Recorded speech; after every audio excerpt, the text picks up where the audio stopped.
Hey there and welcome back to TubeGuruji channel. Today in this video we gonna build online food ordering application. And to build this application we gonna use Next.js and the React. So let's walk through the application first and then we'll start developing the beautiful application.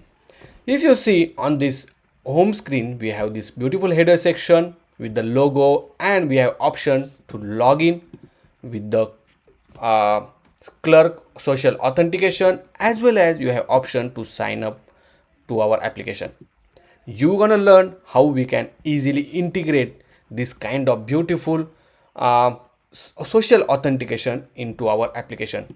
Then we have this category section where you can even scroll this category. You're gonna learn how can we add these beautiful icons on hover effect. Each of these icon get animated once I hover on it. Then you will see how can we add the or design this modern design for any application with the help of Tailwind CSS. Now here you will see all this restaurant information, and all of this information we're gonna fetch it from the HyGraph CMS, where this complete application is a full stack base. So you're gonna learn front end as well as back end. Let's log into this application, and once you log in you will see the cart is enabled. Currently user already added this cart the item into the cart. Okay, and obviously when you log into from anywhere anytime you will see all your history as well. On this profile you have option to go to the profile, go to the previous orders, or you can even have option to log out from the application. Now let's open any of this restaurant, and here once you click on this one you will see the beautiful option or menu. One more thing, each of this category is connected. Okay, so you can go to any of this category and you will see how easily, how beautifully we added this skeleton effect to load the latest data. Now once you are in the restaurant detail page, here you will see the tab information, how beautifully we implemented the category, about, and the review section as well. Now inside the category section where you will see the menu, here we beautifully designed the menu option with this beautiful image, the details of the restaurant, and you can even go to the each of this particular menu section. If you want to add, once you add this one you will see the beautiful toast message that your this particular menu is get added into the cart, and if I expand the cart you will see that particular change.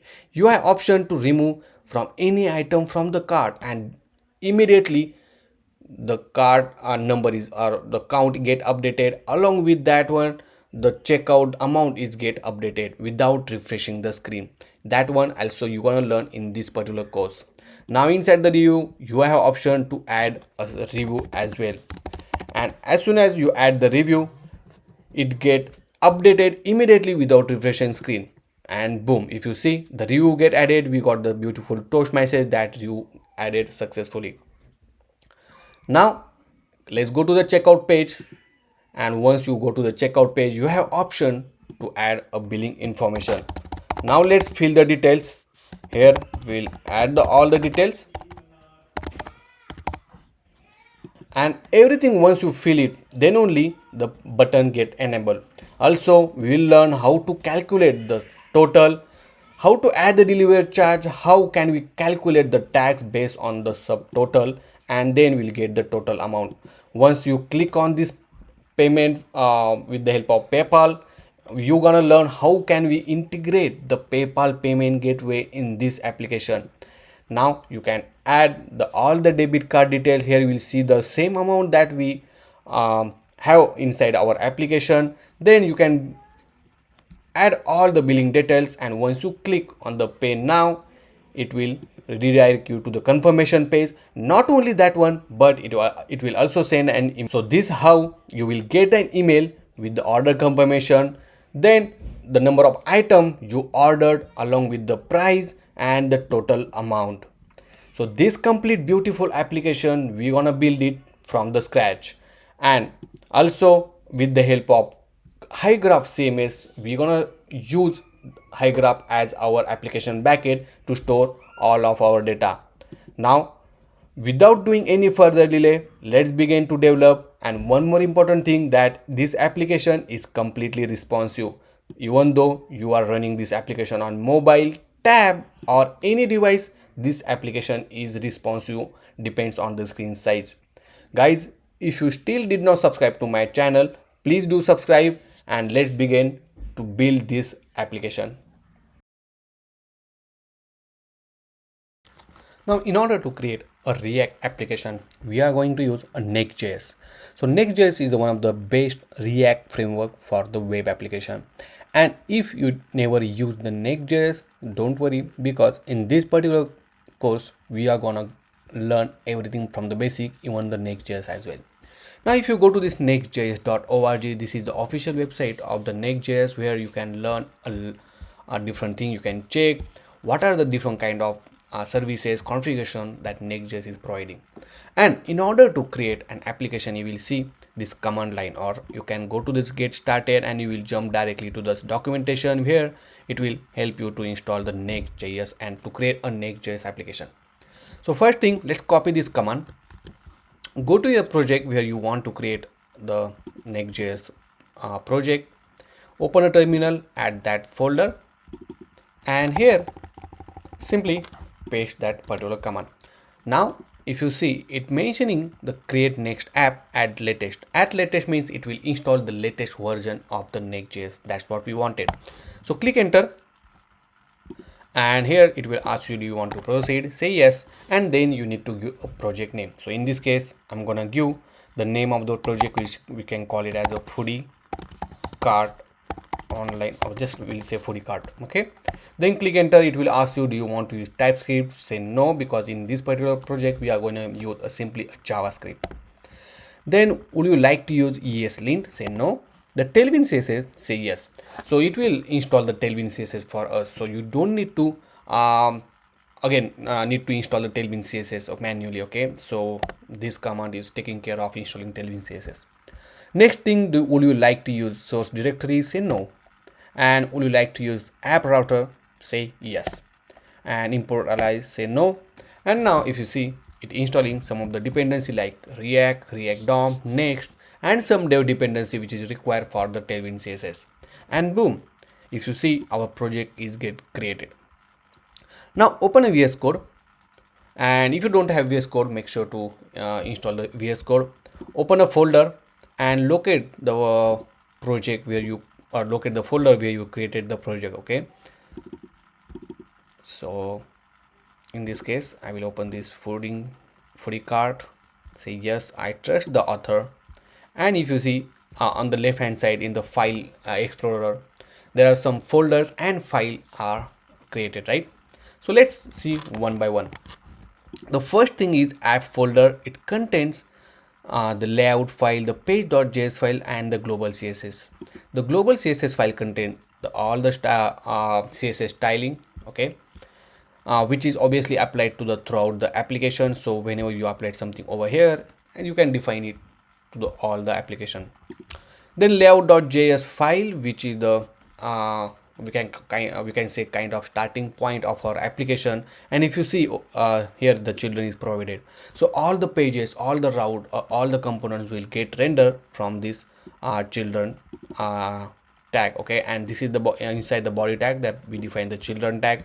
This is the metadata which is used for the SEO purpose, and this is the inter font which is applied by default to this application. You can change it anytime, right? We will see it once we start developing this particular project. How can we change the font to some other different font?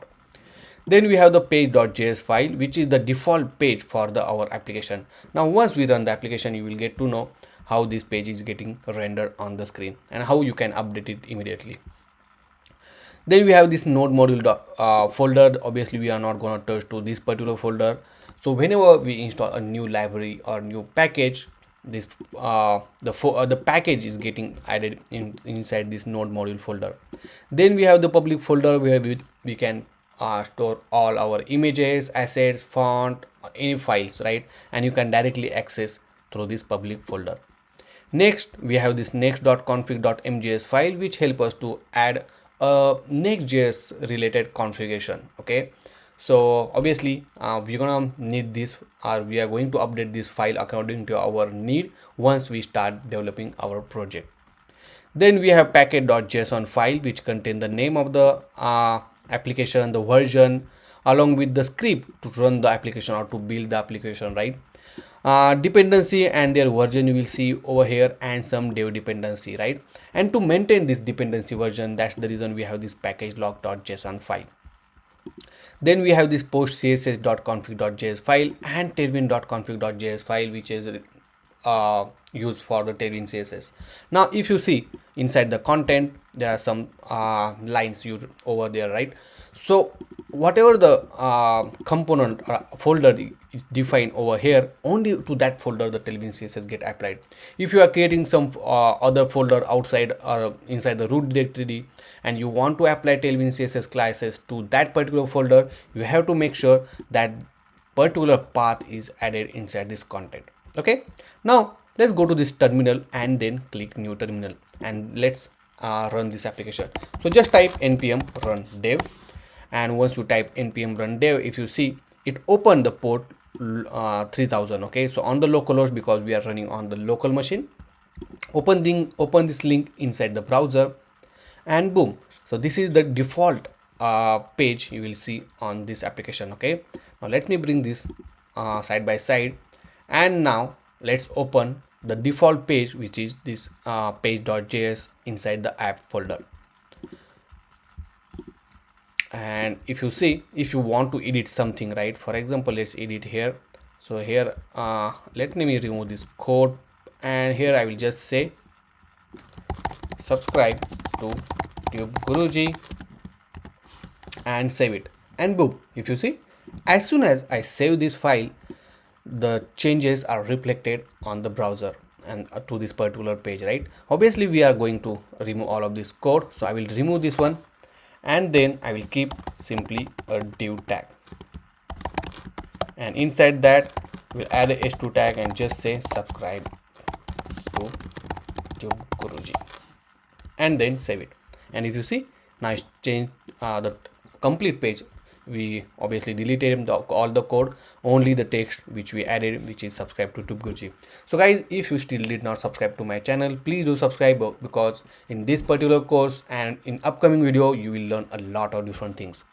Now you see on the screen there are some gradient lines coming on, because inside the global CSS file for this root, right, there are some default CSS get added. So I will remove this one and save it, and boom, you will see the white background. That's what we expected.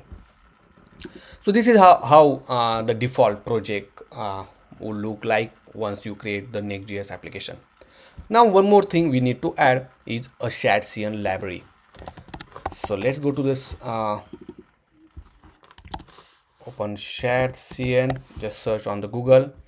You will see this ui.sharedcn.com. This is the a very popular Tailwind CSS library. Okay, so it's contain a lot of predefined components, and it's a totally customizable. You can control to all the component which you are going to add inside your project.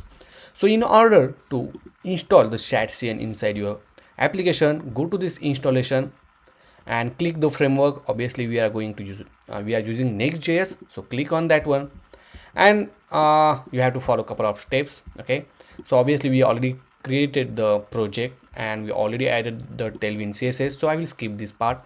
Second thing, we have to install this shared CN, so I will copy this command, go to your project, inside your terminal, click add a new terminal, so here, and then paste this line. Okay, so it will install the shared CN. Now it will ask some question, would you like to use, which style do you like to use, so default or New York. So I will select the default. The base color I will select the neutral, and would you like to use CSS variable for color, say yes, and then it will install the shared CN. Now as soon as the installation is completed, you will see that new folder get added here, okay, called components.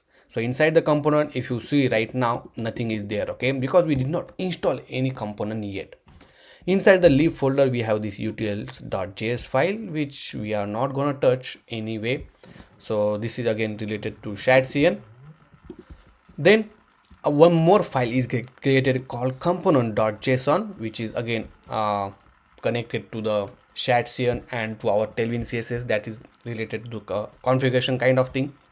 And more important thing, inside the tailwind.config.js file, you will see the variable get added. If you see over here, right, a lot of different things get added once you install the ShadCN. Okay, next let's add a button component. Okay, so on the left hand side you will see a different component called button, author, alert, and lot of things. Go to the button component, which is easy to add. In order to add any component, you have to install that component inside your application. So in this case, copy this npm command, go to your project, make sure to install this one, and once you install, it's easy to add in your application, right? So as soon as you install this button component, you will see inside the component folder there is a UI folder, and inside that the button.jsx file get added. Now here it's a predefined code already there once you install the button component from the ShadCN, and here you have option to control how you want to look like and everything. Now let's go to this app folder inside the page.js file. Here simply I'm gonna add a button, and if you see, this button is getting added from the @component/UI/button, and here I will say subscribe and save it. Now if I go back to our application, you will see this beautiful button. Now in this case, if you see, we don't need to give height or weight, some padding, everything is taken care by ShadCN predefined component, right? And it's very easy to use and easy to access, and as I say, complete control on the component which you are going to add. Okay, so guys, that's all about the setup for our application. And if you have any question, if you stuck anywhere, let me know in the comment section, guys. For authentication in our application, we are going to use Clerk authentication service, and today's video sponsored by Clerk. And if you never use the Clerk, then I will just recommend you to use the Clerk, because Clerk is the most comprehensive user management platform. It's one of the best authentication service provider, and there are a lot of things, lot of feature you will find inside the Clerk.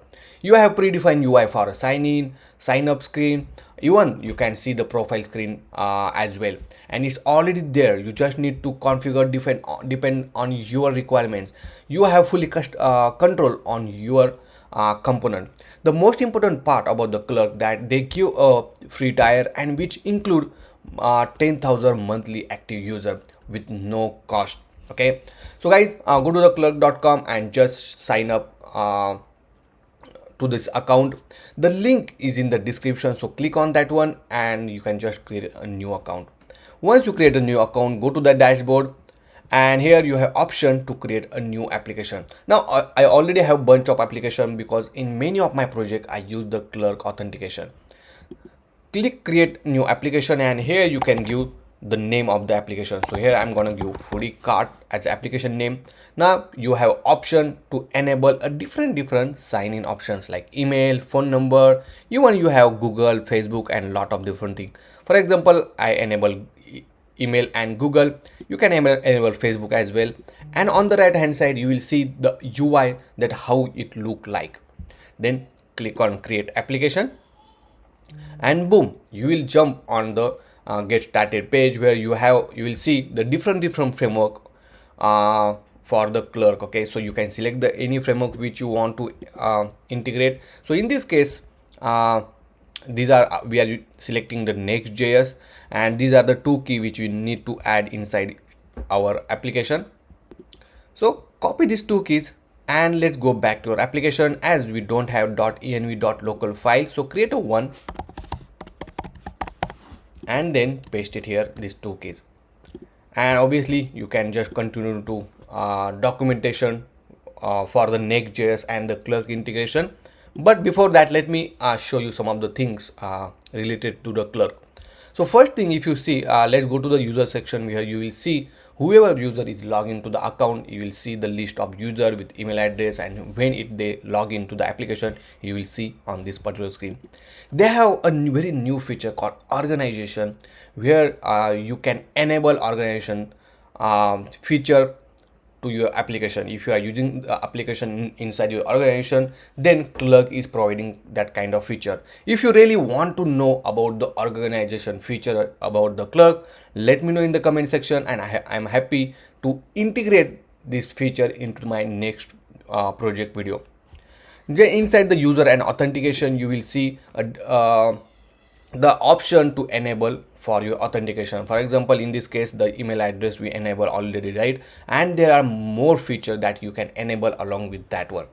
For social authentication, you can enable authentication later on. You can disable if you don't want anything, okay? And here you will see the bunch of option. Currently we are in the development mode, but later in this particular video, once we are deploy our application to the production, I'm gonna tell you how can we change this deployment to the production instance, okay? Then you can enable for sign-in option for Web3 as well, okay? And there are a lot of things. You can have a multi-factor authentication. You can enable that one as well. The restriction, you can restrict to the given domain or email domain, right? For example, if you are working in an organization and you want only enable the authentication service for that organization, you can enable the domain. You can add that domain, and you can make the allow list over here, okay? And there are a lot of bunch of options you will find. Next important thing, you will see the organization setting. Then we have the sessions, how much the lifetime of the session, which is very important, okay? Then if you see this is account portal, the how your the profile page will look like, and everything we're gonna see in this particular course. Then the most interesting part is the branding, okay? So you can even upload or add your own branding by uploading the logo. You can even customize the color combination. If you see for outer color combination, you can even update your format of the email addresses, how you want to send an email for the verification purpose, and there are a lot of different things you will find. Now, as I say, you can integrate with the Firebase and Google Analytics as well, and they have option for the webhooks and JWT templates as well. Now, as I say, let's go to this Next.js quick start, and over here, first thing we need to do to install the Clerk. So copy this command, go to your project, and then paste it here so that it will install the Clerk for the Next.js project. As we already added this variable inside our application, so we'll skip this step. The next important step is to wrap your application inside the Clerk provider, okay? So let's copy this Clerk provider component, and let's go to this layout.js file, and inside here you have to wrap this complete HTML tag inside this Clerk provider. Make sure to import this Clerk provider, so just press Ctrl space, you will get the suggestion, and then click import it. Then if you scroll down, now you have to add this middleware.ts file, okay, which is very helpful when you want to enable authentication for some route and you don't want the authentication for the particular route. You can add that configuration inside the middleware.ts file. So first thing we need to do is to create this particular file. So inside the root directory, click plus add, and here we're gonna add middleware.js file and paste the content, whatever you see, just copy it and paste it here, and then save it.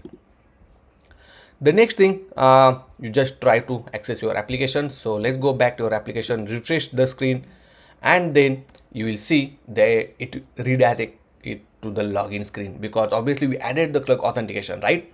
But here if you see, the domain is a little different or weird, which is not belong to our localhost, right? So the question is, how can we update to our localhost, because we want our own sign in and sign up page. So that's a very easy thing we need to do. If you go to the documentation and if you scroll down little bit, you will see the create custom sign up and sign in page option, right? Click on that one. Here you can create your own custom sign in and sign up page. copy this particular path because we need to create this particular folders, and inside that we have to create this page.tsx file as we are using app router. So copy this particular path, okay, as it is, and inside your app folder I'm going to create a new folder, okay, but I'm going to create add a folder starting with the circular bracket, okay, and here I'm gonna give auth. When I write like this, right, the Next.js will not consider this particular folder as a new route, because as you know that whenever I create a new folder inside the app directory, it will generate or create or consider it as a new route or new path, okay. But if you define the folder like this, it will not consider as a new path, okay. And now inside that one I will create this new file option and then paste this particular path, okay. Only thing that obviously we are using JavaScript, so I will change to JSX and enter. Now it automatically create a folder, as well as it also create this sub dynamic folder, and then dynamic path and the file as well, okay. Then copy this content as it is and then save it. Same thing we're gonna do for this sign in page as well. So copy this path and make sure you are inside the authentication folder and click plus sign. Make sure to change this JSX and then simply paste this line of code and save it, okay. And then next step is to update this environment variable. So you have to add this environment variable. So copy this one. You can change this path, okay. So it just after sign in URL, after sign up URL, where you want to jump, you can update according to your need. And that's all, you are done.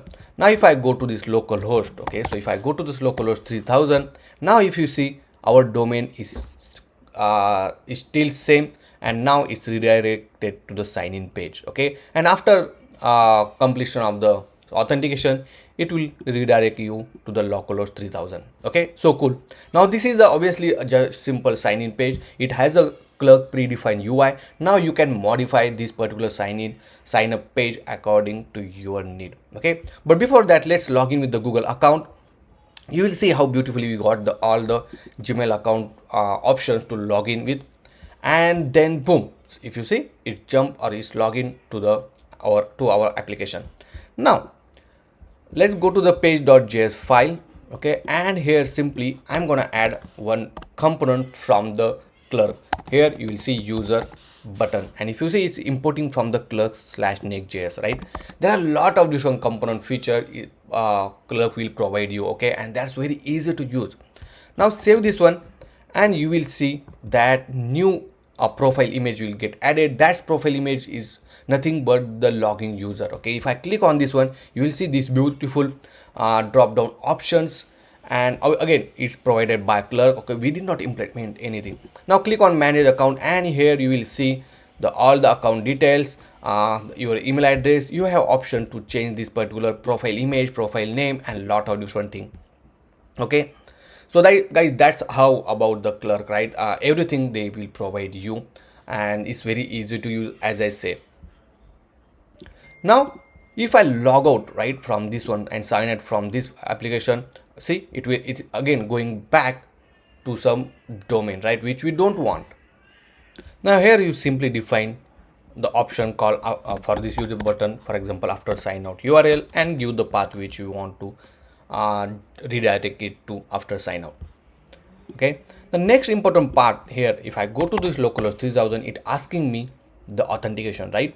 And obviously for our default page we don't want to add authentication. So in order to remove the authentication for the home screen, you can go to this middleware.js file, and you can just uncomment this public route, and you can define the route which you don't want to add authentication. So in this case, for the default route, I don't want to add authentication, okay. So I will just add slash, save it, and then if I go back to the localhost 3000, now boom, it's not asking me for the authentication. That's so cool, right. So this is how you can whitelist the route which you don't want to add authentication. So guys, this is how you can easily add the authentication for your application. Now let's do one thing. As you know that we have if I go to this localhost and sign in, right, you will see this ugly kind of UI, right. So we'll update that one. So for that one, I'm going to use predefined component using the Tailwind CSS called Hyper UI. It's very easy to add. Okay, just you need to add a copy paste thing. So go to this auth form and you will find these two kind of form, right? So click on the view button and here you will find the code for that one. Okay, as select this JSX file and then copy this one. Here you can see how it will look like on small screen, medium screen, or depends on the screen size. Once you copy this line of code, you just simply go to this sign in page where you want to add, right? And over here I will just paste this code. So inside this bracket I will paste this code, and obviously this sign in component I'm going to add. So before that one, let me remove this comments. And here now the thing is, obviously on the right hand side is just a form, so I will remove all of that thing. Okay, so from this div, maybe, yeah, let's remove this div and then paste this sign in component. If I go back to the sign in page, how beautiful we design in a just couple of clicks, right? So this is how our sign in page. Obviously you can just change this design, you can update the image, depends on your requirement. Here I'm gonna change this, for example, foodie cart. Okay, same thing I'm gonna do somewhere here as well. Let's save this one. You will see it's changed to foodie cart. Okay, so guys, let's try to update this image, change the description, name, and it's up to you how you want to design. As I say, right, you can even change this branding. Now obviously I'm gonna change upload my own logo and you will reflect it over here. Now you, as I say, you have option to sign in with the Google. Same thing you can do for the sign up page as well. You can just add this kind of design and you can update with your modern sign up and sign in page. So guys, I hope you understand how we integrate the Clerk, and if you have any question, let me know in the comment section. Just use the link below in the which mentioned in the description to create a new account with the Clerk.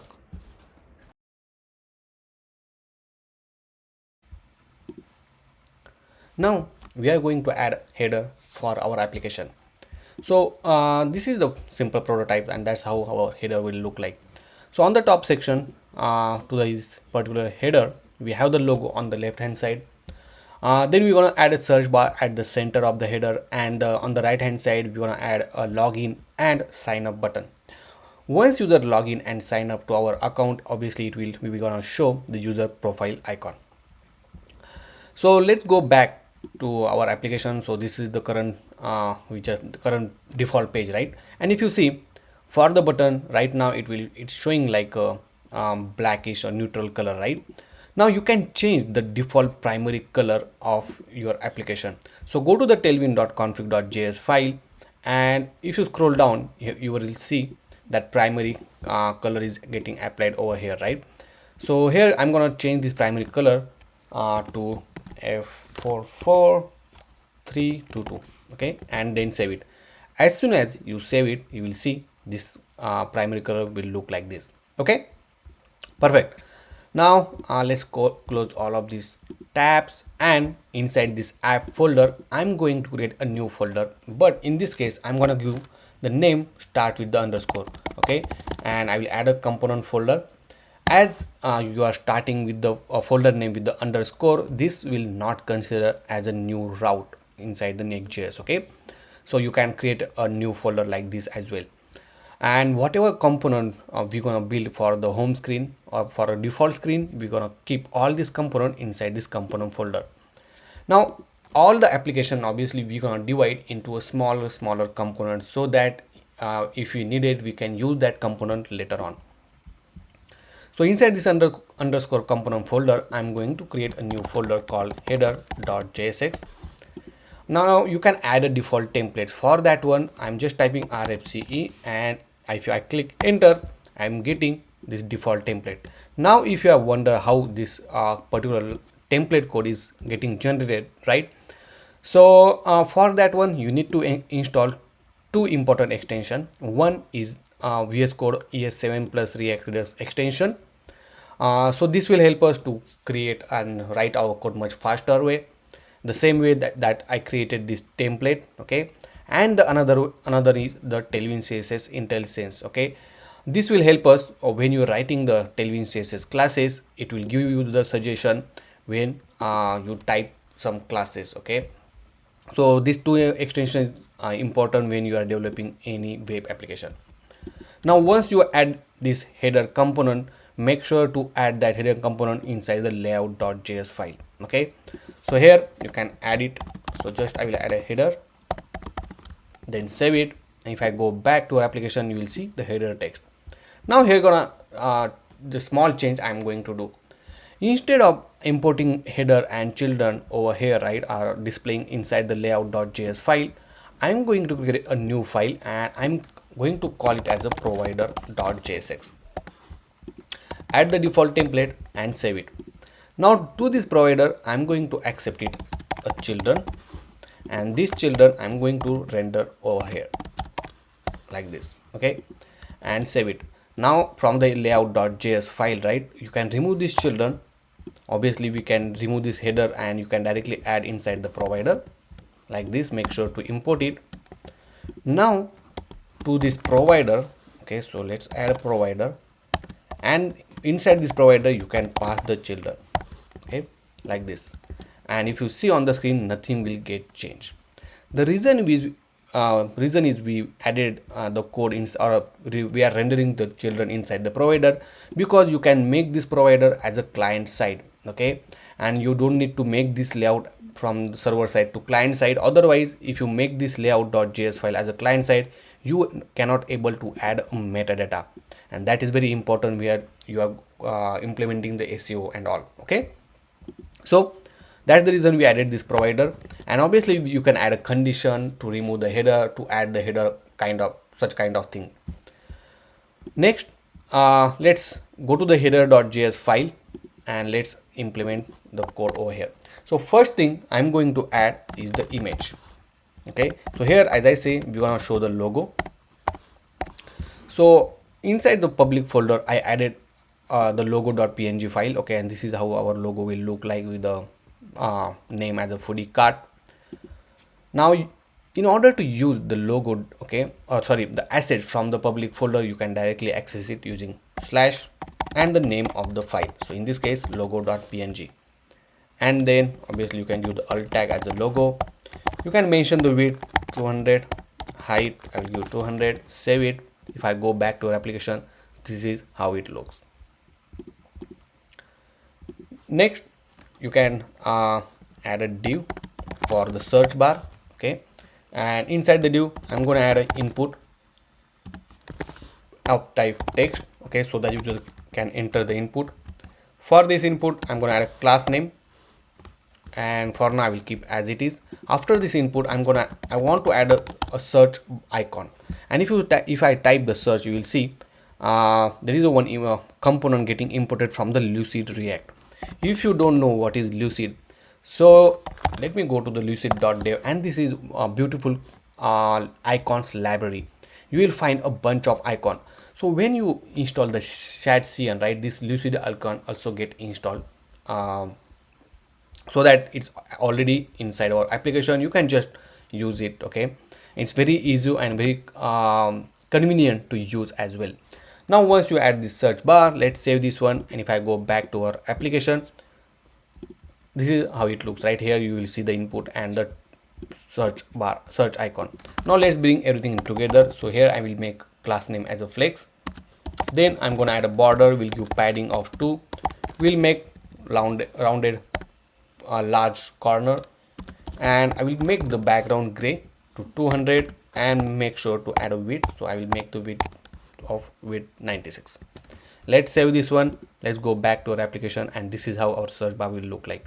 Now if you see, this is the input field, right, and right now the input field color is white. So let's make it as a transparent. So here I will just add transparent, and also we'll make a width to be full, and most important, outline to be none. Okay, so if I click on this one, see, now you can type until this search bar icon. That's perfect. Next thing, we need to add the button. So here inside the div, I'm going to add 2 buttons. okay, and one button is for login and other is for the sign up. Now if I go here, you will see these two buttons get added, right? Now for this login button, I'm gonna add a class name, sorry, not class name, but I will make a variant as a outline. If I save it, this is how it will look like. Okay, now if I go to this component and button.js, which we imported the Shadcn button component, right here you will see the outline, and if you want you can change this outline styling or anything, right? For example, if I want to change the border to primary, okay, and then you will see the border will look like primary. Also you can make text to be primary and boom. Okay, so it's up to you, you can customize the Shadcn added component as well. Now let's move to do this one, and here for this div I will make class name flex gap of 5. Let's save it and boom. Now let's put everything in one line. So for this particular div I will add a class name, make it flex, and once I make it flex you will see it is in one line, but let's make justify between, say, and I'll also make item to be in the center. Okay, now for this particular header I'm gonna give padding of 6, and when the screen size is medium I'm gonna add a padding x to 20, and let's save this one. Let's see this is how it will look like. Let me refresh it. See, obviously this is the text which is from the default page, from the page.js file. I'm gonna add some shadow to this one, so let's add a shadow. Maybe let's add medium. Let's see how it looks. Perfect, like this. So let's add small only for now. Also I'm gonna make this particular header as a fix. Okay, so once you make this fix you will see like this. Okay, some structure is not good, but here you can make width, you can assign width to be full, top to 0, left to 0, and make sure you will give the z index of 20. So what will happen, this particular header is now fixed. Okay, obviously it's over writing this particular text over here, but you can just remove it. Okay, it's up to you if you want to add a fix. For now I'll remove it. Okay, we'll keep the header simply as it is, like this. Okay, and that's all about our beautiful header. We did not add much content. Okay, we'll keep the simple one. Next thing, on the click of login button or sign up button, we want to make sure it will navigate to the sign in page or a sign up page. So for that one you have two options. First, let's wrap this button in a Clerk component called it's called, I think, sign in button. So let's add a sign in button, and if you see the sign in button is importing from the Clerk, so I will add this sign in button, sorry, the button which we added for login. And if I save this one, let's test this out. If I click on login, see, it jumped to the sign in page. Okay, same thing we're gonna add for sign up. There is another component called sign up button, and inside that we will add our button called sign up and save it.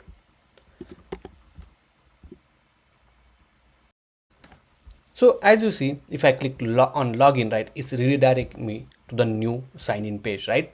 So instead of that one, you can add a pop-up model for a sign in and sign up page. Here you just need to provide a mode, and for this one, if you see, you have two mode. One is model and one is a redirect, which is default one. If I click on mode as a model, okay, let's click model and save it, and if I click login, boom, it will show you the dialog box on the top of your application, and that's looks cool, right? Same thing we're gonna do it for the sign up. So let's add a mode is equal to model, save this one, go back, and if I click sign up, see, and login as well. Okay, here if you see, once user login, right, if I click login and login with Google, I will select some account, and then it will jump back to the localhost 3000, but it's still showing me this button, right, and which we don't want. So let's go to the header. So let me close all of this tab, and inside the header right? Here we're gonna add a condition, right? So first thing we need to check whether user is sign in or not, and that we will get it from the from the user is equal to use user hook. Okay, and this particular hook is importing from the Clerk Next.js, and it has one more method, is sign in. Okay, so you can check with the user or you can check with the is sign in. Okay, it will return true or false depend on the whether user is sign in or not. And here we'll simply write a condition. Okay, so I don't need to wrap it, but here you can add a condition. If is sign in, okay, then we want to show a different logic, otherwise we will show the button to sign in and sign out. Okay, and here we're gonna add user button from the Clerk like this. If I save this one and go back to our application, as we are using use user, we have to make this page as a use client. Let's save this one, go back to our application, and boom, if you see now on the screen we got the header, but now as user is already logged in, we got this beautiful profile pic where you can have option to manage account and lot of other things. Also another important thing, if I go to the inspect panel, right, let me decrease the size still, right, this is just not making our UI look like good design. So what we can do, we can remove this search bar when the screen size is smaller. So if I go here, this is where we have the search bar. Here I'm gonna make this flex when the screen size is medium or larger, and for the smaller screen or smaller than medium size screen, we're gonna simply hide this input bar. And now if I decrease the screen size, you will see the size bar is gone, and only we have this beautiful logo and the user profile icon. Okay, so that's the quick update that we made for the header. We are going to use HyGraph as a backend for our application. HyGraph is one of the popular CMS platform where you can manage your application content. Okay, so go to the hygraph.com, and if you don't have an account, create a new account. HyGraph is completely free, so you can use a free tier. Okay, and for a small business, I think free tier is enough. Now once you log into the account, you will jump to this dashboard where you can create a new project. Okay, so here I already have some of the project created, but in order to create a new project, you can click on this add project, give the project name. So in this case, I'm gonna give foodie cart. Then you can select the nearby region. Okay, so in this case, I will select this US East, and then click add project. It will take a few seconds to add, and boom, you will launch on your project dashboard where you will see the statistics of your project, where how many API call you made it. Okay, obviously you are using free tier, so you have up to 1 million API call. That is a lot. Okay, you can store up to 5k content entries. Okay, the traffic and everything you will see over here. Now if I go to the schema section, where you can actually add the schema for your application. So for example, consider the schema as a table for the data. Okay, so for example, if I want to create a new schema, let's go to this model and click add, and let's say we want to create a schema, or you can say table for the category. So you just enter the display name here, API ID, and your API ID get updated. Click on add model, and here you can add different types of field. So here if you want to add single line of text, click on it, and you can give, for example, name. So it's a name of the category. Then you can use it as a title field. In validation, you can make it as a required field. Okay, and there are a bunch of options, you will find it here. Now just go here and click add. Once you add that, you will see that new field called name is get added. Okay, along with that, you can add a bunch of different fields. For example, let's add a slug. Okay, and I will give the name as a slug only. Here you can generate slug from a template, and you can give the template, for example, with the name you can generate like this, right? And the slug mostly used for the SEO purpose is very good. Okay, It's not mandatory, it's up to you. And one more important thing we need for this category section or category schema is a icon, to upload the icon, right? So for that one, I pick the asset picker. Here you can give the display name. I will simply add the icon. In validation, I will make it as a required field and then click add, and that's all. So only this three field I added: name, slug, and icon.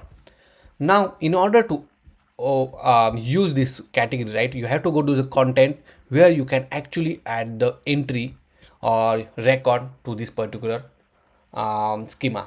So if you see our new schema called category, you will see it here under the content, and from the add new entry you can add the entry. Now let's add first category, which is all. Okay, and for the icon you can click on add icon. Here you can upload the image, so I will browse the image and I will select this image for all category, and it's get uploaded over here. And then you can click save and publish. Make sure to select this image because this image right now in the draft mode. Okay, you have to publish this image as well. So click save and publish, and then this particular category get added. Let's add another entry, and here we can say, for example, burger. You can add an icon, upload it, and in this case we'll upload this burger icon and click open, upload one file, and boom, see. Okay, and as soon as I type the name, all right, the slug is also automatically generated, right? And then click save and publish. Make sure to select this icon and then click save and publish. And if you see, now two entry is added to our category content. Okay, now next thing, if you see here, we have the assets. Okay, where you can see all the uploaded files, images. You will see it here.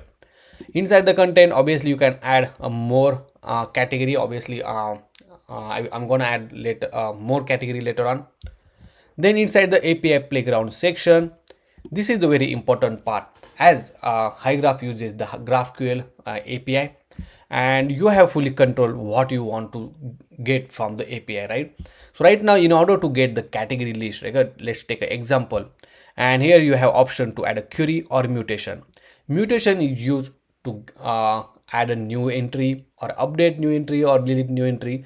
Like that operation you can do with the help of mutation, or in order to just read the data you can use the query. Okay, obviously both kind of type of this query and mutation we're gonna see in this particular course. Now in order to fetch all the categories, you will see the two options. One is the categories and another is category. When it says a singular called category, it means you can fetch the category depends on the ID. You have to give the ID or slug as inside the where clause. But if you want to fetch all the category, you can select this category section and you can select all the required operation. For example, the ID of this category, name of the category, and if you see, as soon as I select or deselect, right, it will get updated immediately. See. Okay, now I just want to select ID, name, slug, and most important, the icon. So here you see the icon, and inside that we just need a URL. So I will select the URL. Okay, and our category query is ready. Now you can even run this query with just to check whether you are getting expected result or not. So just click on this play button and boom, you will see this beautiful category response from this particular query. You will see the category list of category containing ID, slug, name, and icon, and inside that you will see the URL, and whatever the query structure we are showing over here, in the same format you will get the response. So cool, right? So this is how you can play around with your API queries.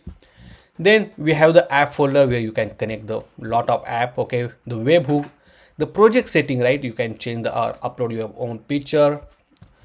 The most important thing over here, when you want to use this API, right, inside the API access, here you will use this content API. Okay, so this is the content API URL. You need it when you are going to make a GraphQL API call. Obviously we will see this in our next chapter. Then in the public content API, right, you can add a different permissions. You can add a read, create, update, and lot of permission. Make sure when you are going to use this content API, you have to add a permission, depends on your requirements. So this is all about the HyGraph, and I hope you understand about this HyGraph and how to set up the HyGraph. Throughout the application, we are gonna use a HyGraph, and all of our content will be managed inside the HyGraph. So for example, if you want to add a category, update or delete any category, not only that, but you can add the restaurant, their menus from this HyGraph. Okay, so this is very convenient way that you can manage your content. Also, you don't need any server to deploy your backend to any cloud, right? Because HyGraph is a itself a cloud server, okay, and you don't need to pay for it. So that's a very advantage if you are a student or you are beginner and you want to learn without paying anything. Then HyGraph is the best option to get started. Now here, if you want to display the list of category, right, we need to get that list of category from the backend, and obviously we are going to use HyGraph. Okay, so first thing we need to do, we need to create a query, the GraphQL query, and which we need to pass to the HyGraph, and then HyGraph will return the response to the front end. Okay, so if I go to the HyGraph, right, and here inside the content, I already added some of the category list. Okay, if I open any of the category list, you will see the name, the slug, and the icon. So I added bunch of category which we are going to fetch. Now before moving forward, inside the project setting, and if you go to the endpoints, you will see the content API, right? This is very important in order to fetch the category list. Okay, so let's copy this one, and after that one, make sure in the add permission, right, you will select the read. Okay, and let's select all of these things because maybe afterwards we need this. Okay, so I will select all of these and then click add. So once you add that, so that you can just giving the permission to this API that you can easily read the data, or you can create a new record, or any many other things, right? So first thing, let's copy this API, go back to your application, and inside the .env.local file, here I'm gonna add next_public, and then we'll say backend API URL. Okay, and paste it here. Now copy this, let's save this one, and we're gonna create a new folder inside the app folder, and we can call it as a _utils. Inside that, we're gonna create a global API.js file. Inside that one, we're gonna write all our query, and here we're gonna make a request to that query so that we can easily use in any of the component or page. Okay, so first thing, I'm gonna call constant master URL is equal to process.env that URL, that particular variable from the env.local. So this one we're gonna refer over here, and then save it. Next thing, go to the assets, go to the API playground, where we are going to get the list of categories, right? I already explained you the example how can we fetch it. Okay, so inside the category, obviously we want all the category, and then I selected the icon. Inside that, I select the URL, the ID, name, and slug. Okay, and this is our query is ready. You can run this query so that you will get the expected response. Also, this particular query only returns the top 10 record. Okay, and inside our content, I have added more than 10 categories. The question is, how can we get all of this category, right? So simply here, if I go to this category, right, you can click this option called first, and right now by default it's 10, right? You can change to, for example, 50, right? You can give any number you want, and then if I run this query, now you will get all of this category. Now copy this query, go back, and here obviously we're going to use it, right? But before that, we need to add a two important library. Okay, so just type GraphQL request. Okay, so I will put this link in the description. So this GraphQL request will help us to make a request to to our backend, right? It's very easy to use it. So first thing, let's install this GraphQL request along with the GraphQL inside our application. So once you install this one, I'm gonna create a new method called constant. We'll say get category, and in that one we have to define a query. So constant query is equal to, you have to write GQL. If you see, it's importing from the GraphQL request, then this tag, and inside this tag you need to paste that particular query. So I will copy that again, so here, and then simply paste it here. Okay, then next thing you need to write constant result is equal to await, and you have to make a request, right? If you see this request, I'm importing from GraphQL request. Here you need to provide a two important value. First is the master URL and the query which you want to make a request. So query Q, so it means this particular query. Okay, and then simply return the result, and boom, your API endpoint is ready. As we are using this await, make this method as a async. Let's save this one.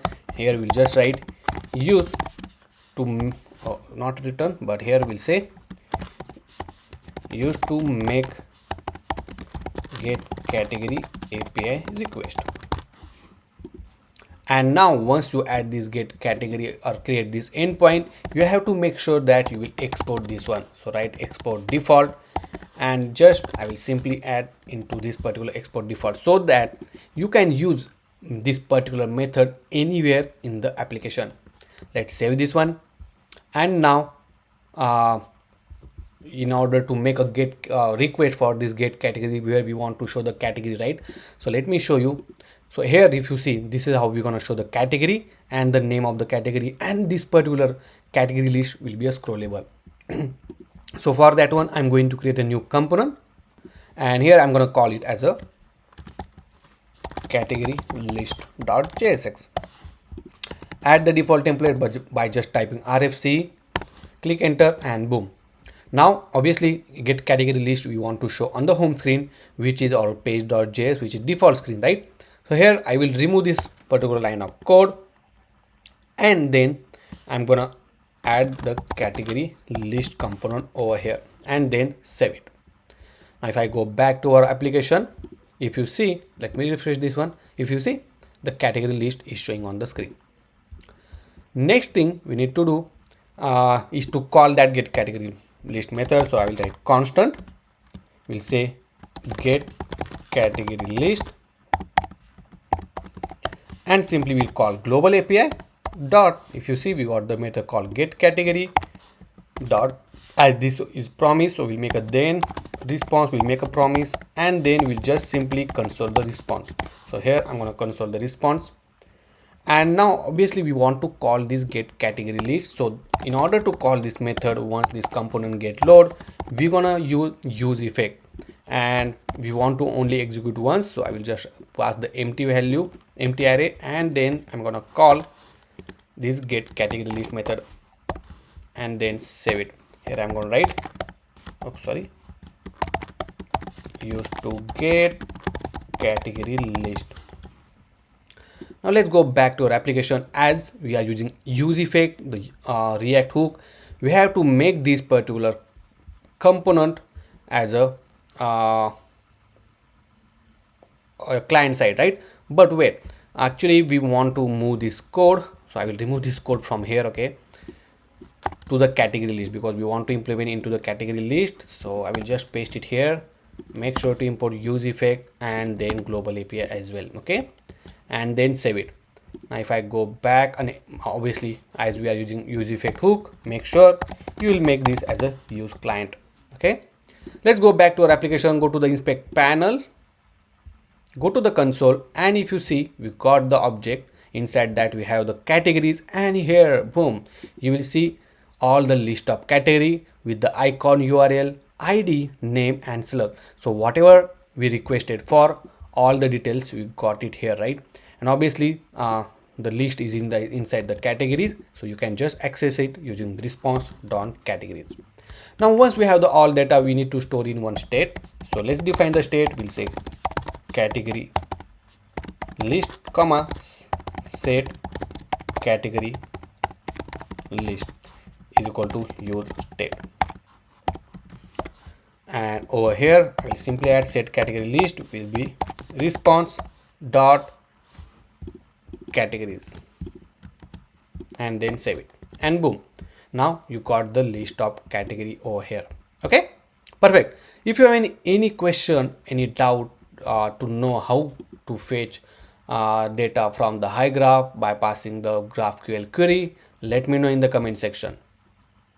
In order to display the list of categories, we have to make sure this list of category will be scrollable, okay, and you can able to scroll horizontally with the help of this beautiful button. Okay, so once you click on button, it will move on the right hand side. And another important thing, we don't want to show the scroll bar as well. Okay, so let's go back to our application, and here we have the category list where we already storing the list of categories. And over here I will remove this one, and let's add one more div. Inside that I'm gonna add a condition if category list is present, and category, then we will iterate this category list. So we'll write category list dot map. Here we'll say category comma index, and the arrow function. Here I will add a div. For this div I will mention the key as a index, and inside that one let's add image first. So we're gonna show the category icon first, pass the source which is the category dot icon dot URL. Then for this alt tag, I'm gonna give alt tag as a name of the category. So we'll say category dot name, and for a width, let's add a width of 40, height of 40. If I save this one, let's go back to our application, and wow, we got an error. Okay, and it's saying that this particular host name, which is east, and this particular host name is not configured under the next.config.js file, right? So as I say, when you are using any third-party URL for the images, you have to make sure that you will configure inside the next config.js file, so that it will just for the security purpose, right? And you have our Next.js application will taking care whether this the third-party URL is already configure or not, and then only it will show the images. So let's go back to the next.config.js file. Now it is called next.config.mjs. Here there are a couple of ways that you can do it. Okay, the old way that you can define the images, and inside that you can define the domains. Right now it's saying deprecated, but it still work. Okay, and here you can define that particular domain. So in this case, the domain is, the host name is this particular from the HyGraph. You will paste like this, and then it will work.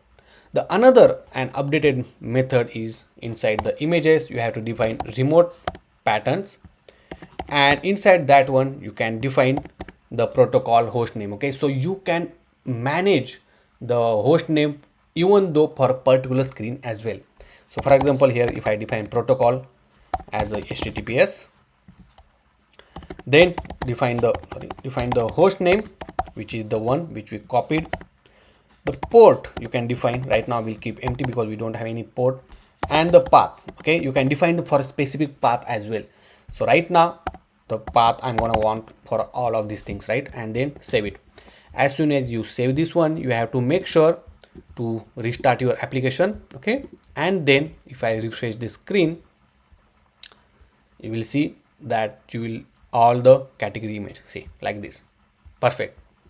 Now let's go back again to the category list, and after the image I'm gonna add the category name. Okay, so after this image I'm gonna add h2 tag. Inside that we'll say category dot name. Let's see.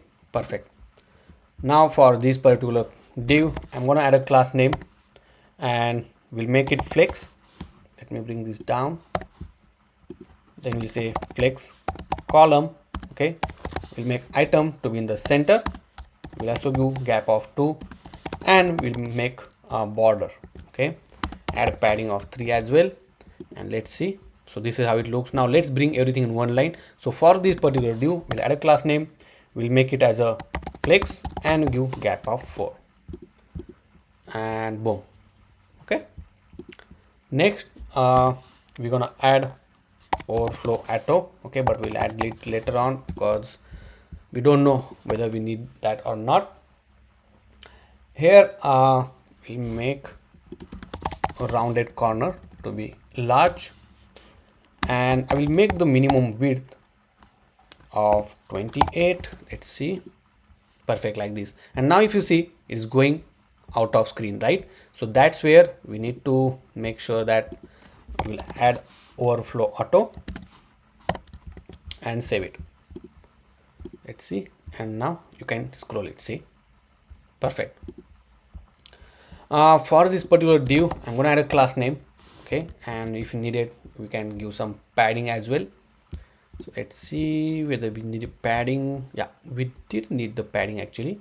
So better we can give the padding inside this our provider only. Okay, because it will applicable to all of them. So add a class name, we'll add a padding x of 10, but when the screen size is medium, we'll add a padding x of 20, and we'll make this as a relative. Now if I go back, perfect. Okay, also for this category list, I'm gonna give margin top to, let's say 10. Perfect. So if you see right now it's scrollable, right? Now on the hover on this particular screen, I want to change the color, and also it is not in the center, right? So also we'll add a class name through this one, and we'll just make the size smaller, so text smaller. We'll make font bold and save it. I think that's good. Let's remove this font bold. Let's see how it looks. I will keep this font bold. Now let's make it medium instead of bold. Perfect. Now here I will make hover effect. On hover, we'll change the border to primary. Then on hover again, I'm gonna make background to be oranges, lighter, maybe like this. Let's see how it looks. So if I hover on this one, so this is how the background will look like. That's beautiful. Let's make it 50 for now. Make it cursor pointer, and if I hover on this one, see, this is how it looks. Okay, perfect. Also I will make this as a group. Okay, the reason that I want to make it as a group, so that even though if I hover on any of this particular div tag, right, it also applicable hover effect to this particular inside middle content, right? For example, for this image, I want to add on hover, I want to add scale to 105. We'll make transition all, duration maybe 200, right? If you see, if hovering, right, only if I'm hover on this particular image and not on this particular div, right? So to do that, once you make this as a group, you can also attach this write this hover as a group hover. And now if I hovering on this, see, you will see the change. Obviously very small, so I will make it 115. Okay, I don't think so 115 is there. Let's see. Okay, 1125 is there. 20 is too big. See, perfect, right? Also I want to change this color, so again I will add a group hover and we'll make text primary. Now if I hover on this one, see, the text is also changing the color, and how beautifully it's looking, right? This kind of animation we added.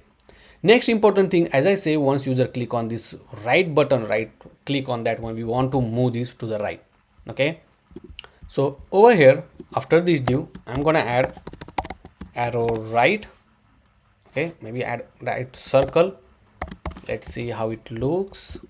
So this is how it looks, right? We want to bring in on the right hand side, so simply to this arrow right, we'll add a class name and we'll make it as an absolute. Okay, as we want on the right hand side, we'll make a right to 0 and then top to 9. Okay, so little bit down. Oh, that's weird. So let's make this div as a relative. Now once you make this div relative, it will only assigned to this point. Now as this is the button we want, right? On the move we want to, let's do one thing. Let's add some background. So we'll add a background to be gray, maybe. I don't know how it looks, but see. Then we'll make a rounded to be full,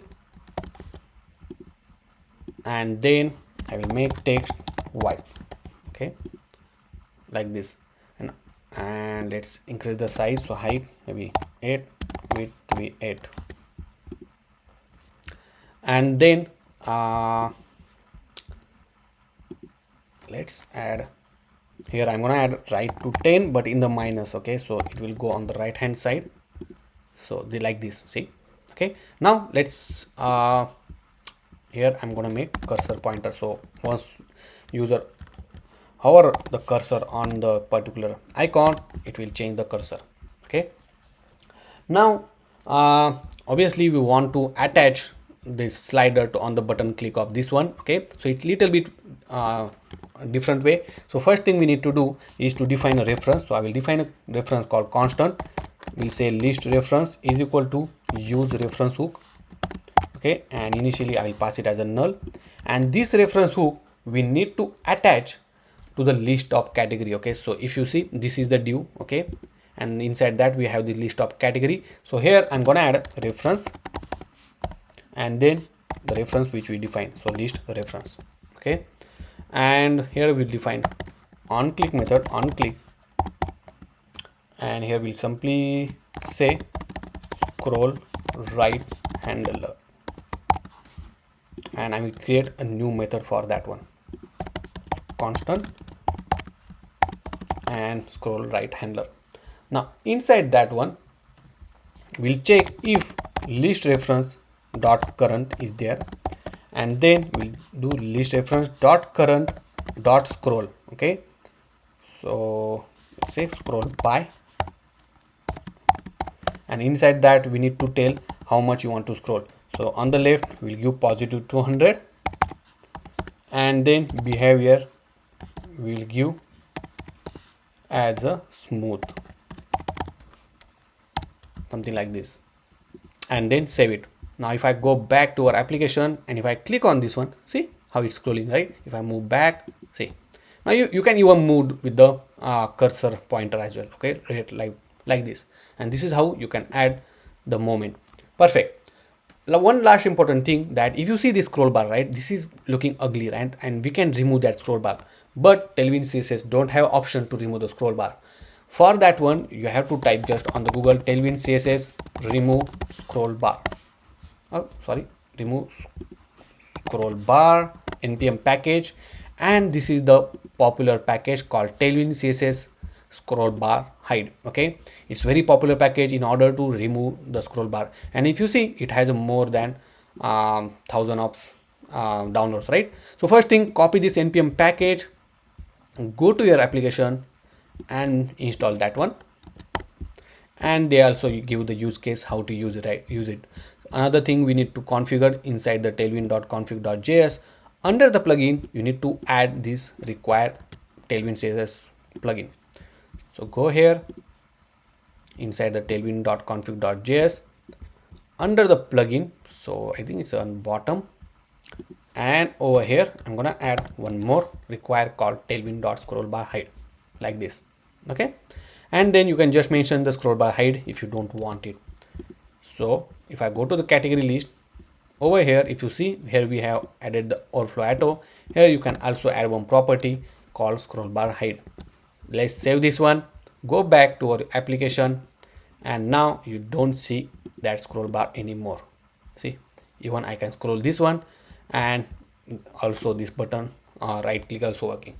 Okay, as this is completely, I will say, responsive, if you see, and you can even move that on the mobile view as well. Now once user select any of this category, we have to make sure and to show that this particular category is selected. So for that one, go to the category list page, where we're gonna add on click method. Okay, so instead of adding on click, I will rather replace this to the link, and make sure we will use next/link. Okay, and in a moment I'm going to tell you what is the use of this one. So when you want to navigate to some other screen, right, link is one of the best way to navigate. You just need to provide hrefs, but in this case we're gonna do little different. I'm gonna add a parameter called category, and then I'm gonna add a selected category name. For example, if I select the burger, okay, so obviously we are gonna use slug burger like this, and if I click enter, I'm gonna see all the burger list, right? And if you see, the URL will look like this. Okay, so it's simply we're gonna add link hrefs, and I'm gonna add question mark. Okay, so maybe we need to add just question mark category is equal to, and the category slug name. So in this case, category dot slug. Okay, and then save it. Now if I go here and click off, for example, let's click Indian food, you will see the category changed to Indian food. If I click Mexican, it's changed to Mexican, pizza and salad, like that, right? But the question is, how can we get to know which one is selected, right?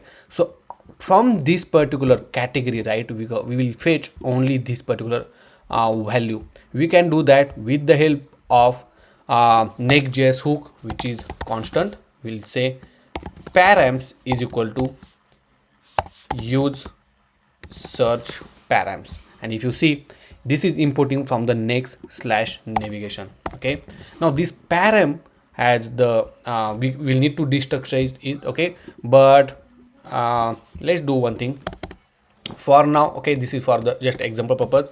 I'm gonna add a use effect to just show how to get the parameter value, right? So whenever the parameter value get changed, this use effect will get called, and simply I'm just consoling parameters dot get. It has a get method, and then inside that you need to pass this name. Okay, the ID, whatever the parameter name. So in this case we'll say category, and then save it. Now if I go back, go to the inspect panel, and inside the console, let's clean everything. Now if I click Mexican, you will see the Mexican, only the name of this category is showing. If I select salad, it will select salad. Let's click sandwich, see. Okay, so that's how you can get the category. Now obviously we need to store this value in some state, so we'll store it. So constant selected category, we will say it as set selected category is equal to use state, and by default it will be a all category. Okay, or we just say all, and then over here instead of console log, we'll just set category, or not set category but set selected category, and save it. Okay, now over here inside the link class name, where we add the class name, I will wrap this inside the curly braces, then this tag, because I want to add a dynamic styling. When we say a dynamic or conditional styling, it means that style will apply once the condition is made. So our condition is, we can write inside the dollar in curly braces, and we can write selected category is matches with the category dot slug. Okay, then obviously we'll add the operator. Then I will make the text as a primary, I will make border as a primary, I will make let's say background as orange 50. Okay, so similar way, whatever we are doing on a hover, same thing we're gonna do it here. Now let's save everything, go back to our application. So right now if I refresh this, so currently if you see, sandwich is selected. If you go to the sandwich, see, it is get selected. If I select the Indian food, you see Indian food is get selected. One more thing, if you think that you can increase this font, you can do that. So you can also add the scale. Okay, let me put the scale over here. So scale to maybe 125 we selected, right? So let's add that one. See, but I don't feel that's a good idea, so we'll keep add it as it is. Let's try to add a shadow. I never tried this shadow effect. So if I select this one, it doesn't add any beautiful shadow effect, but yeah, that's the thing. So this is how you can add the category selection logic. Okay, So with the help of this particular category, you will get to know. And obviously this is because even though you open this particular URL in different link, see, you will get the selected value. Now it's time to add a schema for the restaurants. Okay, so all the restaurant business we need to add from the HyGraph. So currently we want to keep this HyGraph admin panel as a central one where you can add multiple restaurants. So click on this add new model. Here I'm gonna give a restaurant, then we'll keep everything as it is, and this then we'll add this new model. Inside that I will add a single line text for the name. I will use it as a title field. In validation, I will make this field as a required one and then add. Next thing, I will add the multi-line text for the about us. Use as a title field. Validation will make field required and then click add. Also, I want to add a slug. So this slug, we'll say just slug. This slug will generate from the template, and the template is just a name of the business. Okay. So we'll add that one as well. Next thing, we need to add the image, right? So we'll asset speaker, and here we'll say banner, and we'll keep everything as it is. Validation will make this field required. It's not actually required, that's fine, and then click add. Another thing, we need to add the address. So let's see, you can have option for map, or you can give the single line text. Let's add single line text and we'll say address. Let's say, sorry,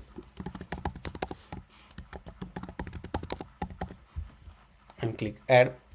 And one more important thing, we're gonna add working hours. So here we'll say working hours and then click add that one. And then we want to add a tag or type. Okay, so for that one we need to first add enumeration. We'll add that in a moment, but here we're gonna add reference. Okay, so we want to connect this particular business to some of the category, right? So click reference. Here you have option allow 1-2 model to be reference or allow multiple model to be reference. If I select the multiple model, you can select the category. Oh, so I can select multiple. I don't want multiple actually. Then we'll select only one model, which is category. The relationship you can select. You want one-way relationship or two-way. Here you can select restaurant to too many categories. Okay, so one restaurant belongs to many categories. So that's what I wanted. Click continue. Obviously, you can change this later on anytime. So we'll select the display name as a categories, and we'll keep everything as it is. Click add. And boom, it's get added. Okay, now obviously as soon as everything will get added, it will get automatically saved. As I say, we need a enumeration type. So this is important when you want to add kind of tags, you want to add some kind of thing, right? So here we'll just add option called types. So this will be a restaurant type. Okay, and we'll add a value over here. For example, let's add Italian. Okay, and add to list. Then he will say Indian, then Chinese, then Mexican, French. I don't know what else we can add. Okay, you can add as many as you want. For example, let's say vegan, non-vegetarian, then we say add, oh, I don't know why it's okay, so like this, and so many. Okay, so like let's add this one. So it's saying type is restrict keyword, so we'll say restro type and add enumeration. Okay, so now this enumeration you can connect to the restaurant. So if I go to the restaurant, and then if you go to this type enumeration over here, I don't know where it is. Did I lost it? This on boolean, float, number, markdown. Wow, I little lost this one. Oh, so enumeration is nothing but the drop down. So just search for the drop down, this one. Okay, and here we got add a restro type, and then we'll connect to the information called restore type, and it will select allow multiple values, so you can select multiple value for same tag. Okay, and that's all, and then your restaurant is ready. Now if I go to this content and click restaurant, and if I want to add a new entry, you can give the name of the business or restaurant. Here let's say, so here's for example, let's say Subway. Okay, you can add some sample about us. I will keep this simpler. The slug it automatically will get generated. In the add banner, let's upload a new banner, and I have one banner, I don't know what, yeah, this particular banner I'm going to add. Upload one image, and then I'm going to add address over here. Let's say 525 North Troy Street, NC 2817. The working hours, we can say 7 a.m. to 10 p.m. In the category section, as I say, you can connect the existing category. Say for example, you can get a salad over here, right?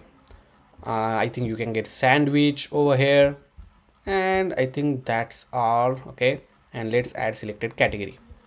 Then restaurant type you can select, so it's maybe Italian, we can say, yeah, Italian.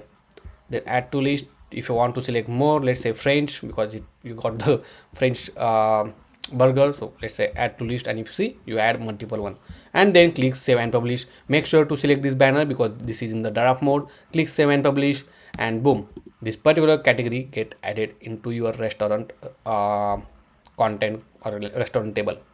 So that's how you can create a schema. So whatever the restaurant we added inside the shared scene, right?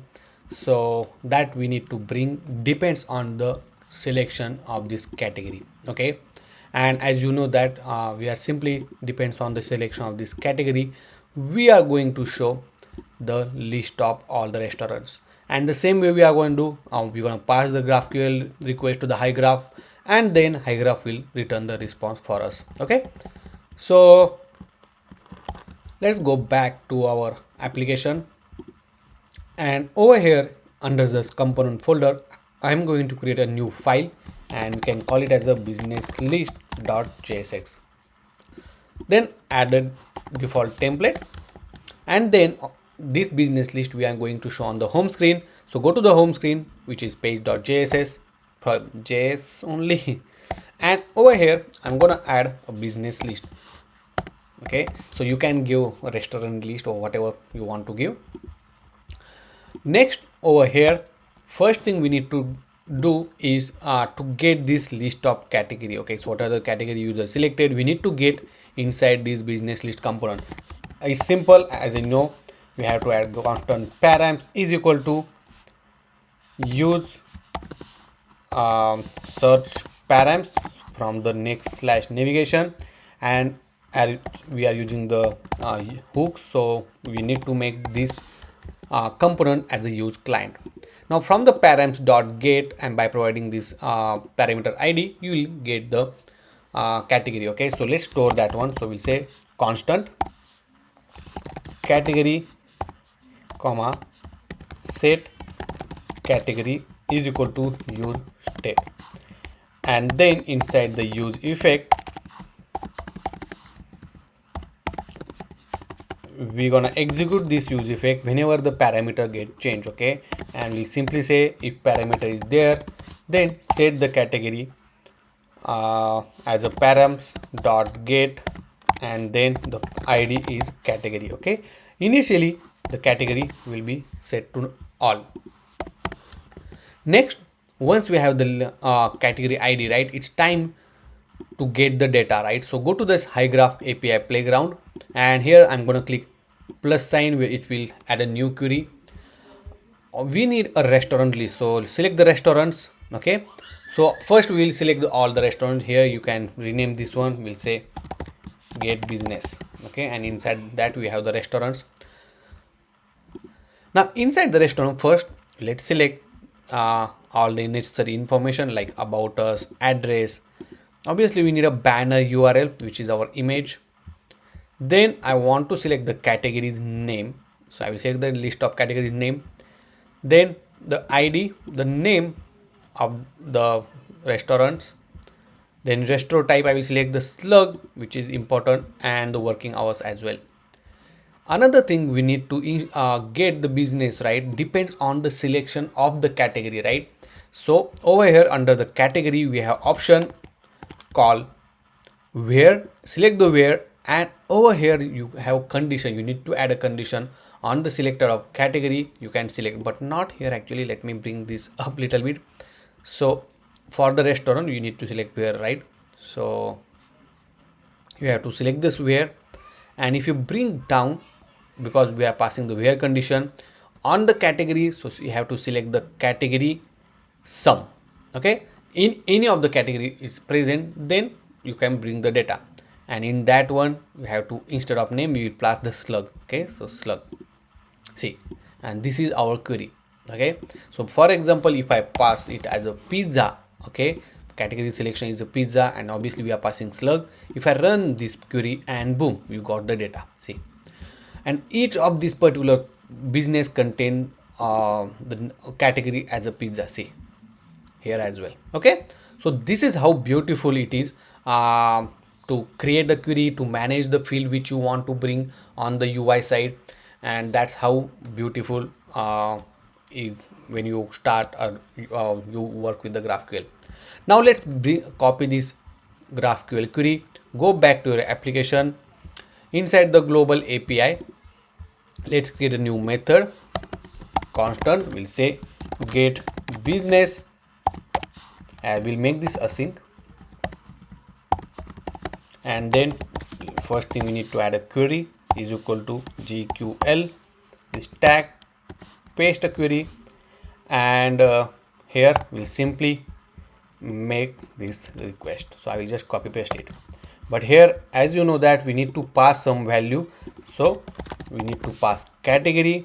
Here you have to replace it, and it should be a dynamic, so you have to add this tag plus sign and then category. Okay, next you have to export this, so let's say get business, as simple as that. Let's save it. Now it's available to use it. Now go to the business list. Here I'm gonna create a new method called get business list, the arrow function, and simply global icon, global API, get business. Here we need to pass category. We'll pass it in a moment, and we'll make promise.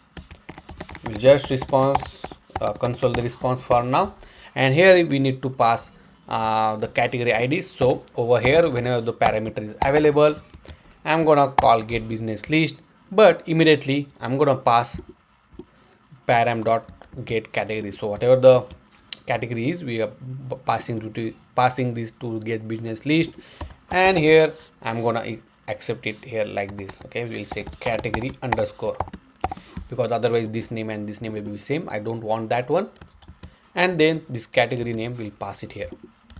Now let's save this one, go back to your application,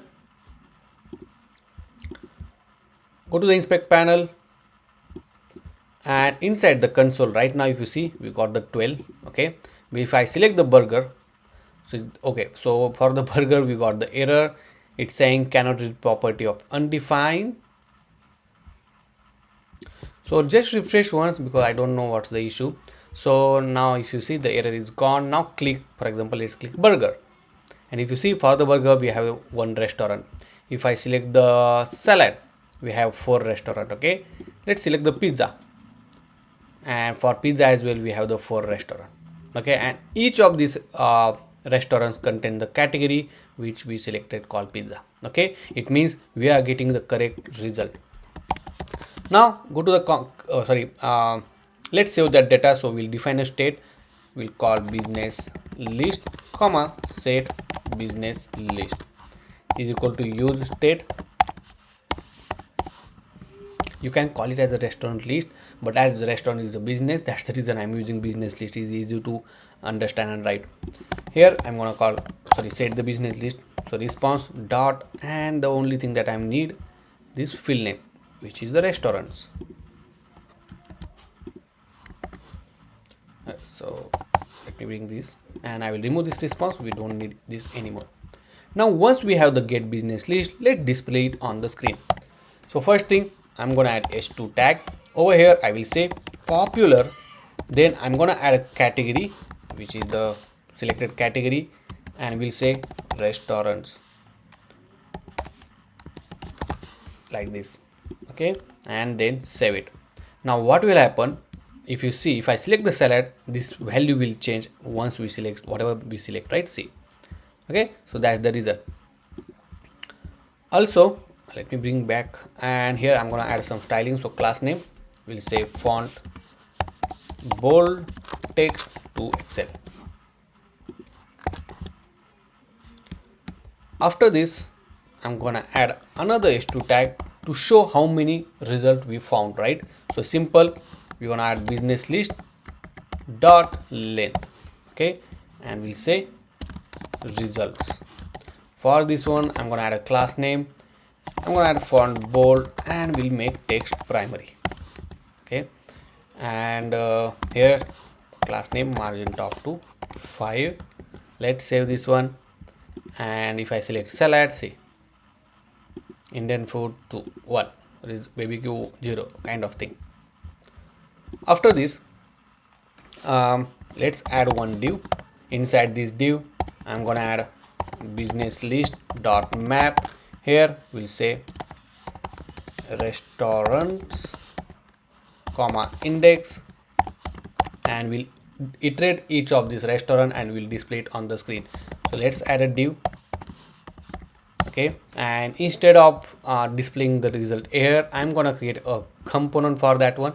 So we'll say business item dot jsx, add the default template, and each of the business will pass to this one. So we shall just say business. Here let's remove this div, we don't need this one, and we'll add a business item. Okay, we'll pass key as an index, and along with this business item I'm going to pass a field called business, and what are the restaurant data we have, we'll pass to this business item. Now if I go to this business item, first thing I'm going to do is to display the image which was in the banner field. So let's add a source, then in business dot banner dot url, like this. Then alt tag will give the name of the business. So we'll say business dot name. Width for now, I don't know why it's come like this, but width 500. Let's give height maybe 130 pixel, 130. Let's save this one. Let's go back to our application. Let's call for example Indian food. Let's say all. This will be good. And if you see, this is how weird it's looking. Okay, but don't worry, we're gonna update in a moment. We'll update it in a moment. So for this div, we'll add a class name and we'll make it grid. Okay, for a small screen we'll make grid column 1.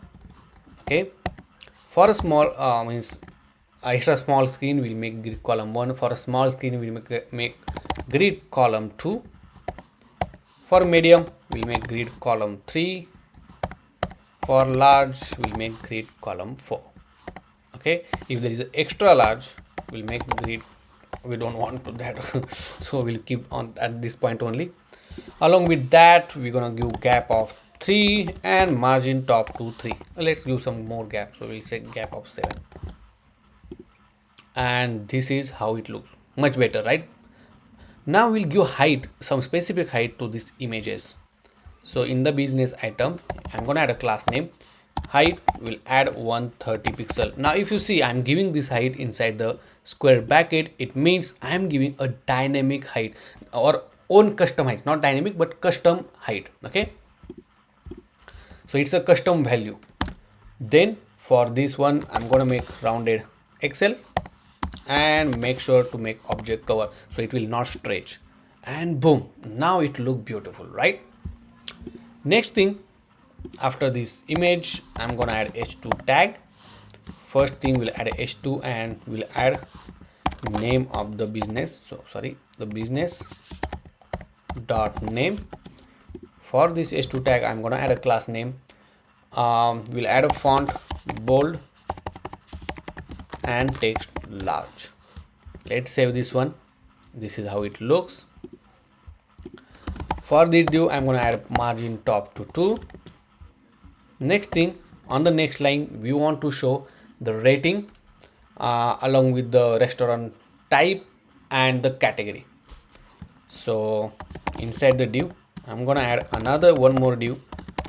Inside that, I'm gonna add image. Okay, and we'll get that image from the source, from the local only. Now if you want to use the icons, right? So flat icon is the one of the best source you will find on the internet for the free icon. Now if you want to search, for example, star, and you will find the different stars option over here. Okay, select the one which we like. I will select this one. Okay, click png. It's a free to download. Once you download, it's ready to use. Okay, so copy this one, go to your public folder and paste it here. Say paste. You can just rename this properly. So I will use star. Okay, now it's ready to use. Just access it using /star.png. Alt tag, I'm gonna use star. Width, I'm gonna use maybe, let's say 13 or let's say 14. Height 14. Save this one. Go back to your application. Oh, my bad. Over here, and if you see how beautifully star is looking, perfect. After this, I'm gonna add a label for the. Right now I'm hard coding this rating, but we're gonna change it later on. Okay, so 4.5. Let's add a class name, make it flex, gap of 2, item to in the center, like this. For this label, it's supposed to be a label. I'm gonna add a class name. We'll make a text gray of 400 color, something like this. Perfect. Next thing I want to add, as I say, let's add another h2 tag after this label, and it will say business. Oh, my bad. Inside the square bracket, business dot restaurant type. Okay, so let's see the field name for this one, restaurant type. Okay, and this restaurant type is a list. Okay, sorry, it's an array. So only first array item I'm going to show. So that's the reason I'm give restaurant type of 0. For this one as well, I'm going to use class name text gray 400. Oh, my bad. Text gray 400, and we'll make text smaller. For this one as well, we'll make text smaller. Okay, so everything will be in the same format, like this. And on the right hand side, I'm gonna show h2 tag, but in this case I'm gonna show category using item dot cat. I'm sorry, it's supposed to be business dot categories of 0, and in that we have the list of object which contain the name field to display the category name. And if you see, it's showing category name, but for this div, make it flex, justify between, item to in the center. We'll make class name text smaller, but here in this case I'm gonna make text color as primary. See, like this, and that's look awesome, right? So this is how you can display the business list. Now we'll add some effect or styling. So let me bring here. So for this div, I'm gonna add a class name. First thing, let's add a padding of 3. Okay, on hover, I'm gonna make a border. Okay, so we are adding border. We'll make the border corner is of XL. Then again on hover, we'll make border is of primary color. Now if I go back, if I hover like this, see, it's showing the border. Okay, that's good. Now we'll make transition all, duration will make little 200, and is in out for the animation. Also on hover, I want to change the background orange to 50. So similar like this, see. Okay, so duration is, if you want faster, it's very slow. Let's see how it looks now. Or maybe let's remove this duration and then check it out. Still we added this transition all effect. I think we don't need that one, and just make cursor pointer. Perfect. And see how beautifully it's looking, right? So this is how you can add the business list. Now it's up to you, what you want to add. You can more customize it, you can more add some more fields if you want, but I will keep as simple as it is, right? Because simple looks better. Now for example, let's add the business list 2 times. Okay, it means 2 component. If I go here and if you see how beautifully it's looking, right? All the data, everything. Now if I select the burger, right now we'll see one Mexican, don't have anything, Indian food, salad, pizza, BBQ, everything you will see so beautifully. One more important thing, as I told you, this is responsive. When I say the responsive, if you see the screen size, right, as soon as I touch the medium, it will change to 3. If I touch the smaller, right, it will show the 2 item. But if I touch to the extra smaller, which is the mobile view, it will look like this. So how cool. If I change this view to mobile view, obviously you can change this if you don't know. Okay, here you can select the different style, and wow, how cool it is looking, right? You can even move this category, you can look like this, you can select anyone which you want. So as you know that this is completely responsive design. Next thing and most important, when you load this, right, it will take some time. See, even though if I load something, it's taking some few seconds or milliseconds to display the data on the screen. So to avoid that, right, and to show some kind of loading, you can add the skeleton loading. If you don't know about the skeleton loading, let me show you in the Chat.cn UI. They have some example. So if you go into the Chat.cn and in the skeleton, you will see this kind of loading, right? That kind of loading we can show it without Chat.cn component. Let me show you how. When we are fetching data, we have to make sure that we will set one state called loading, true and false. So let's define that one. So we'll say loading comma set loading is equal to use state, and we'll make it false.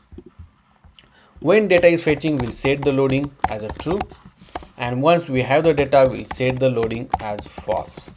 Okay, now when we are iterating it, or we are displaying the data, right here, we'll just simply saying if loading is not true, then show the business list. Okay, so here we'll say it means we have the data, right? Then show the business list. Otherwise, show some data. Let's say loading, here some text, right, and save it. Now if I go back to our application, if I change burger, you will see that loading text is showing, and it's very quick, but it's showing, right? So it means it's fetching data from the server. Now just replace this one, and here I'm gonna add the array, empty array, not empty but just some simple value. Okay, and we'll iterate this map. So we'll say item comma index, and inside this one I'm going to add a skeleton effect. So for that one, let's add a one component, and we can call it as a business item skeleton .js. Add a default template. Let's save this one, and over here I will add that business item skeleton. That's all. Now for the example purpose, I will revert this condition so that we will see this business skeleton item. See, okay, now inside the business item skeleton, I'm gonna add one div. Inside that again, I'm gonna add one div. Here I'm gonna give class name, height of 130 pixel, which similar to the image height. Then width will keep full. Background I will change slate, for example 200. Okay, and we'll make rounded corner as a Excel. See, like this. But right now it's just showing a gray color, right? Only thing you need to add is the animate pulse. This is the Tailwind CSS class which gives some animation effect, and now you will see the magic. See the skeleton effect. Same thing, kind of div I'm gonna add here, but in this case I'm gonna add a class name. We'll say width to be full, height I'm gonna give 5, background slate 200, animate pulse, and main important let's give margin top to 3. Save this one, and let me check. OPQ padding is supposed to be margin top to 3, and this is how it looks. Okay, if you think you want to give some rounded corner, so we'll say rounded medium. Okay, and now what you can do, whenever the business the business list is in loading form, you can show it. So I will bring back to previous condition. Let's save this one. Now if I change this one, see, you got that effect, correct? Perfect. So same thing you can implement for this category as well. So you can give a try. If you face any issue, you can access my source code which contain the skeleton effect for the category as well. Okay guys, I hope you understand how beautifully we put this together, and how we bring the data and put it inside or display it on the screen. There are a lot of things we are gonna learn, and there are a lot of new things we're gonna implement in our application. Guys, if you still did not subscribe to my channel, please do subscribe and share this video with your friends, because as I say, lot to comes afterwards, okay, in this particular course. So stay tuned. So currently inside our HyGraph we have the restaurant schema. Under that we have all the details like restaurant name, description, and lot of things. Now we need to add a menu under this restaurant. Okay, so consider we have the menu one. Okay, and okay, let's call it as a starters. Okay, inside the starters we have the menu item. Okay, or you can say just item 1, then we have item 2, item 3. Okay, so this starter will consider as a one component. Okay, and obviously this component might be a repeatable. So here we can say main course, right? Under again we have the item 1, item 2, item 3, right? So this repeatable component we need to create in the HyGraph.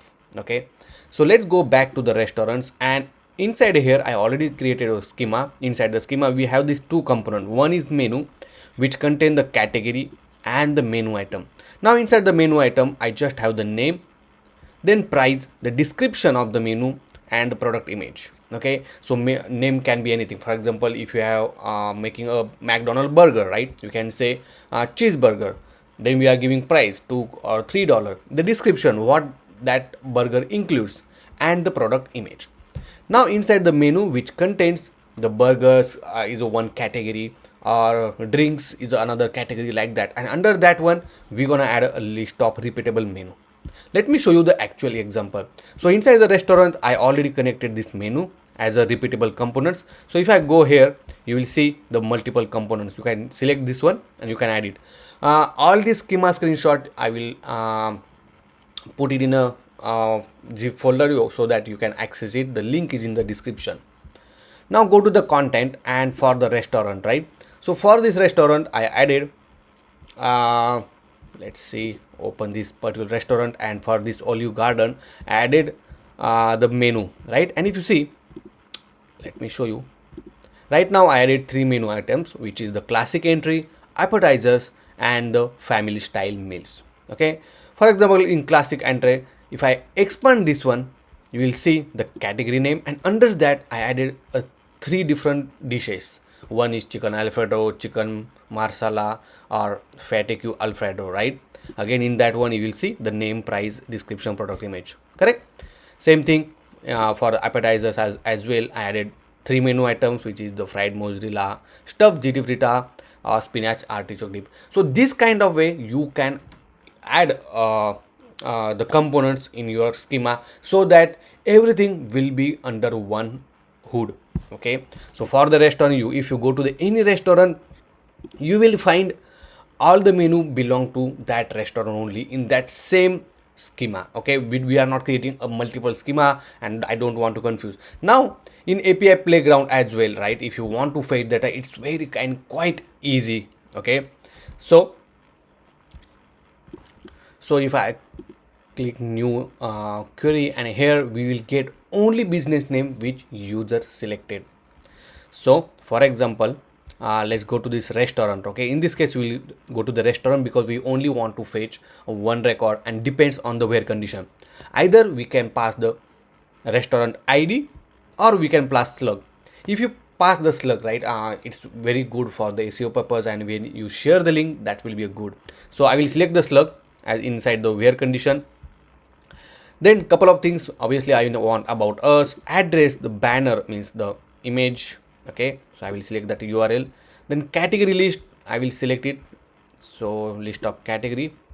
Then we need ID, we'll get menu as well. So inside the menu, I will come back in the menu in a moment, but select the name, then restaurant type, slug name, and I think working hours if needed, but yeah, I will select that one.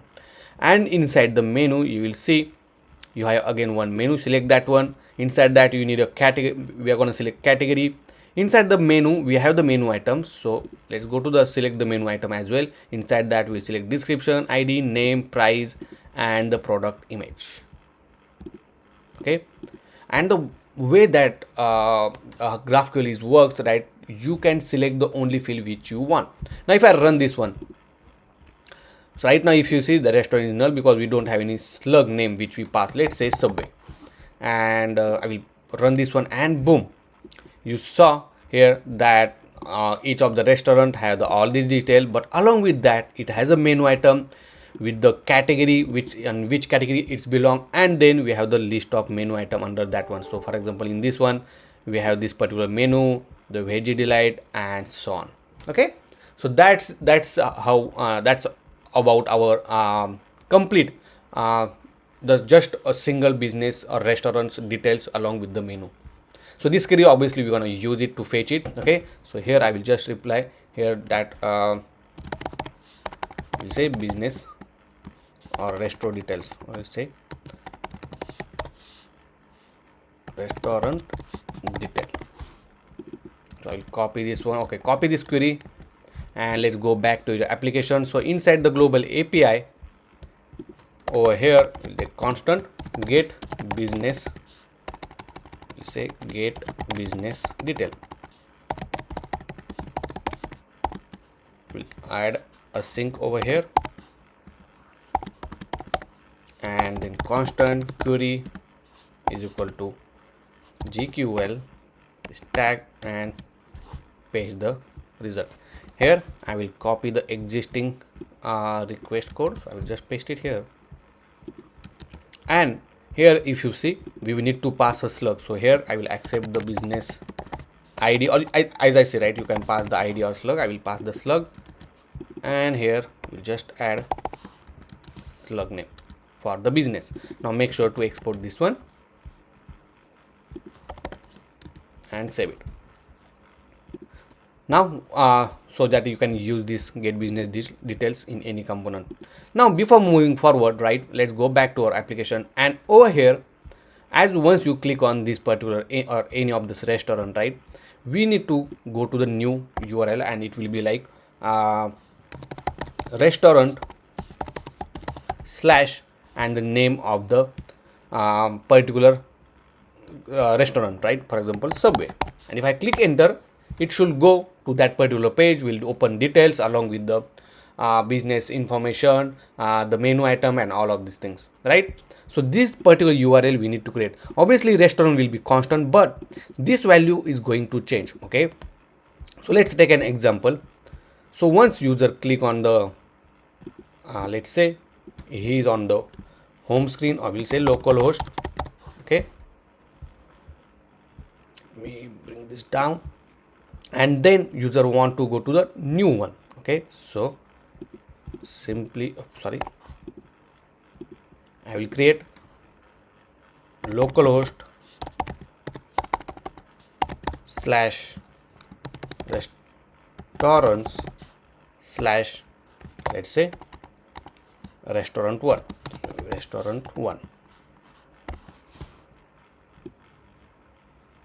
Okay, same thing if you want to go another restaurant, right, the URL will be look like similar, but the restaurant name will be a different, correct? So it will be a restaurant 2, or let's say another restaurant. Let me, sorry, over here, and here as well you can go to the restaurant 3. Okay, so this is how you want to implement, right? The only thing is changing is the restaurant name. Okay, it means this particular path is a dynamic route. Okay, and then that's what we need to create, the dynamic route.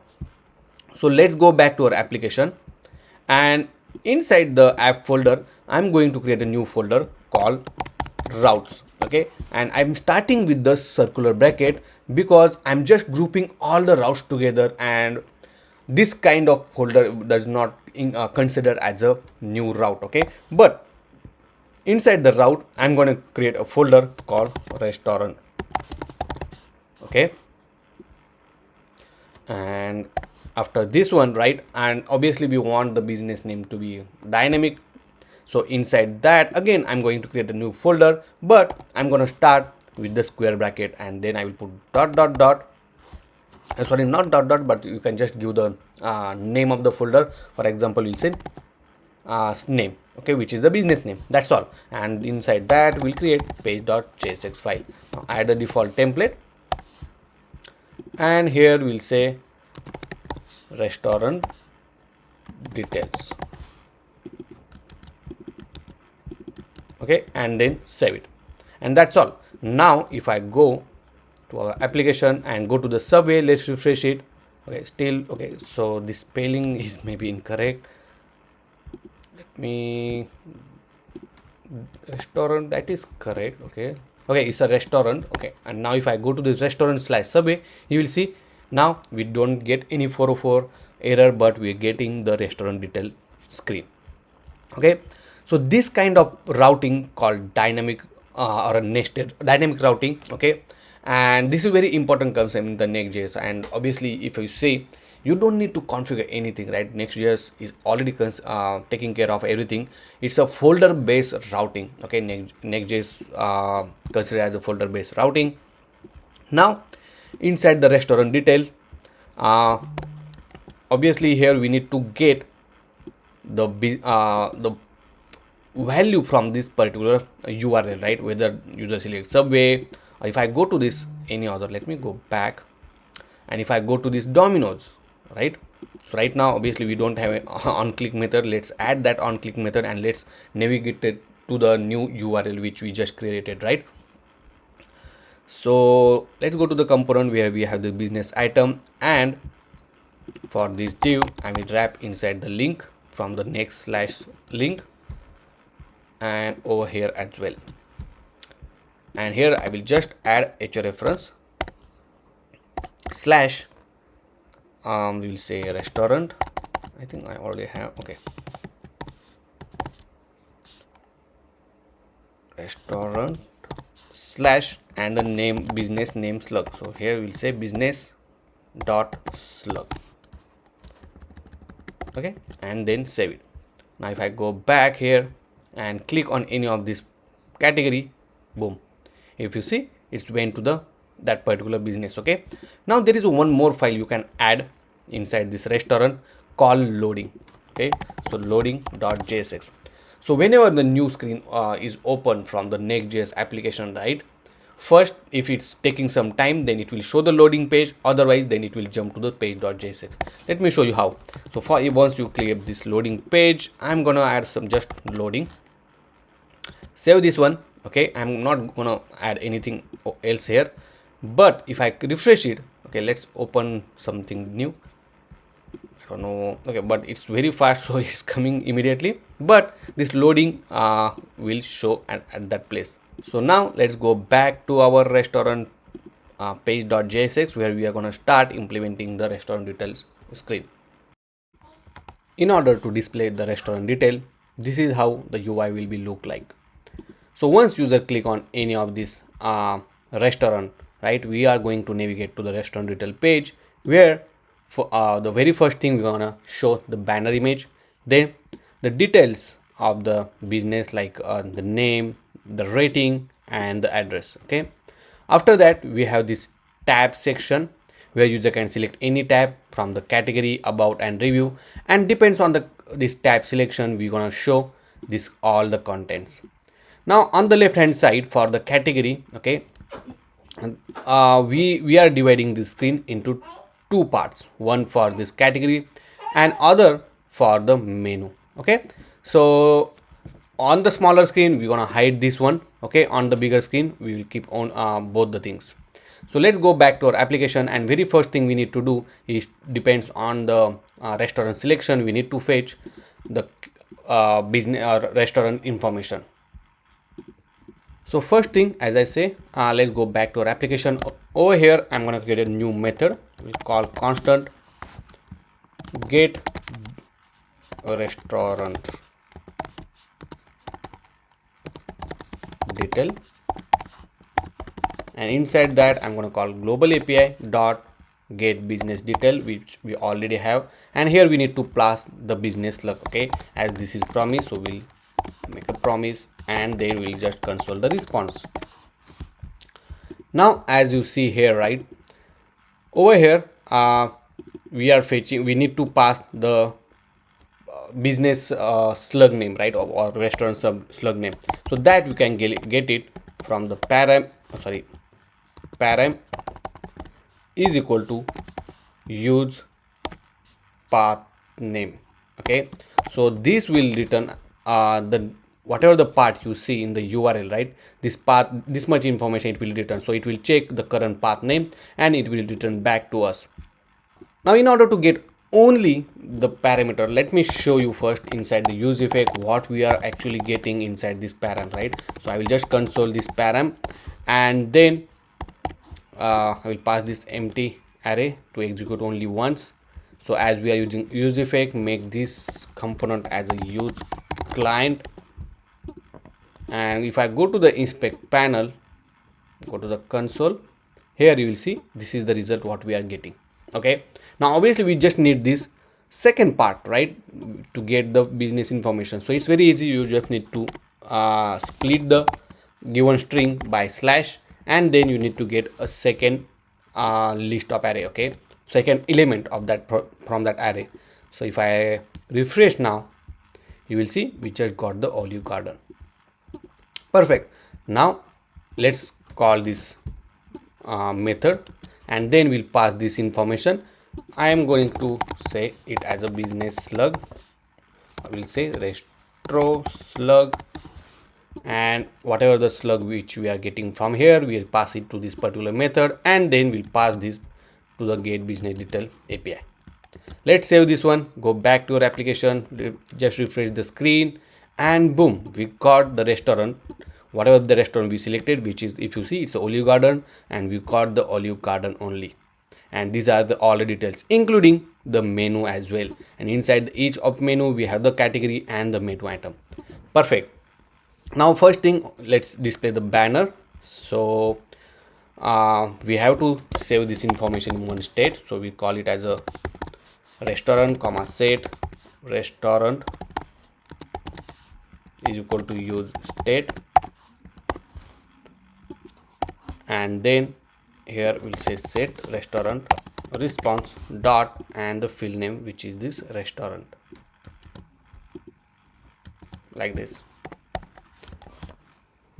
Now over here, let's add an image, or instead of writing or displaying everything over here, I'm going to create a new component for the restaurant. So inside the restaurant folder, let's create a new component called components, and inside that I'm going to create a new file called intro.jsx.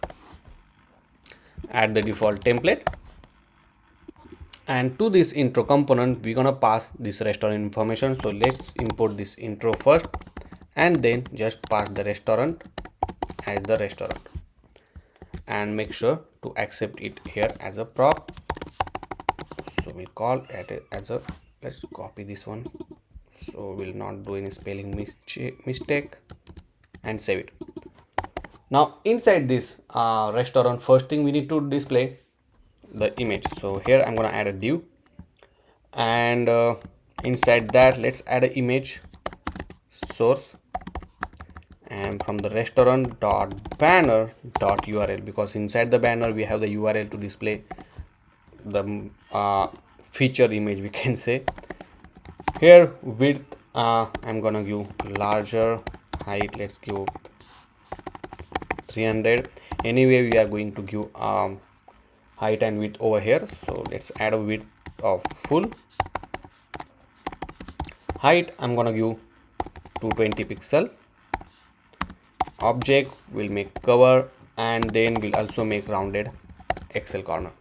So if I refresh the screen, this is how it looks, right? But if you see, if I refresh it, you will see that broken image kind of thing, right? So for that one, you can replace it with the some kind of skeleton loading. So it's very easy. First thing, you can check if the restaurant information is available, or if not, then we can simply show that loading. Okay, so I will add a div with a class name. We'll give a height of 220 pixel, width full, background slate maybe 200, and animate spin and rounded corner Excel. So similar kind of width and height I gave it to this one. Okay, make sure to add a condition. So if check if the restaurant is there, it will show this image. If not, it will show that loading. And now if you refresh it, oh, it's still showing that broken image. Let me do one more thing. Let's add a alt tag and let's say banner. So instead of restaurant, just add the banner URL, and here instead of spin, it's supposed to be pulse, right? Just now I realized we added the spin, it's supposed to be pulse. And if I go here, now if you see, we got that loading kind of thing, right? So this is how you can add the loading.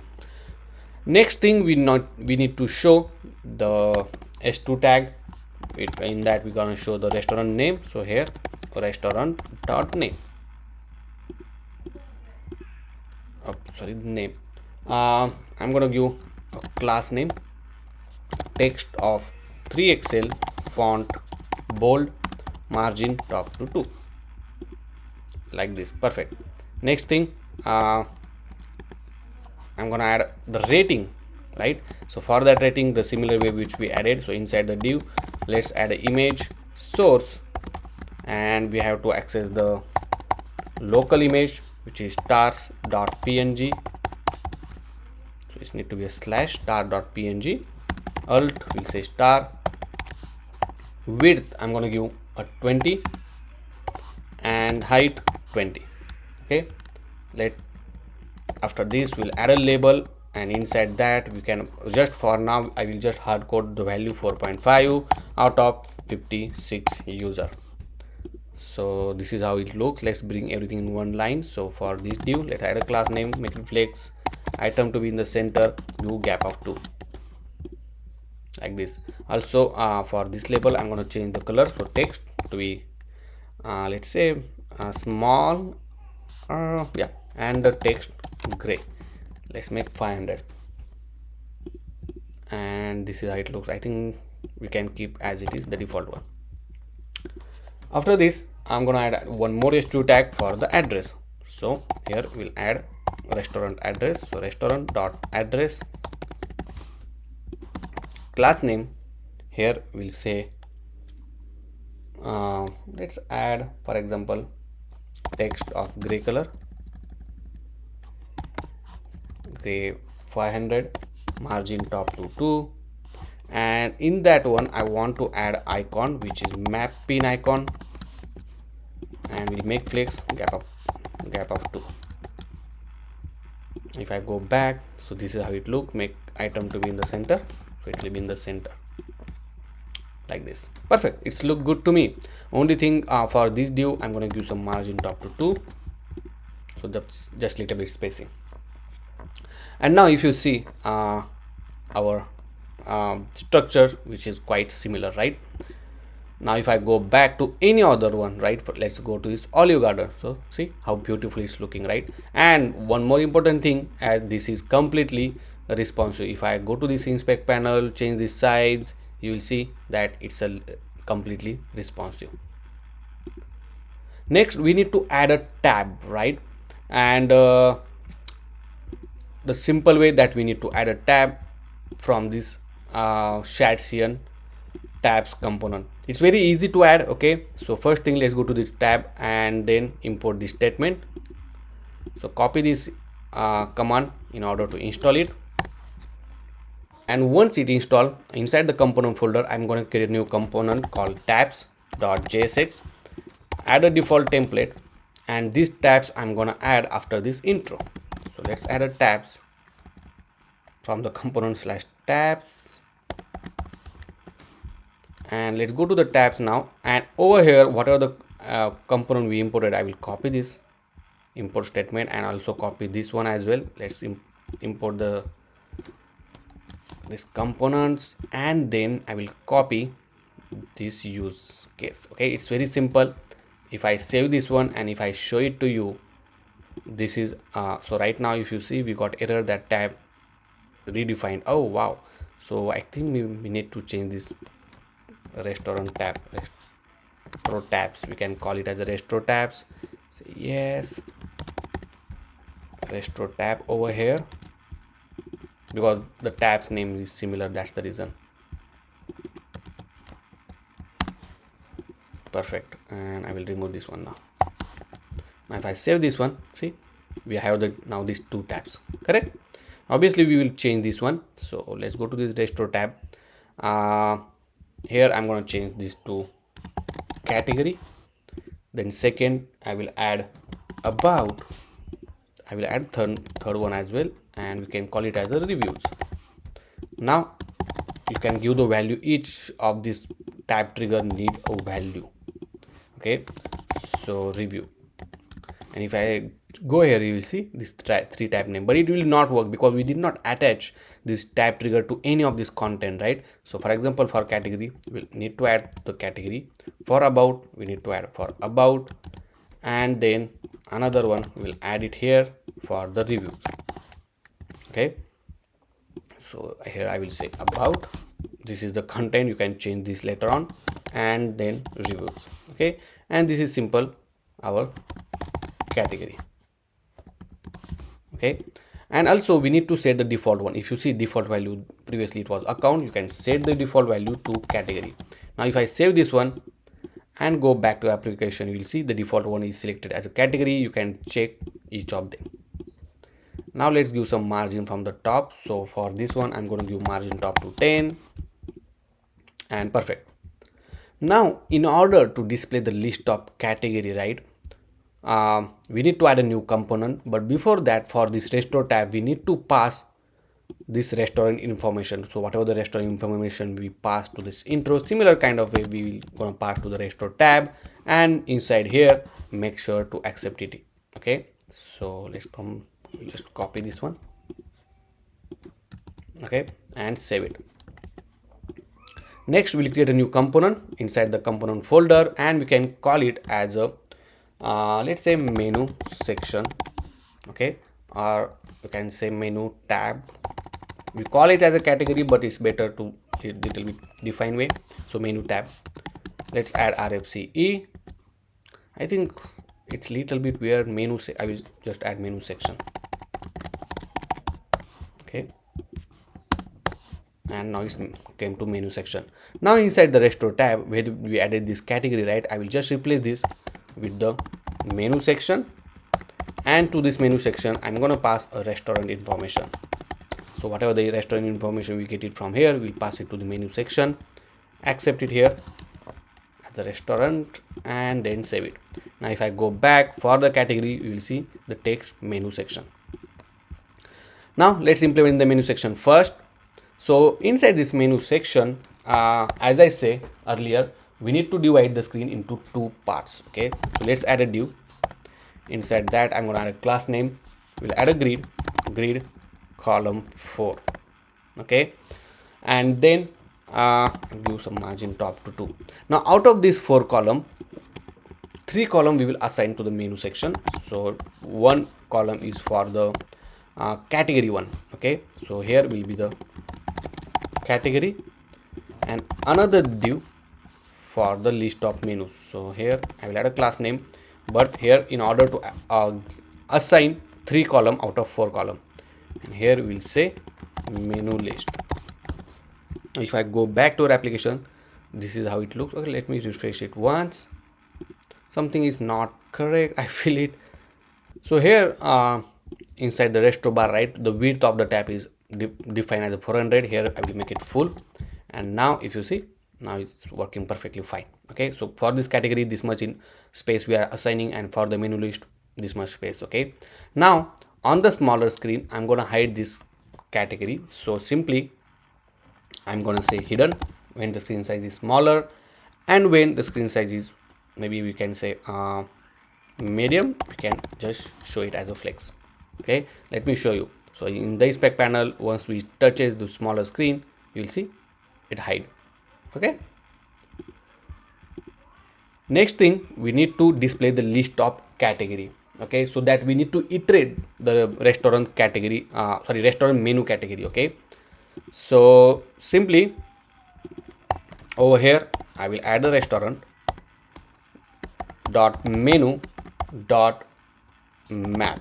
Okay, inside that we have item comma index, like this. Inside that we'll simply add a button, okay, from the shared cn, and in that button we're going to simply display item dot category. Okay, let's save this one, and if you see, we got this 4 category. And if you wonder how I got this, I decided the field, right? If you see the response, right, over here we'll see in the menu, right, let me show you the actual example.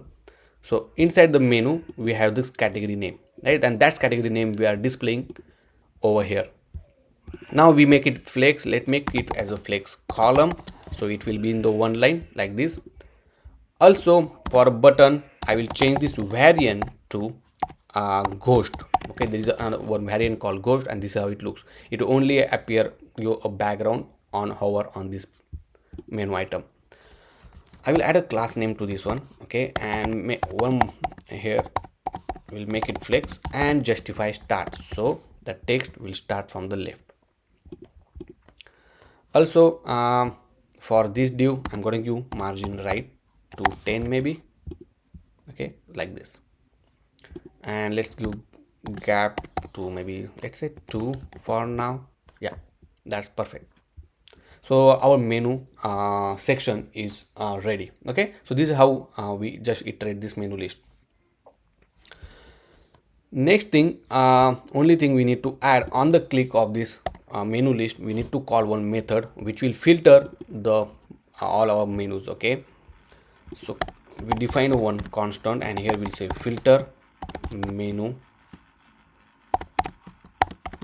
Okay, and to this filter menu, let's add it here as on click first, so you will understand. So not set but filter menu, and to this filter menu I'm going to pass the selected category like this, and that's it.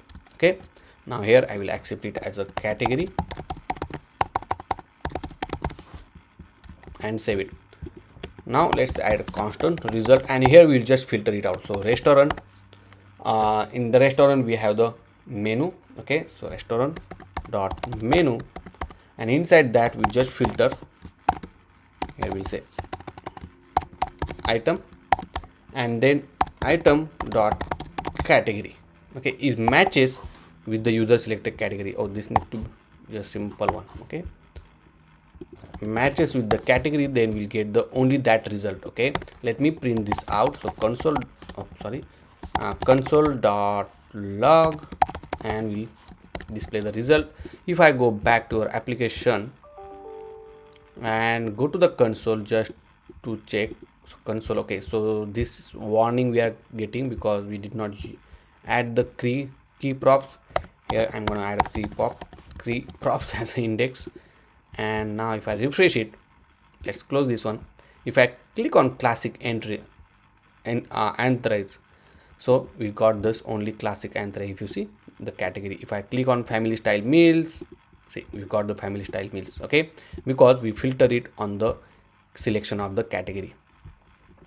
Obviously we need to store this in one state, so here we'll define a constant. We'll say menu item list comma set menu item list is equal to use state.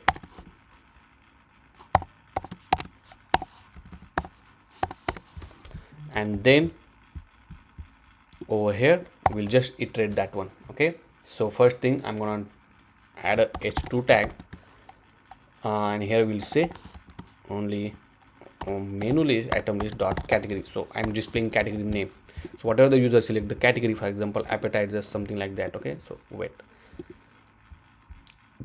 something is broken, I think. Okay, so obviously here we need to set the value first. Okay, and we are filtering out, right? So we just need to add the 0th value. Okay, so now let's test this out. Let's click appetizers. See, it's showing appetizers. If I click family style meals, it show family style meals. Let's give some styling to this one. So add a class name, and here I'm gonna add a font. Let's add font bold, then let's add extra bold because I want little extra bold, and text large. If I go back over here, see, like this, that look good to me. Now next we need to add let me bring this down because we need to iterate. So let's add a div, and inside that div we'll iterate that menu item list. So menu item list, sorry, dot, inside that we again have menu item dot map. That one we have to iterate. So item dot index, we'll iterate it. And first thing, let's add a div. Inside this div I'm gonna add an image, so all the menu image we want to display, right? Source, inside that item that product, it's going to be a product image dot url. Here we'll give alt tag as a item dot name. Width I'm gonna give 120, height should be 120, and let's add a class name. So here as a class name, let's save and let's look how it looks. So if you see, right now we have 2 options. If I click appetizers, we have 3 options. So for class name, I will just add object to be cover. Width I will add 120 pixel, height of 120 pixel, and rounded corner to be large, like this. Now for this particular div, right, obviously we want in a 2 columns. So I will add a grid. We'll make a grid column 1 when the screen size is smaller, but when the screen size is medium, we'll add a grid column 2. Let's add it for the large only. So once it is large, we'll add a column 2, like this. See, next thing, for this div I'm gonna add a class name, and we'll add a padding of 2. Later on we'll add more detail. Now for the div, let's add some information, which is the menu item name. So let's add a h2 tag here. We'll add a item dot name, then item dot price, item dot description. Let's save it and make sure everything is there. See, name, price, and description. That's pretty good. So let's give some styling to this one. I will close this tab. Let's add a class name, font bold.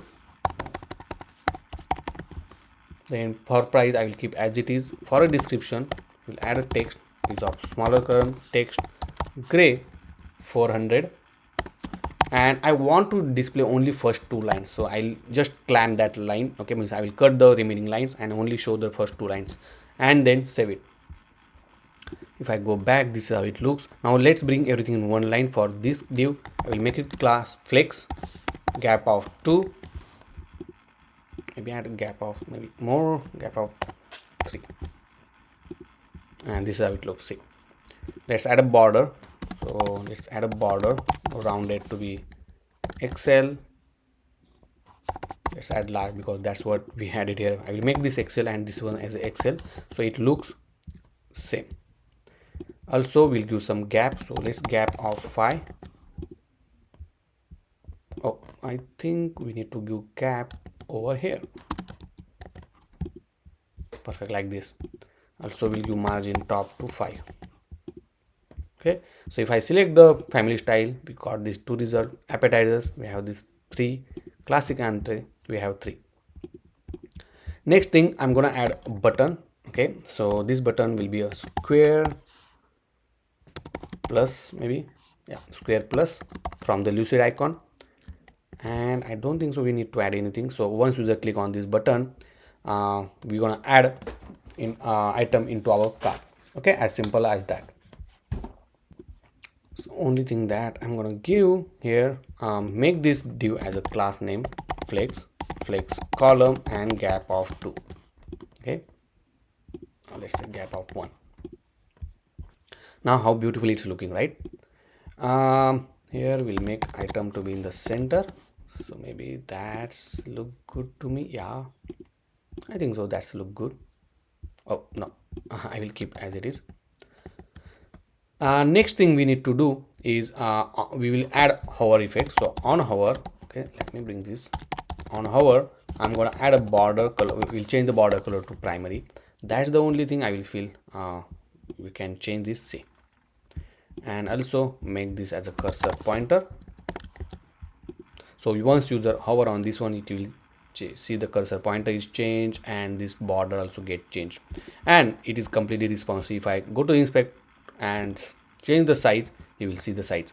But if you see, there is a lot of space on the right hand side because we just assign the 3 column to this one out of 4 column. So what we can do, when the screen size is medium, then only we will assign the 3 column. Otherwise we will assign the 4 column when the screen size is smaller.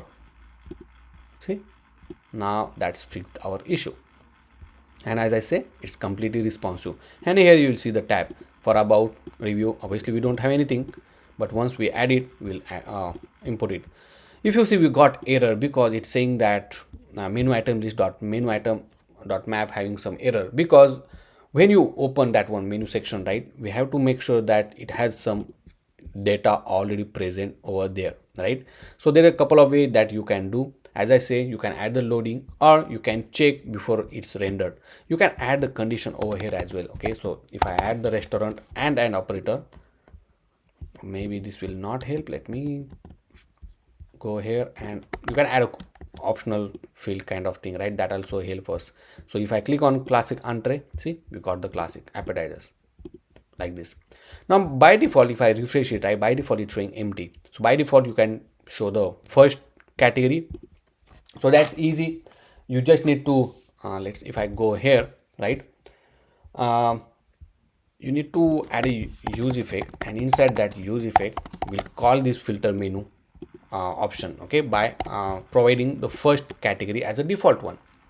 So here, whenever the restaurant is available, and I'm gonna call restaurant, if restaurant is available, and operator will call filter menu option, and inside that I'm going to provide a restaurant menu, the first menu, and in that we'll provide the category name. As simple as that, right? Let's save this one, and boom, if I refresh the screen, it's okay. So this is cannot read property undefined reading 0. That's interesting. So even though we check here, right,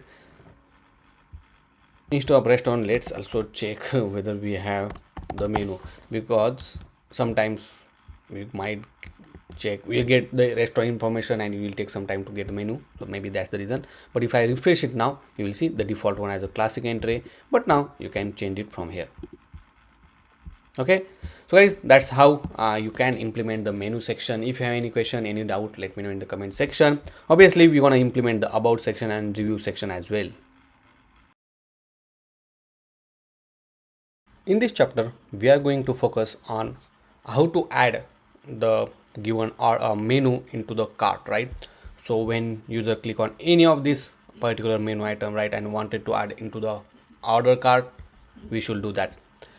So it's very simple. Okay, so first when user click on this add to cart button, okay, so this is the plus button. When user click on this one, we're gonna store our data into the HyGraph cart schema, and then we have to make sure as soon as this data is getting added into the cart, we're gonna add a cart icon on the header obviously, and that count will gonna change update immediately without refreshing the screen. Okay, so that is a very important part that we need to make sure. Also we have to make sure that user is adding from the same restaurant. If user is trying to add from the different restaurant, we have to make sure, or we have to avoid that one, or else we have to remove the previous order from the other restaurant and then add the new order from the new restaurant. Okay, so that is very important part we need to take care of. So let's go back to our application, and first thing we need to do is to add the cart icon over here along with the count. So go to the header first, and over here obviously we're gonna add once the user sign in. So here I'm gonna add a div,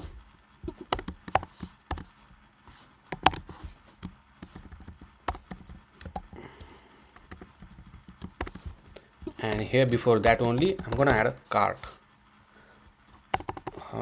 Here we'll say shopping cart. I don't know why it's not coming.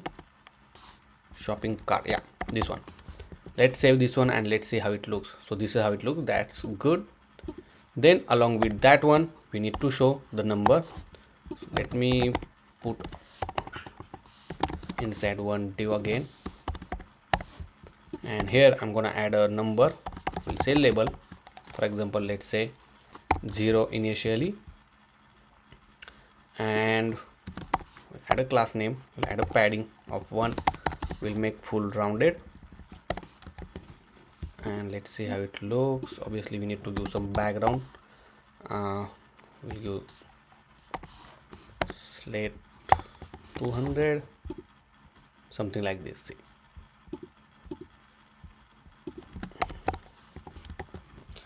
and for this one let's add a class name, make it flex gap of 2. Same thing, we're gonna add it here.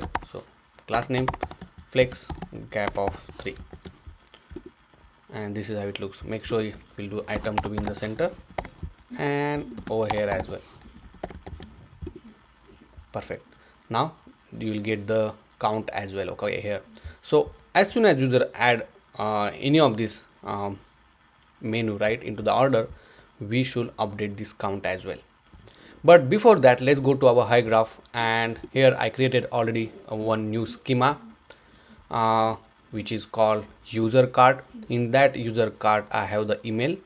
Okay, so whoever is adding into the card, we want to add the email, so all this card is attached to the email. Okay, and then we have the product name. I will just change this to capital P, and the price, the product image, here will be, we are passing URL and the product description. And now you might have a question why we are adding that and why we are not referring, because we added the data from the component, we added inside the component actually. Okay, so we cannot refer that one. It's better to keep it and separate. Okay, so that we are adding this all the information, because this information we need it when we are doing checkout, or we want to send an email with the order details inside the content. So it's simply, if I go to the add entry, you will see the email, product name, the price, image, and the description we are adding. Now go to the API playground, and I'm going to add a new query. But in this case, instead of adding a new query, okay, let me close this one. We are going to add a mutation, because we want to create a new record, because we want to add a new cart record into the user cart schema, correct? So let me add new one, click mutation and plus sign. Okay, so here you can use mutation name. Here you will say add to cart. Now if you see, we have different type of mutation called create operation, delete operation, or publish, schedule, publish operation, unpublish, and update, a lot of more, or even you have upsert as well. Now here we need to add into the cart. So if you see, we have the option called create user cart. Inside that, the data is mandatory, so you can select, for example, email, we want to add price, description, image, name. Okay, and then it will just return simple ID once it is added into the cart. But as soon as you create a record, right, the record will be in the draft mode, and you have to make sure that it will publish it as soon as you create that record. So that you have to also add this publish user card. So I will just select this publish many user card, and simply here you can change to publish, and I will return the count. Okay, nothing else. So it will this particular code will create a new record which is in the wrap mode, and then publish main user card will publish the record. Now this is a simple query. If you want to run, you can run. Okay, you can add this information over here and try to run it. Make sure it's running properly, okay, and you are not getting any error. Now copy this mutation query, go to your global API, and over here I'm gonna create a new method called constant add to cart. It will be async,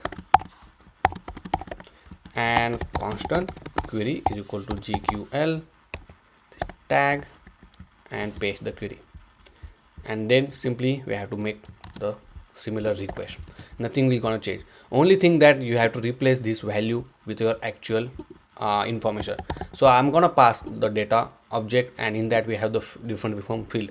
For example, we will say data dot email, then here data dot price,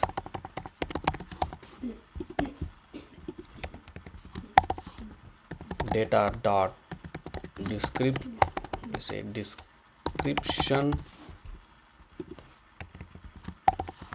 data dot product image, and the last is data dot name. Okay, so this information we are just adding while creating the new user card, and then make sure to export this add to cart over here. Now let's go back. Let me close all of this tab, and then we'll go to the menu section where we have the actual menu, right? And on the click of the square plus, we want to call the method. So here I'm gonna add on click method to this one, and we'll simply say add to cart handler, and here I'm gonna pass the item. So whatever the item we are rendering, that item information I'm passing. Let's create this method constant add to cart handler like this, and here obviously we have the information called item. For this square plus, make sure I'm gonna add a cursor pointer, so whenever user hover on this one, we'll change to cursor pointer. Now if I go back to our application, so if I hover on this one, see, perfect. Next, as we have the item information, let's create a data object, and here I'm gonna add a couple of information. So first is email, so we need to get user email, and you know that how to get user email by using constant user is equal to use user hook from the clerk. Make sure to import this hook. Okay, so here, then you can just access the user email address using user dot primary email address dot email address, and inside the user you will see a lot of different things. You can get the user profile image, you can get the user full name, given name, all of this information. Then we want a name, which is the item dot name. Then description, we get, description, we get it from item dot description. Now if you think the data is not there, you have to make this as optional. Then we'll save the product image, which is getting from the item dot product image dot URL. Here we are saving the URL. Okay, very important thing, we are not saving the actual image. And the last is price, so which is again item dot price. Okay, you can just print this out. So I will just console this for you, and you will get to know which data is missing or everything is getting or not. So I will go to the inspect panel, go to the console. So right now we have one warning regarding the key. I will just ignore it for now. And now if you click on this, for example, let's add this information, and boom, if you see, we got all the information, and that's what we needed. Now this information we're gonna pass by calling the add to cart global API method. Here I will pass data dot then, and simply we will return the response. Okay, now as soon as user click on the add to cart, right, we will show some kind of message that the cart is updated, or we added the menu into the cart, right? So for that one, I'm going to use a toast, and we have different two options in the toast. So from the ShatCN component, we have the toast component where you will see the toast like this, or we have another or a newly updated component called Sonar. So it has also toast, but if you see, this is how it looks, right? You can see the previous 3 toast message like this, and it's very easy to use as well. So copy this npm command, just install this component inside your application. Then you have to add this toaster, okay, component inside the root layout. Oh my bad. So I will copy this one, and then let's save this everything, and then go to the layout.js. okay, either you can add it here or you can add it inside the provider as well. So let's add inside the provider. Let's save this one. Make sure to import this toaster from the @component UI sonar. Okay, see, it's importing from the same.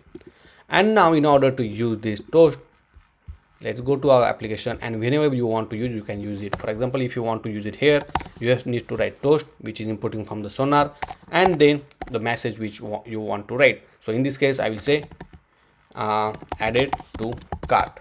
Okay, when user click, as soon as user click it, right, because this will take some time to add into the cart, but here as well you can show the message adding to cart.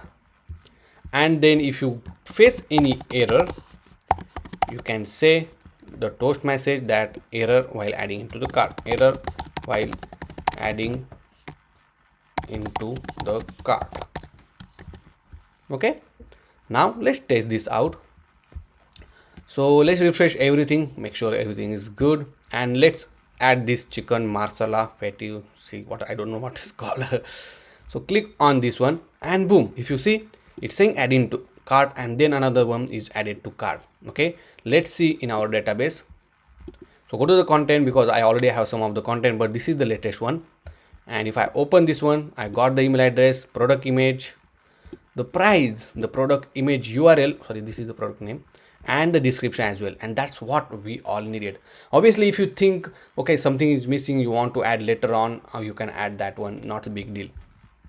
And I hope you understand how we easily add it into the cart. Now the next question, if you still see this cart, we did not update it, right? We have to make sure that this cart is getting updated. So the question is how to update that particular cart. So we have to trigger, okay, as soon as we added the information into the cart, and for that one, I'm going to use a hook, the context. Okay, so if you did not use the context before, so the context is very powerful kind of concept. And when you want to share any variable from one component to other component, right, you are passing it directly to the component. But with the context, whatever the inside the context provider, whatever the component you added, you can share any value between that component just by updating the context. Let me show you in a demo. So here inside the app folder, first thing, I'm going to create a new folder, and I will call it as a context. Inside the context folder, I'm going to create a new new file, and I'm going to call it as a, let's say, cart update context.jsx. So here I will just say export constant, I will give same name as a file name, is equal to create context. And if you see this create context, I am importing from the React. Initially I will pass it as a null, and then save it. Now inside the provider, okay, because we have layout, and along with that we have added the provider, I will wrap this provider inside that particular context. So here I will just simply say what is the name, okay, cart update context dot, it has a property called provider. Okay, and inside that one we are going to wrap all our application, which is contain header, toaster, children, and everything. Okay, now this provider, we need to pass some initial value. Okay, so we'll define that initial value. So we'll define constant, we'll say update cart comma set update cart is equal to use state. Okay, as we are using use state or React hook, we have to make this particular component as a client side.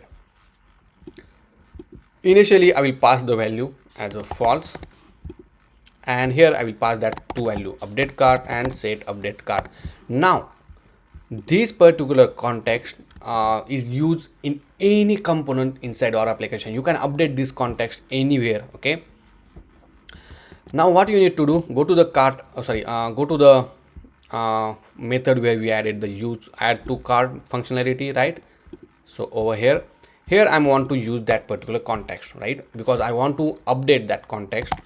So I will add constant here. In order to use context, you have to add in the curly braces, and same name you have to give, whatever the name you gave it here, right? So inside provider, this one, so that state name you have to give it here inside the curly braces, then use context and then the context name. So in this case, cart update context. Simple, right? Now as soon as you add it into the cart, here you will set the update cart as a true, but not make the true because we want to change every time. Okay, so you can make true to false, false to true, whatever. So I will just do the reverse, whatever the value is there update cart, right? I will reverse that one and then save it. I will tell you why I'm doing like that. Now go to the header where we have that particular count, right? To show it for the shopping cart. Here I'm going to use that context again. So let me copy this context code and make sure to import this use context first and then cart update context. Okay, so what will happen, I will use the use effect over here, and I will execute use effect only when the update cart will get update every time. So update cart, whenever the value of this particular update cart will get update, then this use effect will get executed. So I will say console.log and we'll say execute me. Okay, and let's save this one. Let's go back to our application. Let's refresh it once. Okay, obviously first time it will execute. If you see, let me clean everything, and now if you add any of this one, let's add this one, and if you see, it's saying execute me. We updated inside this menu section component, but as we are updating the context, it also update this all the context, and this use effect will get execute. Cool, right? Now here we'll define a method called constant get user, I will say get my cart or get user cart, like this, and here we'll simply get the cart information, right? So we need to write API. So let's go to the HyGraph first, and the API playground, I will add a new query. So here we'll add a new query and we'll call it as a get user cart, get user cart.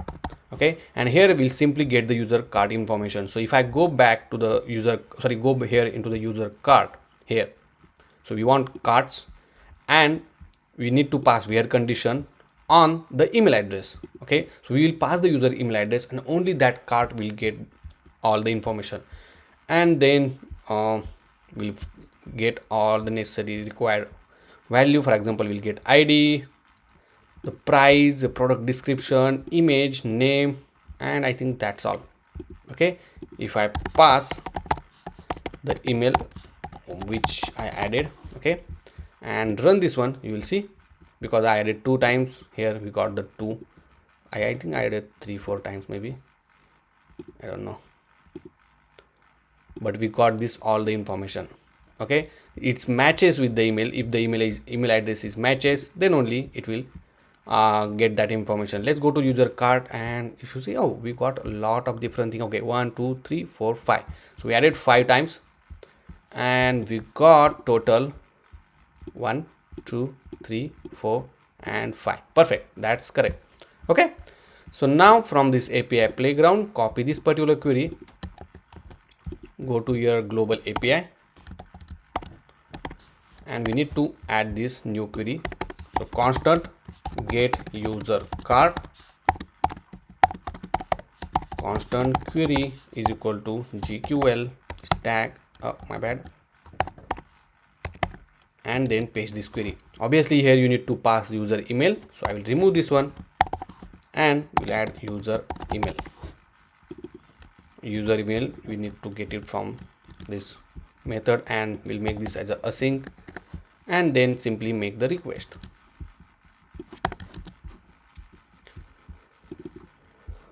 And I will export this get user card over here so that we can use it. Now inside the header we'll simply use that one. So global API dot get user card, here we need to pass email address, we'll pass in a moment, and then we'll get the response. Now over here we'll get the user information. Okay, we already have the user information, so we just need to pass user dot primary email address dot email address.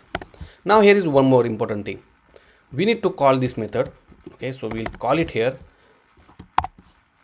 and we have to make sure we'll say and user information is there. Okay, so we'll execute this when the user is available. Okay, then only we are going to execute this get user card information. Right now I'm just consoling the result. Let's see what we are getting. So I save this one, let's go back to our application, and if you see in the user card we got the 5 result. Perfect, right? Now let's save this in one state. So here I will say user card, or we will say cart only, cart comma set cart is equal to use state, and then here we'll simply set the cart response dot user cards. Okay, now we have the user card information. That you know that we just need to show the count for now, right? So here right now we just hard coded the value as a 0, correct? Here we'll simply show the length of that particular card. So cart dot length, and that's all, right? And now this need to be length. And now if I go back to our application, see we got the length as 5. So cool, right? Let me give padding to 3 on the x-axis, so it will be look like a circular. Cool, right? Now let's add some different data, right? If I add the pride Mozilla, and boom, see it's changed to 5 to 6. So cool, right? Even I did not refresh my screen, but it's still updated. Let's add a couple of more. Let's add spinach artichoke dip, and boom, it's changed to 6 to 7. Cool, right? So this is how you can add data into the card, as well as you can update your card count without refreshing the data. So that's all about this particular chapter, because this is very important. Okay, as you know that we are not using the real-time database, right? Obviously we need to make sure without refreshing our screen we are updating our data, so that user will get updated information. There is one quick update. So currently in the user card we are saving this much details, right? Along with that I want to add a reference to the restaurant. So let's add this reference relationship. Okay, and here I will allow only one model to be referred, and here we'll select the restaurant. Right now I want to use one way. Okay, and if you see how to use two way as well. Okay, if you never use reference, I will definitely suggest to check out how the reference will work. Okay, and here we'll say one-to-one, click continue, and then click add. So once it added, if you see the restaurant get added over here. Okay, now if I go to the content, right, and for the user cart, if I open any user cart here, now you can attach the existing content. Okay, so it's very simple. Whatever the content you want to attach, you can just click on that one, and then it will get added. But obviously we are not going to add it from here. We have to make update inside our query as well. So first thing, in get user cart as well, we are going to make update. But before that, into add to cart, here we are adding this much detail, right? This product description, product image, and the product name. Along with that, we are going to add the reference. Okay, so if I go to this restaurant, just search for the restaurant. If you see restaurant, and then we can connect with the name. Oh, not here, my bad, because this is a return. We need to inside the create only we need to add. So here if you see the restaurant, and we'll connect it with the slug. You can connect with the ID as well, but slug will give a proper meaningful name to the given relationship. That's the reason I'm connecting with the slug. Okay, now once you select this particular field in for the GraphQL, just make sure to add this much line. Okay, maybe this much, and this you need to add into the add to cart. So if you here we can add that one, so just click enter and we'll add that. And here we need to add a slug, so we'll say data dot slug, we'll say restaurant slug. Okay, and then obviously when we are adding into the cart, right, we have to make sure we'll add that slug as well. So go to the menu section where we are adding over here, right? So here simply I will just copy the same field name, which is restaurant slug. Then here we will say item dot, and obviously we will get the restaurant slug from the restaurant, so we'll add not item but restaurant dot slug. Okay, as simple as that.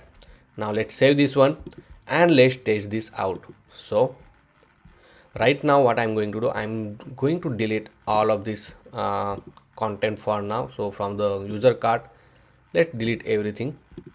Let's clean this out and let's go here inside our application. Let me refresh once. So we are in the Olive Garden. Let's add this particular, so it's saying that this particular item is added into the cart. If you see, the count changed to 1.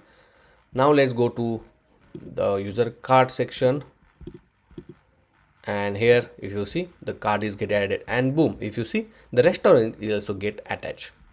Now along with that one, once we have, let me bring this nearby, and once we have this one, right, inside the API playground, inside the get user cart, we are getting the we want to get the restaurant information as well. Okay, so inside the get user cart, if you search for the restaurant, see this one. Okay, so you can select what are the information you want. Okay, so in this case I'm going to select restaurant. Here we can select the, maybe let's select the banner image. Okay, not required means I'm just selecting for now. Okay, so banner URL we want, I don't know why it's, wait just a second, I'm selecting correct one, I'm just checking. Okay, so maybe we are in the user cart, that's correct. Okay, we don't want to select where clause. Okay, in restaurant, select the name of the restaurant, oh my bad, and then we'll select the banner URL. Okay, make sure that you are selecting the field correctly, and I think that's all. Let's add slug as well just for the information, and that's all. Okay, so copy this restaurant thing, this particular query update we need to add inside our get user cart. After this product name, I will add this one, and that's all. Okay, now when we are fetching the data, right, this cart information also contain the menu item along with the restaurant detail. So that's the only change I wanted to tell you. Okay, because this particular change we required in order to display the restaurant name whenever we are going to do checkout or in the cart detail as well, or we want to confirm when we are sending the email to the user, that time also we need the restaurant detail. Now we are going to implement the cart section where user click on the cart, and then we're going to show all the items which is added into the cart, right? So obviously along with that one, we're going to save the restaurant name, and then we want to say display the list of items which is added into the cart. Along with that one, we're going to give option to delete and specific item from the cart, and then in the checkout section we're gonna display the total amount, whatever the user added into the cart, that amount will be show it on the checkout button. So let's go back to our application, and this is how we're on the click of this cart, we're gonna add that particular section. So for that one, we need a ShatCN component, and we are going to use a popover component. So if I search for the popover over here, right, so if I click on this one, right, this is how the behavior of the popover will look like. So copy this command and paste it, and then copy this import statement. I already installed this one. Let me close all of this tab first, and we need to use this popover inside the header because that's where we have this shopping cart, right? So maybe below of this div I will, oh sorry, first let's import these statements. And the use is quite simple. So copy this popover and then paste it below this div. Okay, so we want to open this popover on the click of this shopping cart and the number. So I will copy this div, I will paste it inside this popover trigger and make sure to add it as a child. Let's save this one and let's test this out. If I click on this one, oh, so let me refresh this once, I don't know. And if you see on the click on this one, we are able to see the popover. Just for this particular div, I will make it as a cursor pointer. Okay, next, this is the content right now is rendering on the popover. So what we are going to do, we are going to add a new component and we can call it as a cart.jsx. Add the default template and then just render that cart component inside this popover. And to this cart I'm going to add a cart. Okay, so because whatever the cart information we are fetching over here, that cart information I'm going to send it to this cart component, and then inside the cart we'll accept it here as a prop. That's correct. Okay, and save it.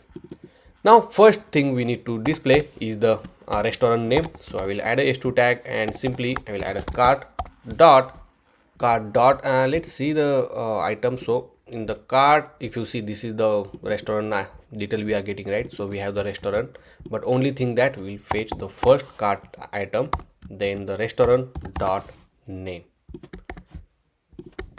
and then save it. Okay, if I go back to our application, you will see the name of the restaurant. Here I'm going to give class name, we'll say text large and then font bold. Perfect. After this one, I'm going to show the div. Inside that I will add a simple h2 tag. Here I will say my order. Okay, just simple text my order. Here I will add a class name, font bold. I think that's enough. Okay, for this div, let's add a class name, margin top to 5, and then we are gonna simply iterate the cart element. Okay, dot map, we'll say item comma index div, will add and let's pass a key as an index. Okay, next we want to show the image. Okay, so we'll add the next slash image source. Let me put in this way so it will easy to look into the right hand side, and then here simply I will add item dot product image. Okay, for the alt tag I'm gonna add the item dot product name,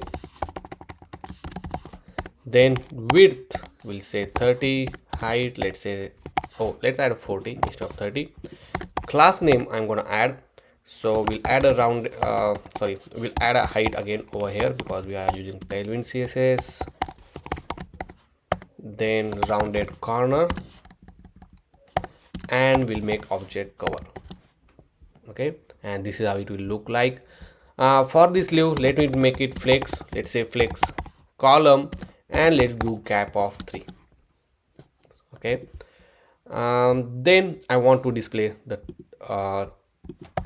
text. Okay, sorry, the item name. So let's wrap this image because there is one reason I will gonna tell you, but here let's add a h2 tag, and inside that let's add item dot product name.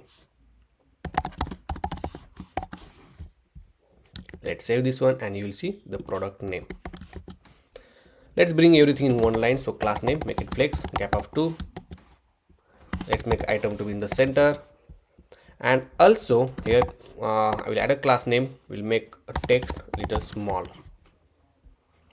Next thing, I'm gonna add a h2 tag for the pricing, so item dot price. Okay, and it needs to be $, so I will add a $sign. Let's make this class name font bold. Okay, and I will put in one line. So for this main div, I will add a class name, make it flex gap, not gap, but we'll say justify between, add gap of 8 as well, something like this. See, and let's make sure to make item to be in the center, so it will come vertically center. And the last, we need to add the button to remove it, right? So we'll add X from the lucid icon. So this is just a cross X. Let's add a class name. We'll add a height of 4, width of 4, and then text of red color, so something like this. Let's bring everything in one line, make it flex gap of 2, so it will be in the one line. Okay, if I increase the size, this is how it looks. The name is little bit congested. So what you can do inside the header, for this pop over content, add a class name and just say width to be full. Okay, so this is how it will look like. Perfect, right? And the last but not least, we need to add item, and it will just say checkout, and boom. See, now one more thing we need to add it here. We need to calculate the total amount. So this amount, total amount of these two items we need to calculate. So for that one, I'm going to create a new method, and it will say calculate cart amount, and we'll just use a for each loop. So cart dot for each. Okay, we'll say item comma just item, and let's define the total is equal to 0 initially, and then we'll add a total is equal to total plus item dot price. Okay, and then we'll return the total. So this particular method we need to call over here. Okay, so first $sign, then we need to call this method and then save it, and if you see, boom, we got the cart total amount. So this is how we can add the the cart section. Okay, where user can click on this cart and it will update it. Now let's add some other information. So let's add this stub GT Frita. Click add, so it added into the cart. If I open this one, boom, it will display it on the screen. But if you see the amount, it's getting weird floating number. Okay, so you can update that one. So you can just write to this total to fix to 2. Okay, so and only 0.2 decimal it will show the specific value,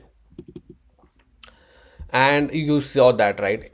Immediately is get reflected. Now if until and unless the cart is not getting, you can show some kind of loading. Okay, the cart information is getting updated or something like that, right? But if I refresh it, right, you don't need that one because we already have the cart information, and once you click it, it will display the result.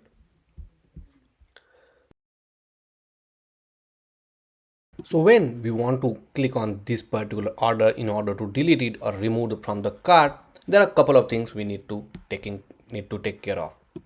So as you know that once you click on it, right, first thing we need to do is to remove the restaurant connection. When I say the remove restaurant connection, if you remember for the each of this user cart, right, let me go in the cart, we attach the restaurant, right? So the record cannot be directly deleted because it is connected to other content as well or other record. Okay, so first thing we need to do is to remove this connection. Okay, once you remove this connection, we have to make sure that the whatever the update you are making, means removing the connection, it's supposed to be published. Okay, so that it means we have to call that publish GraphQL query, and then next thing, the last thing we need to do is to delete the record. That it means we have to call delete mutation query. Okay, so let's go back to the HyGraph, and inside the API playground, I'm going to add a new query, and it will be a mutation. So here we'll say disconnect, we'll say disconnect restaurant from cart item, and here if I go to the update user cart, so you have to go to this update user cart. Inside the update user cart, go to the restaurant, and here we'll say disconnect and make disconnect to true. Okay, and obviously we need to pass here as id or which record you want to update. Then as I told you, you have to publish that one. So let's go to this publish section where you can say publish many user card. Here we have to change to published and then select the count just to return it. Okay, so this query you need to run first. So let's go here and then go to the global API. Over here I'm going to add a constant disconnect restaurant from, we'll say restro from user card item, then constant query is equal to GQL and paste the query. Okay, so this is the ID which we need to pass. I will replace it over here. Perfect. And then make this request. As we are using await, let me make it this may function as async and then simply export this one. Now inside the card item, right, let me bring this side by side.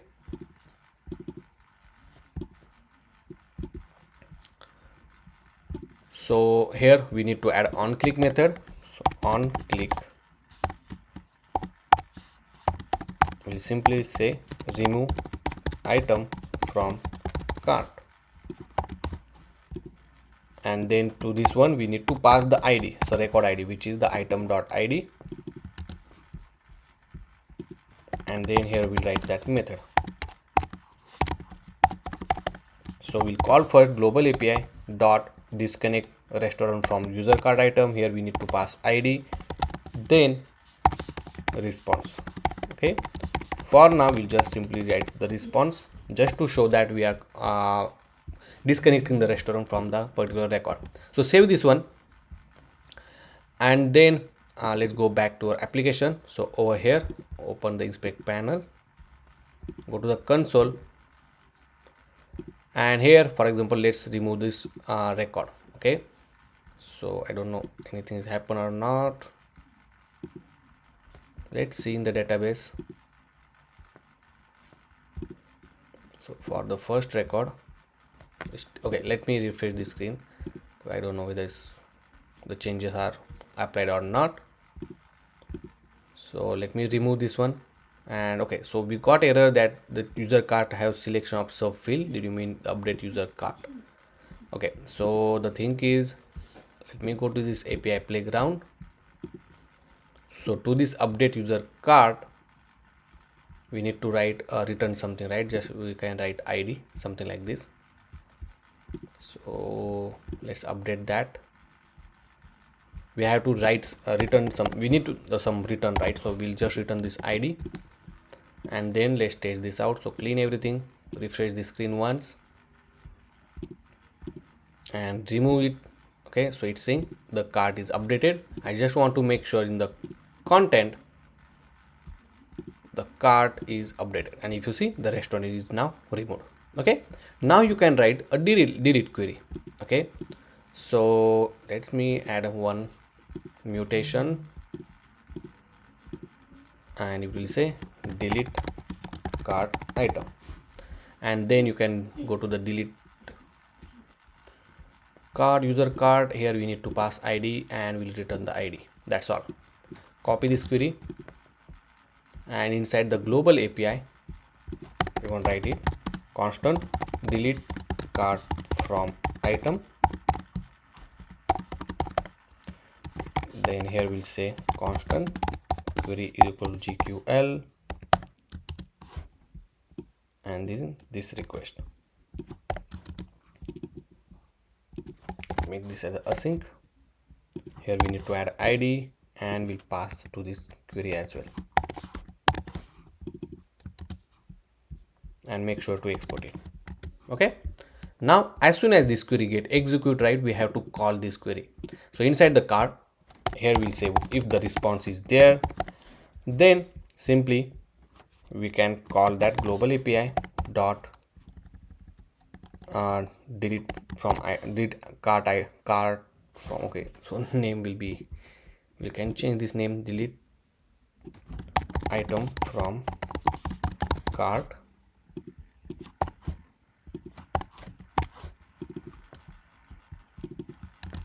and make sure to export this one and then use it here. Here we will pass id, then and then the response. Okay, so we'll console this response over here, and also we'll toast it that item removed. Okay, so let's test this out. So if I go here, let's refresh the screen once. Now we'll remove this first item. Okay, so it's saying the deleted, but it's not updating our cart. But if I refresh it, you will see only one item now. Okay, so we have to make sure that we'll update the cart, and you know that how we updated the cart, right?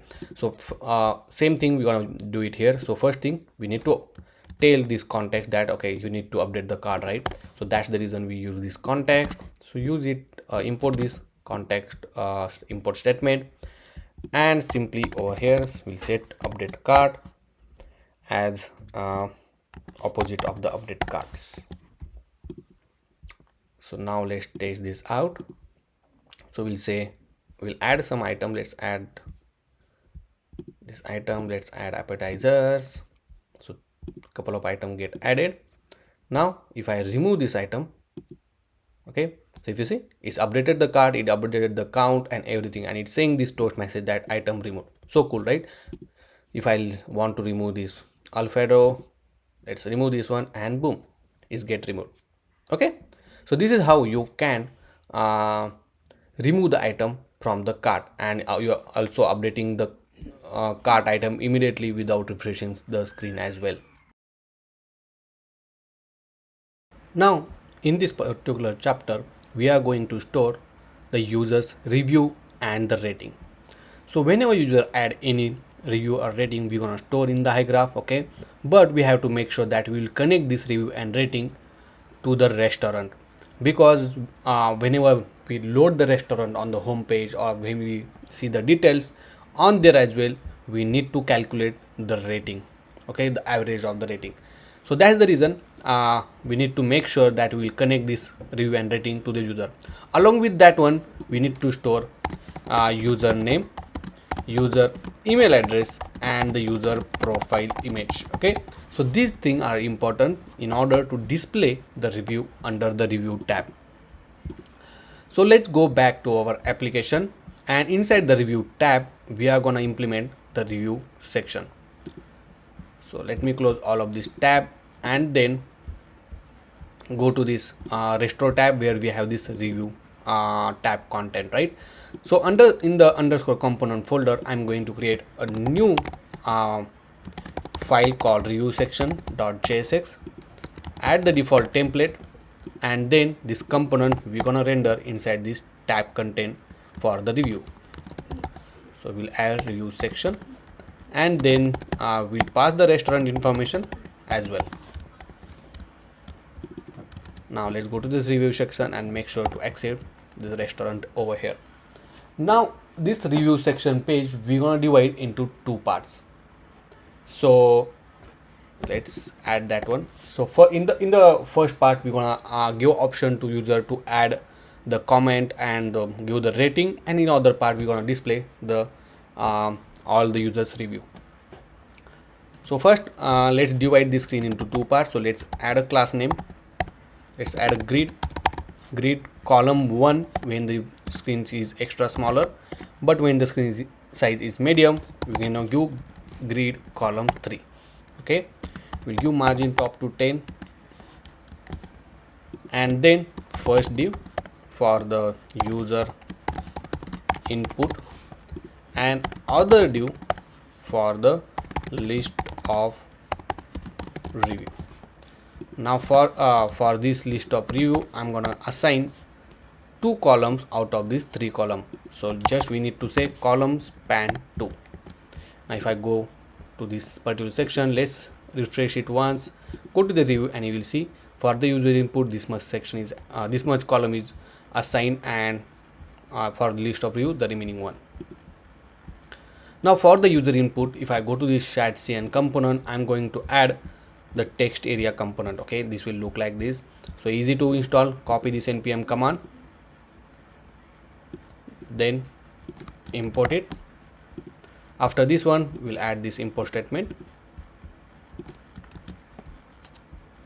and simply we're gonna use let me remove this one, the text area, like this. Okay, before that I'm gonna write h2 tag, and we'll simply say add your review. Let's add some styling. So we'll add a font bold and text will large. Okay, for this div, let's add a class name, make it flex column, give gap of 2. Okay, and if I save this one, let's go back to our application. So this is how it looks. Now we also want to add a rating section, right, where user can add the rating. So for that one, I'm going to use this library called React Rating. Okay, so I will put the link is in the description. You can just search React Rating and you will find this library. It's very easy to install and easy to use. First thing you need to do is to copy this npm command in order to install it. And then for the Next.js, if you scroll down, right, here is a option for the Next.js, as we are using app router. First thing you need to do is to import this line of command inside the layout.tsx file. So go to the layout.tsx file and import it here. And then in order to use this rating, you just need to use this particular component. So in our case, inside the review section above this text area, I will add this one. Make sure to import this React Rating component.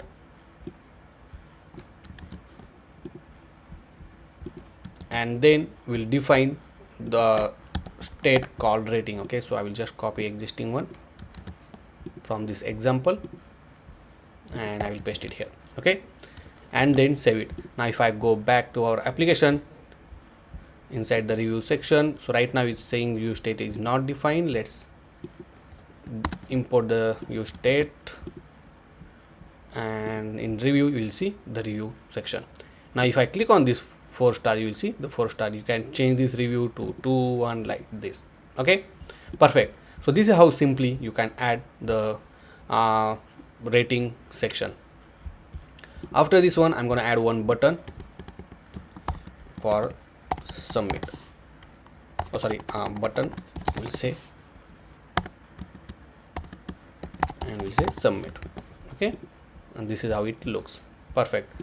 Now let's give some styling. So I'm going to add a padding of 3, then rounded large, and we'll add a shadow large, and let's see how it looks. So this is how it looks. Let's give some more padding. So I'm going to add padding of 5, and let's add a border as well. Perfect. Okay, so if you see I'm not able to scroll, so what you can do, inside the provider, okay, you can just add margin bottom to 20, so you can scroll it a little bit now. See, perfect. Also inside the review section, where we have this grid, I'm going to give a gap of 10, so we have some distance between these two columns. Okay, and I think this look good to me.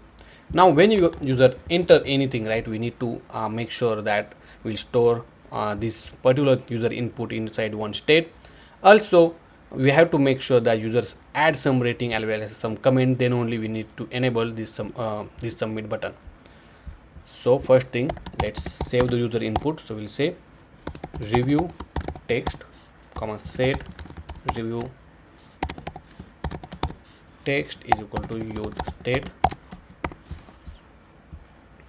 and to this text area I'm going to add on change, which it will emit the event e,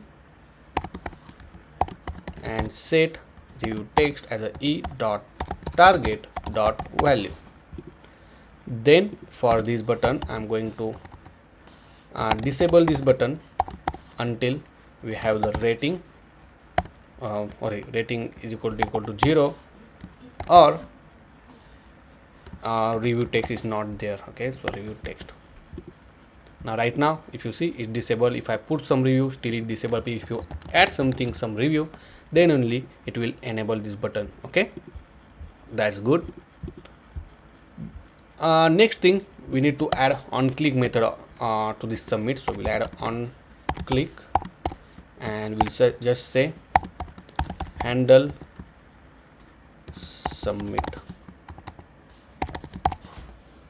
So we'll create a method to handle the submit. So constant handle submit, like this. Now inside this method we need to write a logic in order to save the review inside our HyGraph database. Okay, so inside this one, inside the schema, I already added the review text. Let me refresh the screen. And if you see, I already added the review schema. Inside that I'm storing username, the user email address, the review text, whatever the user enter, right, how many stars user give, then the profile image of the user, and then I connected this to the restaurant. If you see, I connected by menu to one, so each review means allow multiple review per restaurant. Okay, this is important. Also you have to select the two-way reference. Okay, so this is very important. Select the two-way reference and then menu to one relationship. I will put this, all the screenshot is in the description. Then go to the API playground, and over here we need to add a mutation query. So select the mutation, add it. Here I will say add new review and click on this create review. So here we want to add email, profile image, review text, star, and the username. Along with that one we need to connect the restaurant. So I will connect with the slug, or you can connect with the ID, doesn't matter. I bring this everything like this, and the last we will return some value, which is you can return ID once it install. Okay, sorry, when it execute. Let me bring this down again. Perfect. Now copy this query, go back to your application inside the global API, and let's define that one. So constant add new review async constant query is equal to GQL, paste this query over here, and then make a request. Simple. Now here I will accept the data and make sure to export this add review so that we can use it in any component. But here we need to add all the information. So first data.email. Let me copy all of this thing.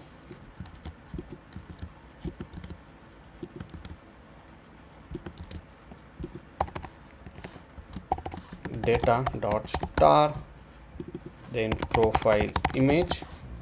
Here I will keep everything, the name similar to the field name, username,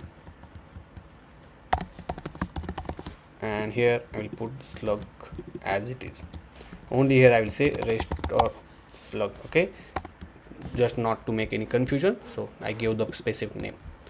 Now let's save this one, and along with that, as soon as we save this review, we have to make sure that we also publish this particular review. So just search for the main publish many reviews. Here we'll change to publish and it will return the count. So I add these 2 lines of code after this one and then save it. Now go to the review section. First thing we need to do to create a data object. So here we're gonna add email, which is the user email. So get the user information using the use user hook from the Clerk. So user dot primary email address dot email address, then profile image, which we can get it from user dot image URL. Okay, and then username again. Let me just to verify that it's just a username. That's good. So this also will get it from user dot full name.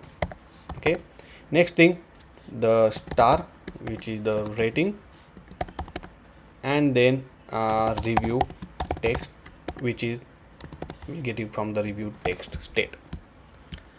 And the last important thing is a restore slug. So I will just copy this name called restore slug, and which we can get from the restaurant dot slug. Okay, now we have all of this information. Then just call global API dot add new review, pass this data object, then response, and we'll console the response.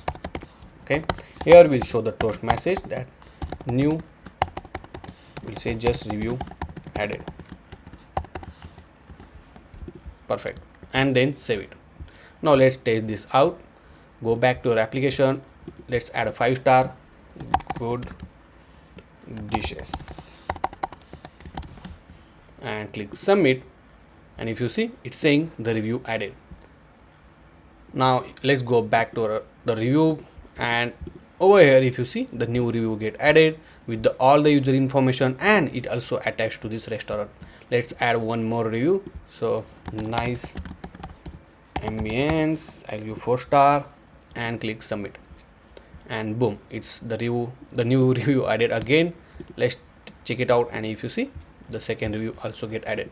Okay, and most important thing, the restaurant we attach is also there in the both the review, right? Next part what we need to do is to display the list of review. So this one you can do in two options. First, whenever we load the restaurant detail, right, that time also you can fetch the list of review. Okay, and as we already passing this restaurant param, right, from that you can just display it. That is the one method. Or you can make a new call to get the restaurant. That will be, I think, good option, because as soon as we add a new review, we can update the review list. Okay, so here I will call constant get review list, and over here we need to create a new API endpoint. So we'll call constant get restaurant reviews. We'll make this async, and then let's create a get query. So let's go to the API playground, click add new query, and here we'll simply say reviews, not reviews, but just we'll say review. We need to get review by restaurant slug name. So restaurant and slug. Okay, not here, inside the where only we need to get. So inside the where, just find the restaurant and then slug. Perfect. Okay, and here you can get all the information which you needed. For example, we can get user email address, the ID, profile image, when it published, right? So published at, then username, star. I think that's enough thing. So this much information we can get. I will change the name to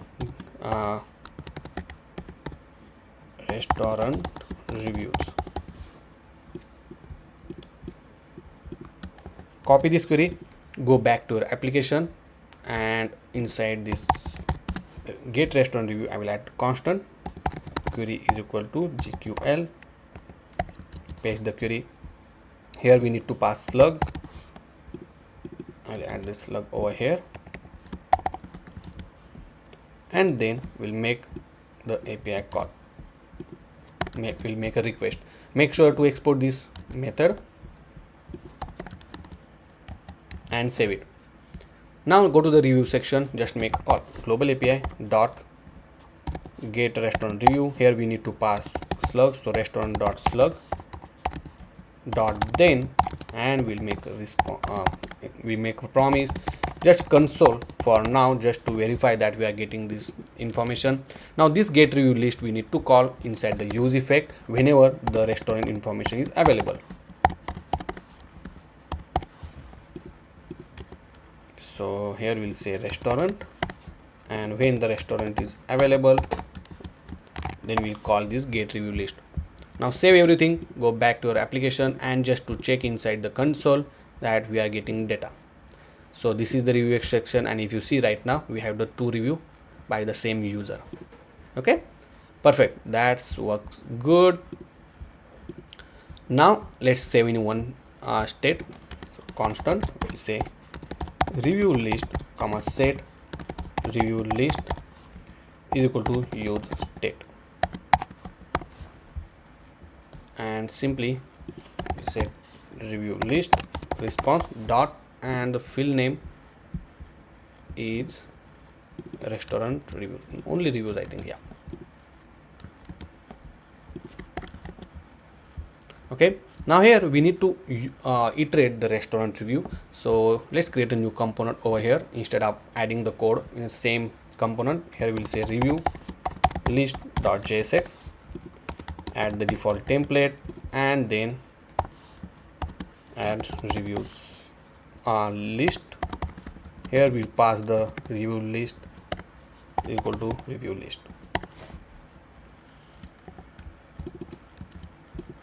Let's accept it here as a prop, and over here we will display the list of review. So first thing, we'll add the review list and review list dot map, we say review comma index. Let's add a div, we'll add a key as an index. Okay, now first thing we will show the user image. So here I'm gonna add a image tag from the next/image source. Here we'll say review dot profile image, width we'll say profile image, not width, it's alt tag, and we'll give width of 50, height of 50. Let's save it and make sure that we are getting some data. So inside the review, okay, we got one error that profile image is not defined. So this need to be like this. So now once we define the profile image, it's saying that this host name is not configured under the next.config.js. okay, so this is the host name. So as we already done before, right, similar way we have to done it. So I will add one more remote pattern. Okay, everything will be same, only the host name I'm going to change to Clerk one, because in this case we are going to use image from the Clerk. Okay, so this host name you need to configure over here. Let's save this one and make sure to restart your application and then refresh the screen. So go to the review, and if you see the profile image showing on the screen. Okay, let me bring this down, and if you see on the smaller screen, this is how it looks. Okay, let me close this one. After this, I'm going to give class name. We'll say rounded corner to be full, so it will be in the circular. And for this one, let's add a class name, make it flex column gap of 5. Next, I'm gonna add the user. Let's add one div, and inside that I'm gonna add the username. So we'll say h2 tag. Here we'll say review dot username, and another is to tag for the actual review text. So review text,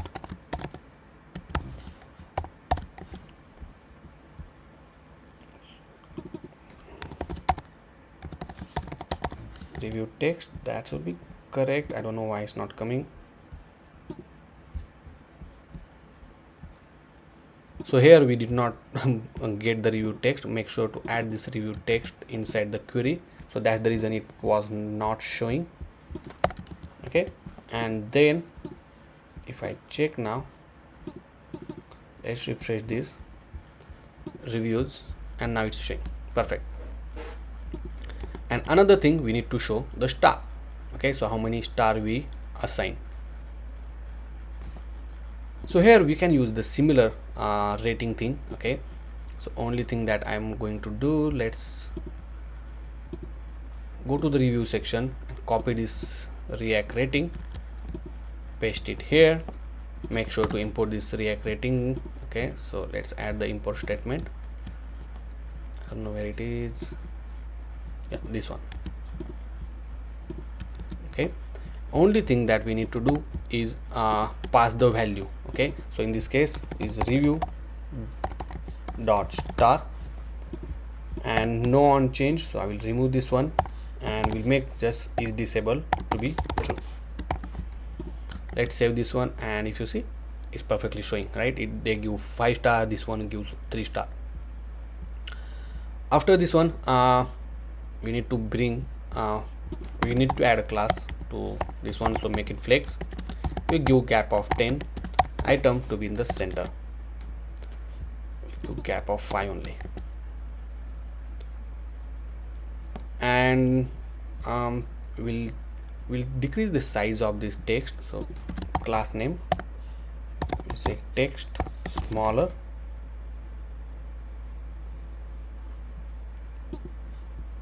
or we'll do one thing, we'll move this username after this React rating. Okay, and here I will say add, and then I'm gonna add the time when it get added. Okay, so this time we'll get it from the published at field, so we'll add published at. Let's save this one, and this is how we got it. Okay, we can format this one, so format, I don't know whether we can format from here or not. Now in order to format this particular date, right, I'm going to use the moment library. Okay, so just type npm install moment and save and then enter. Okay, it's very easy to use. So here we have to write moment, the date which you want to convert, and then you have to write format, on which format do you want to use. Okay, so here I will say dd, let's say date, month, y. Okay, let's see how it looks. So it needs to be a capital D, I think. So 30 May, something like this. Okay, so here we're gonna add 30 May 2024. Okay, and here I'm gonna add space. I don't know why the space did not get added. Perfect, like this. And only thing that I'm gonna change this pan, and we'll put it here, and we'll make class name font media. Let's make it font bold. Perfect. Okay, so this is how you can add the review. Now if you want to use some style, you can add that style as well. So here I'm going to add a border, then rounded large, we'll add a padding of 5. See, if I increase the screen size, this is how beautiful it looks. Okay, now if the review list is not there, okay, we can add a condition. So for example, we'll say review list dot length, or just we'll say review length, sorry, review list. If there, then display the review list, otherwise we'll add the skeleton effect. Okay, so skeleton effect will be like, let's add 1, 2, 3, 4 dot map, we'll add item, index,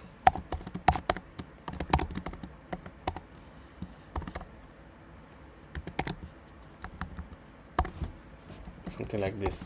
And for this one we give class name, height of let's say 50, width full, background slate 200, animate pulse rounded large. Okay, and just in order to test how it looks, I'm just going to do opposite of this one. Okay, and I don't know why it's not coming, it's not showing really. Let me do,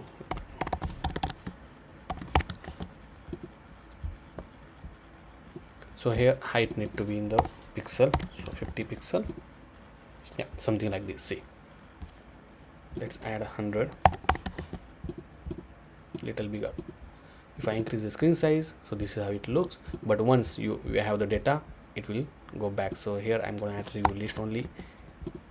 Okay, if I refresh the screen, go to the review, see, it was showing before.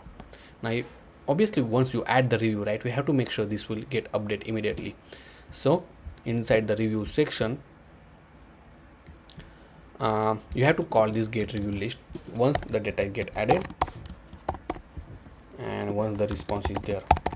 Okay, save this one. And one more important thing I forgot is you can order this one, right? Because right now it will show in ascending order, but we want in descending order the latest review on the top. So it's very simple. When you get the review, right, you can just order it. So let me go back, and here you can say order by and publish at descending. Okay, so after this slug you can just add this order by clause. That's it. So inside this global API, let's go to global API and simply comma order by publish at descending. Now if I refresh this one, you will see obviously the good dishes was first, but now it's at the top. So here let's add a new review testing. Let's click submit, and boom, you see the new review is get added. Also you can remove or clear this one once the it gets submitted. It's up to you how you want to add. So that's all for this review section. And is this if you go to the inspect panel, you will see as this is completely responsive. Okay, now if you have any question, any doubt, let me know in the comment section. I am happy to help you guys. Now let's update the review on the home screen and the business details screen with an calculating the average rating.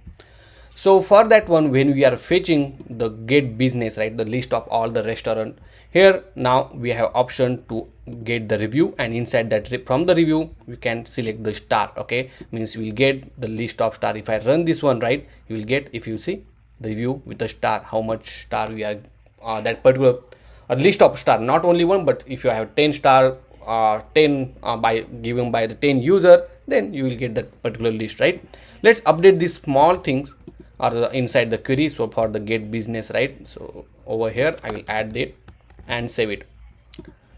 Now let's go back to your application. So here we are showing the business item because we passing the business information, and currently we are hard coding this rating, correct? So for that one, I'm going to create a new method called constant. We'll say calculate rating,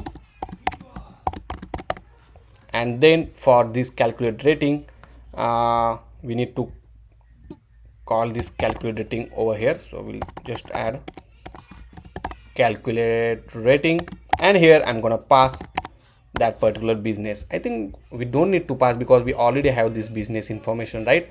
So let's not pass over here. It will just return the response, and over here we'll say business dot, and if you see we have option called review,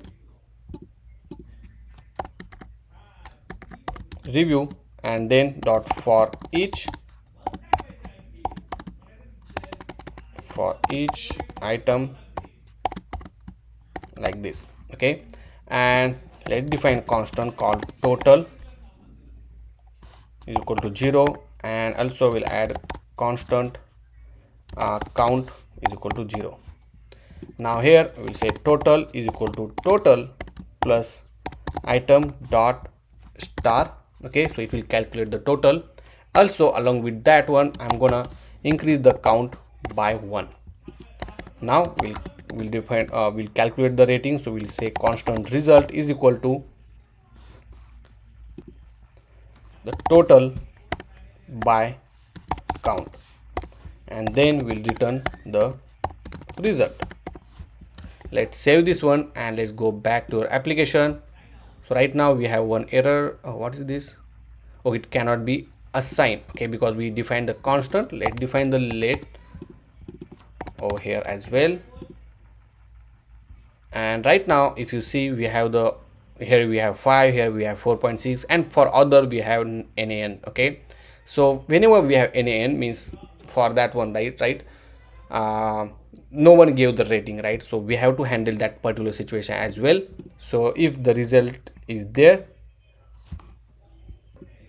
then we'll define the result. Otherwise let's define 5 for now. Okay, let's define 5 star and let's see. Okay, perfect, now it's good, but we have to handle this float. So here we'll simply do dot to fix, okay, to 0 only, and let's take this out. So right now if you see, we have all the 5 star. Really, we'll spend 1 only to fix 1. Now if you see here, we have 4.7, and for other we don't have any rating. But if I give the, for let's go to the subway, if I go to the review, and here I'm gonna add a 2 star and bad serving, we say bad serving, and click submit. And if you say, now it has a 2 star only. Okay, now if I go back, now the subway rating is came down to 3.5. it means our calculation is working fine.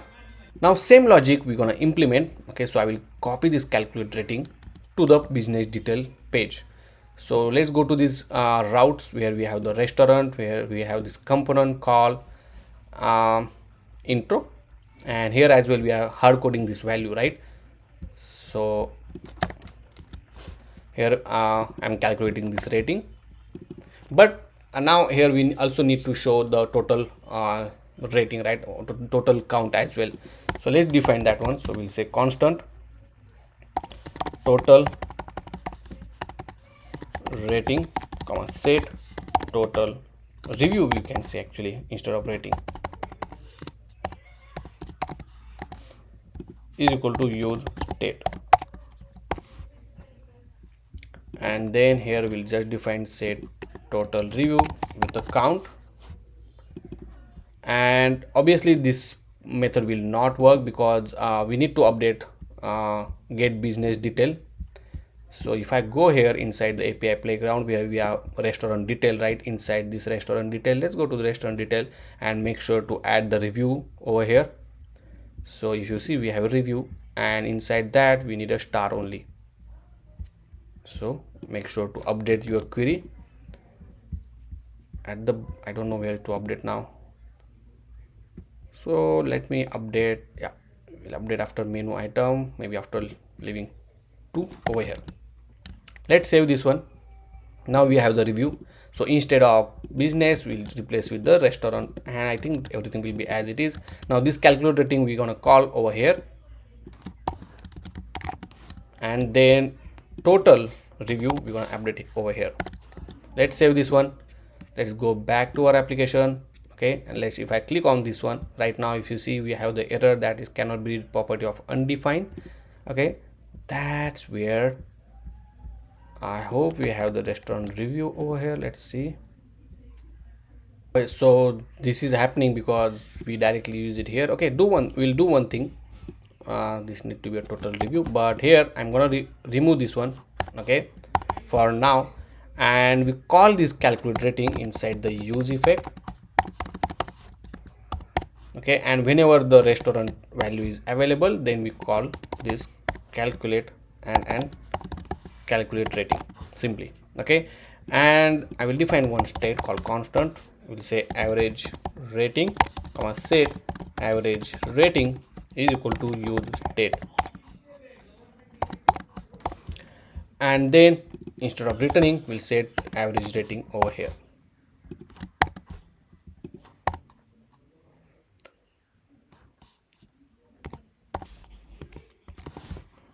And then let's save this one, and if I go here, let's add that average rating. So average rating, if I save this one, now if I go back, if you see, we have 2 reviews, which is these 2 reviews and the total average.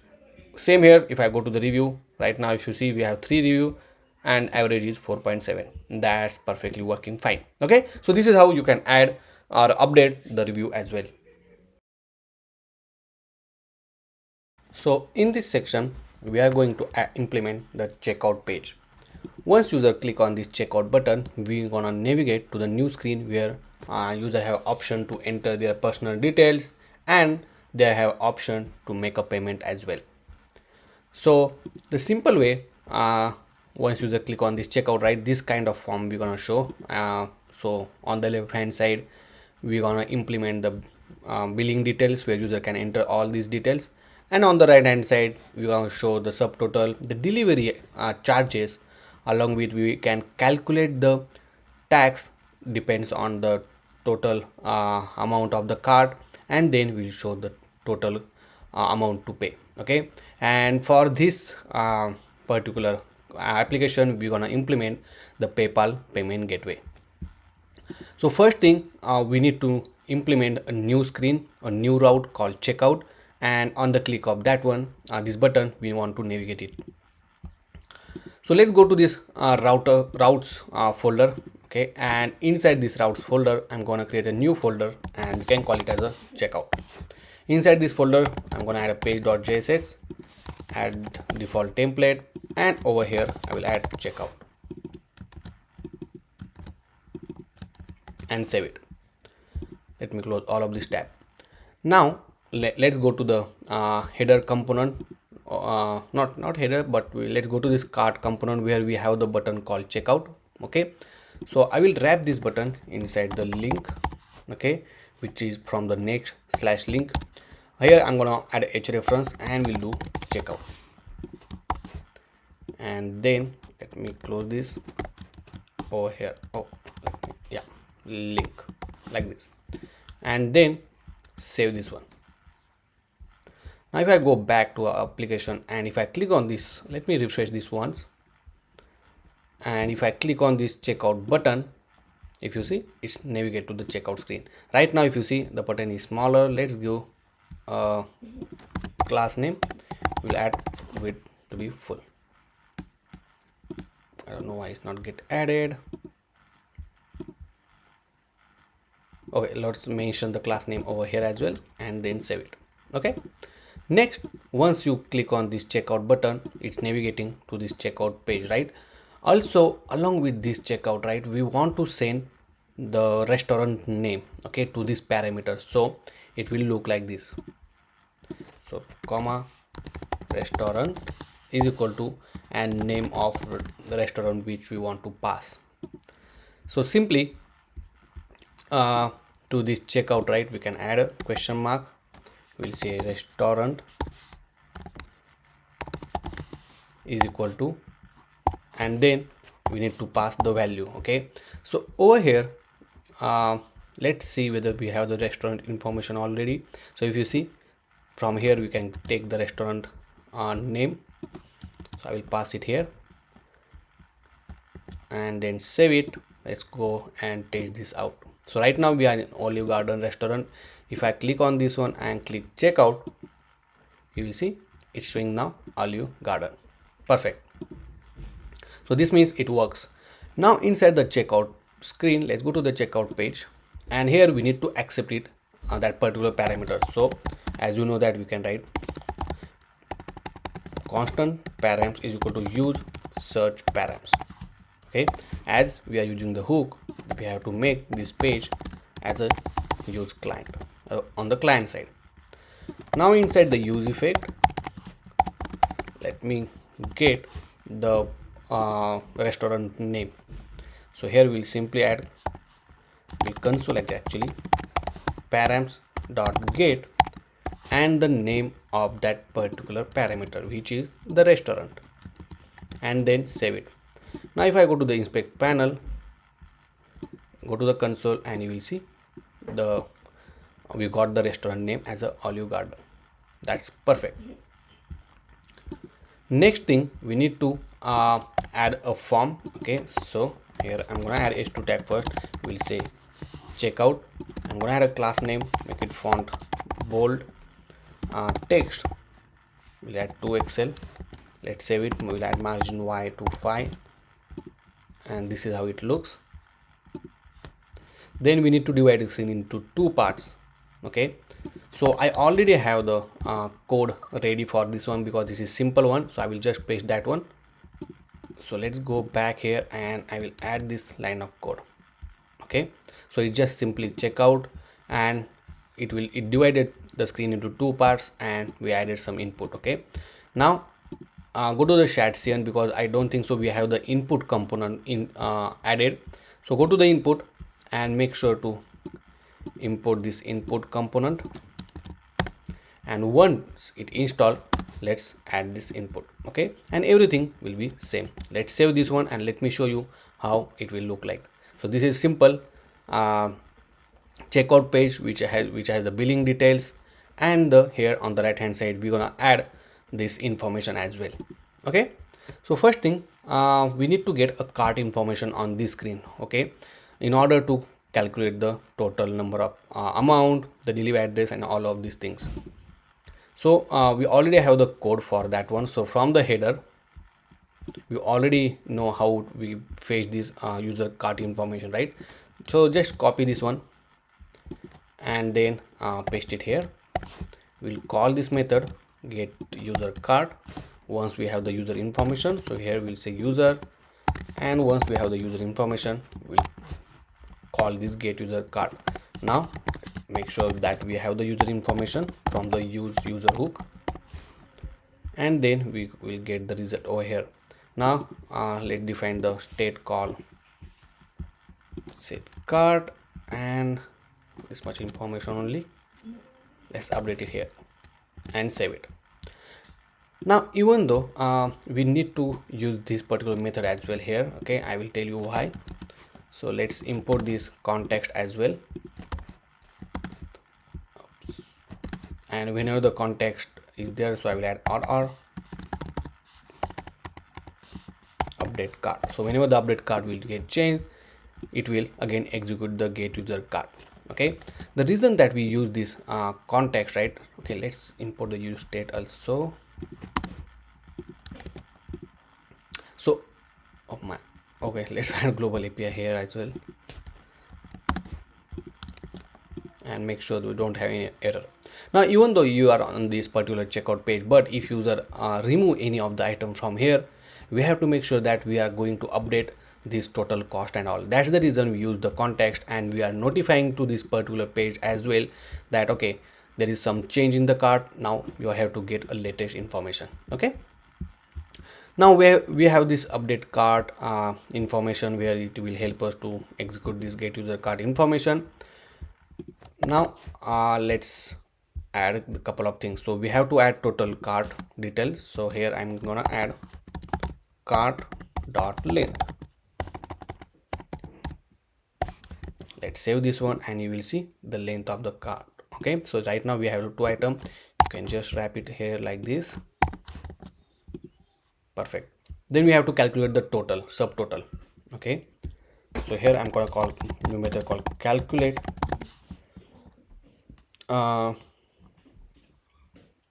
total amount, and here we're gonna do all the calculation. Okay, so first thing, we need to calculate the total amount of the cart. So here we'll say cart dot for each, we'll say item, and same logic we did it before, right? So here I will just define let total is equal to 0, and here we'll say total is equal to total plus item dot price. Okay, then we have to save this total in one state. So we'll define this state called constant subtotal, say subtotal is equal to use state, and then we'll just simply set the subtotal as a total. Okay, now this particular method we're gonna call once we have the cart information. So means once we have all the cart details, then only we will call this particular method. Let's save this one and let's test this out. Okay, let's make sure that we will print the subtotal inside the subtotal field and save it. Now if I refresh it, let's see. Okay, so right now we are still getting 0, and let me check that we are getting all the information correctly. So the reason is it's not calculate, right? Because it's showing the cart as empty, as we are just setting the cart and then we are calling this method. Okay, and that time use state is not immediately update. So instead of that one, we will pass this cart information over here directly, and then we'll accept it here as a cart information. So and we'll replace here cart like this, and then save it. Now if I test this out, if you see, now we got the information. Let's refresh it once, and boom, we have the subtotal now. And if you see, the subtotal similar like this. Okay, now we have to calculate the we need to add a delivery charge. So simply I will add delivery amount. We'll say set delivery amount, and here I will add, for example, let's say $5. Okay, so we'll say only 5, which is hard coded obviously, but let's add it here as well. Okay, so if you see now, okay, so we have the error that it's not supposed to be inside the square bracket.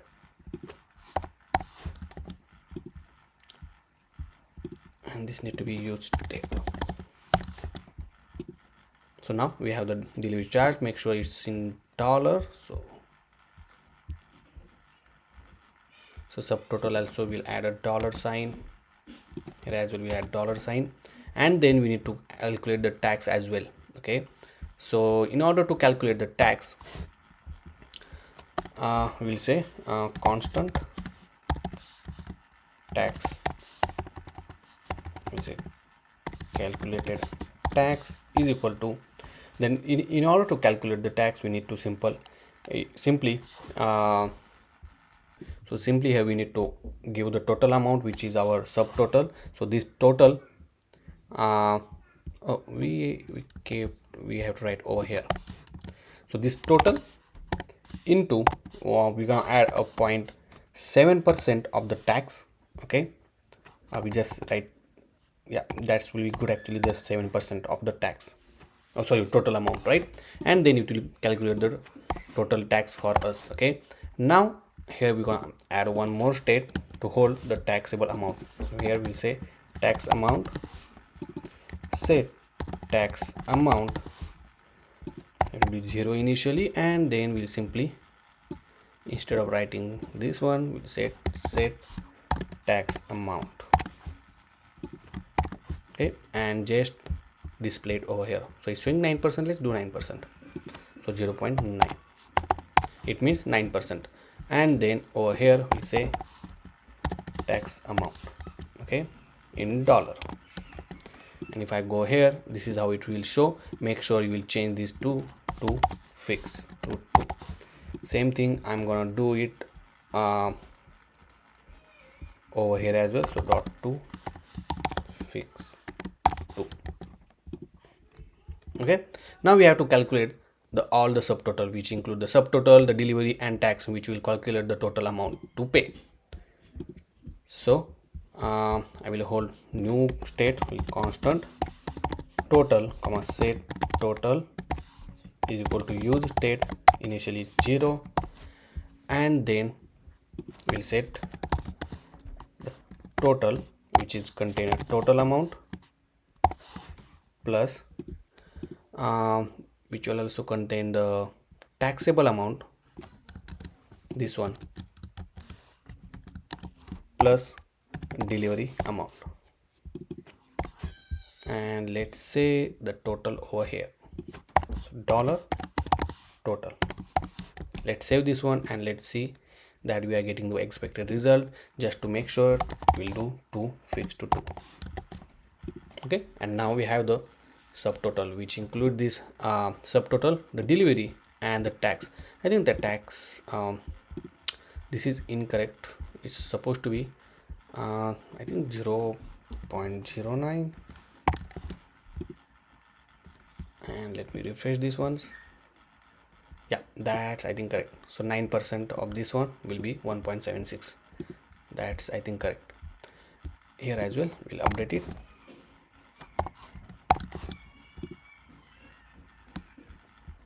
Perfect. So it has a delivery charge and all of these things. Now obviously we need to write a state in order to accept all of this value.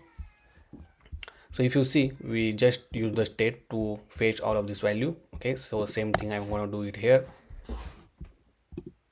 So let's paste this all of these things, which can hold username, email, phone, zip, and address. Okay, and I think that's all. Okay, so obviously we're gonna implement the payment gateway. Okay, and then you'll get to know how can we hold all of this value and then store it inside our database. So let's add button for now. Okay, so maybe let's add a button over here only. I think we have this button. I will keep unlock this one. Let's do one thing. Let's add new button, and it will say make payment. Okay, so this is just to save the information. Obviously, once we have the payment gateway, then we will call that save method, but for now we will implement that logic. So here I'm gonna add on click make payment, or we'll say add to order or create order. So here this method we're gonna create over here, constant add to order, something like this. And this particular button we will disable it, but later on. Now if you see, we have this beautiful make payment button. Now once we have this all of this information, and once we click on this make payment, we're gonna save the information. Okay, but that logic will become after the payment gateway. Now in order to submit the order, okay, we need to create an order first. Okay, once the user created the order, then whatever the item we want to add, we will add that item into this existing order. Okay, so for that one we have to write two different query, one to create the order and other to update the order with the order items. Okay, so these are the two steps we need to take. As I told you, the first step is to create order, and the next step is to update the existing order, and the third is to publish the schema, the order schema. Don't worry if you confuse over here. Okay, we'll go step by step. As you know that we already have this schema called order and the order item as a component, and then we connected this order and order item together. In the order we are seeing username, email, order amount and restaurant name, and then we connected the component which user can add multiple values. So this order detail which contains the order item, user will going to update this particular order record. So let's go back to our application. Okay, and here we have the add to order, and here we need to create that API. Okay, so inside the global API, right now we don't have that API endpoint. Now we need to create a query for first thing. So let's go to the API playground. Here I'm going to add a new query, and this will be a mutation to create an order first. So here I will say create new order, then search for the create order, and here we gonna add a email address, order amount, restaurant name and the username. Along with that we need to add the personal details which we are going to take while doing the billing. So let's add that information in the schema as well. So here I'm going to add a single line schema. We'll add address, then we'll add a zip code. Okay, so zip code I will say. Then we need to add, if you go to this here, right, a phone number. So let's add phone. Okay, so this extra field we need to add, and that field we have to make sure you will add it here. So phone, address and the zip code, and these are the information we need it, and it will return the ID. This is important because we need this ID in order to update the record with our order items. Now let's copy this query, go to your global API, and here we'll create new method called create new order, constant query is equal to GQL, this tag, and then paste a query. So here I will make this async and then simply make the request. Now export this create new order so that you can use it anywhere inside the application. First let's add a global API dot create new order. Here we need to provide some information, then a response. Okay, now we did not update this query yet, so we need to update with the actual value. So let me bring this everything in one line. It's easy to update everything. So here I'm going to add data, and here we'll say data, tag data dot email. Let's paste it this everywhere.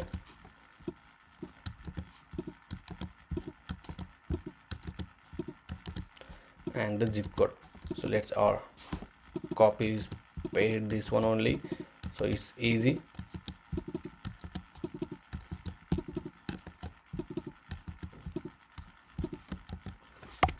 Phone, then address, and the last is zip code. Okay, so this much information we are storing when we are creating the order. Let's save this one, and then here we need to create a constant data object, and whatever the information we need it, we will add it here. So first is email, so which we are getting from the user info, the hook which we created. Then the next is order amount, which will be the total. I don't know whether we say, so it's saying total, yeah, just a total. Next we need a restaurant name, so I'll copy this one, and with this will be the name, whatever the name we are getting from the parameter. I think we are not saving here. Let's save this one. So constant, or we don't need to save, we will just directly use this one.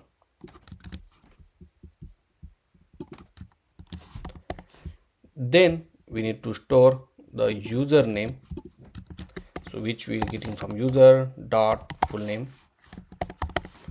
Next we want phone address, zip code, phone address, and zip code record at zip only, and this data we want to pass over here, and then simply we'll console the response. Now in the response we're gonna get the ID. That ID is important. So let's open this one and let's check whether we are able to create order or not. So let's go back to our application, refresh the screen. Here I'm gonna add some details. Okay, so let's say test@gmail.com, 123456780, zip code and address. Obviously we might get error, so I will just open the console panel and make payment, and we will see the order is get created with the order ID. So this information we need it, so I will just get create order. Oh, my bad, we will say create order dot ID. So this ID we will need it. Okay, that's the reason I wrote it here.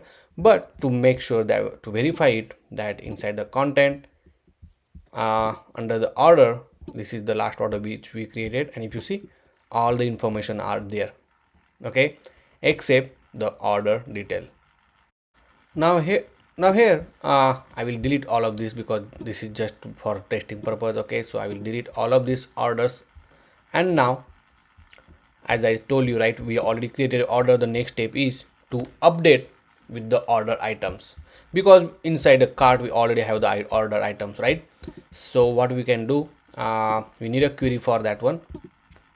So let's go to this API playground and add a new query. It will be a mutation, and we'll say update order with details, you can say. Okay, and just search for the update query. So here we'll say update orders. Okay, and not only update orders, I think we need to add update order. Okay, so this update order we need it, and here we are with the ID we want to update it. Okay, so the where condition, and then we need to create the order details. Okay, because we are not actually updating, because we are updating the given record, but we need to create the order details. Here we are passing the name and price, that's all, and it will return the ID. Okay, then copy this query, go back to your application. Inside the global API we'll say constant update order to add order item. Let's add a constant query GQL, this tag, paste the query, make sure this is async, and then make a request. Now let me bring this down. Here we need to pass name and price, so I will simply pass name, price, which is order name and price,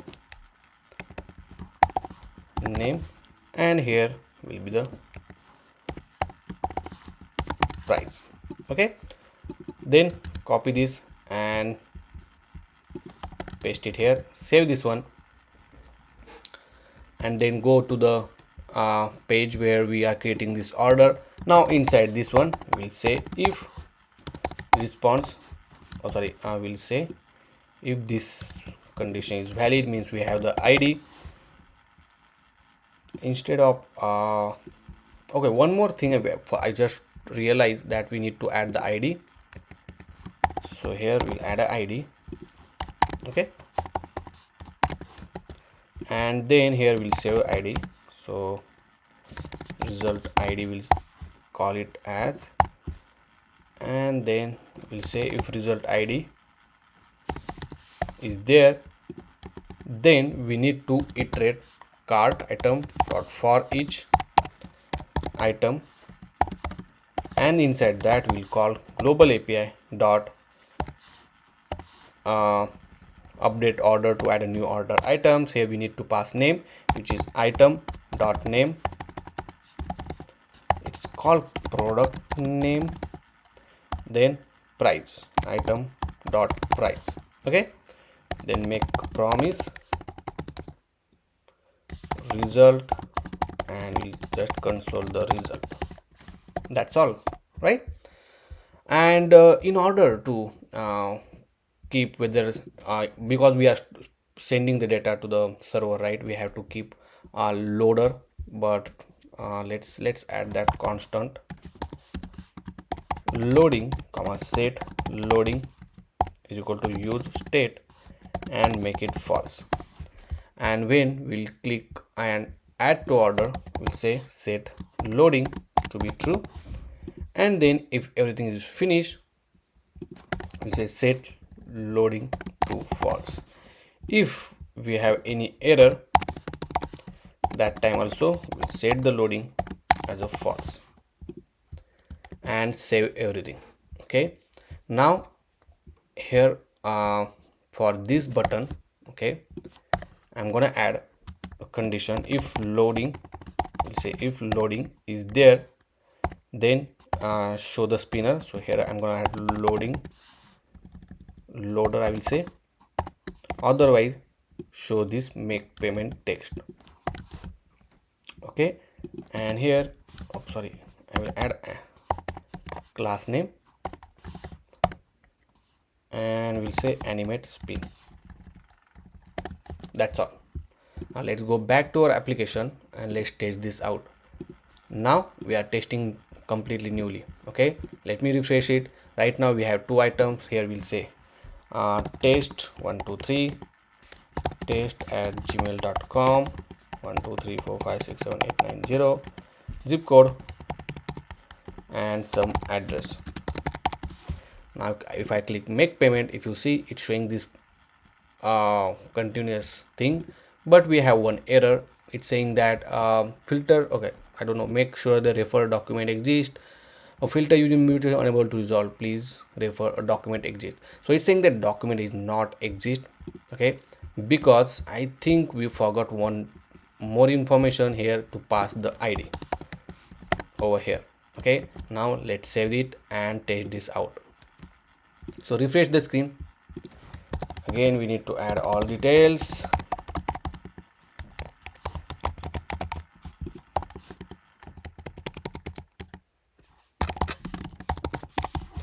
and click make payment, and boom, if you see everything is good. Now the loading is done. Let's test the data. So go to the content, go to the order, which will be the second order obviously, and boom, if you see the two order with this name and price, here as well name and price get added into our orders. That's cool, right? Only thing is pending now is to publish the data. So after update, we'll immediately publish it. So here we just say publish many orders. So here we'll call publish many orders to publish and we'll return count. So this thing we need to add inside the global API after this particular update order. Okay, now let's test everything, and here we'll just toast the message. Okay, so here I'm gonna toast the message and we'll say order created successfully. Perfect. Now I'm gonna create a make payment. I will keep everything as it is, click make payment, and boom. I don't know whether the toast message is showing or not. Maybe we did not refresh the screen once, but let's see inside the orders. Now it's get published and everything's look good to me. Okay, so this is how you can easily add the orders. Now one last important thing we need to do is once user place the order, okay, we need to delete the cart items. Okay, so that's the only thing is pending in this particular chapter. So let's go to this API playground. Let's add a new query, and here we need to add a mutation because we are doing delete operation. And here if you see we have the option called delete many user cards, and we add a where condition, the where condition matching with the email, and that's all. And then it will return the simple ID or count, maybe we return a count. Okay, and here we say delete user card. Okay, copy this query and then you can add the same inside this update to order card. You don't need to make a different API call. Let's see over here, because here we're gonna send user email address as well. Okay, and we'll pass over here.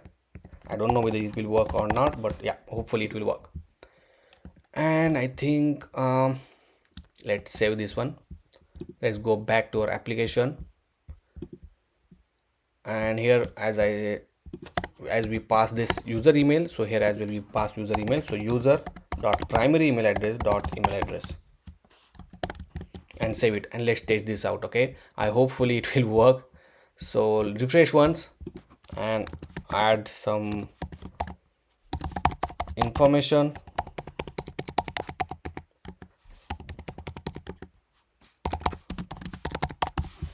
and make a payment. So okay, we got an error.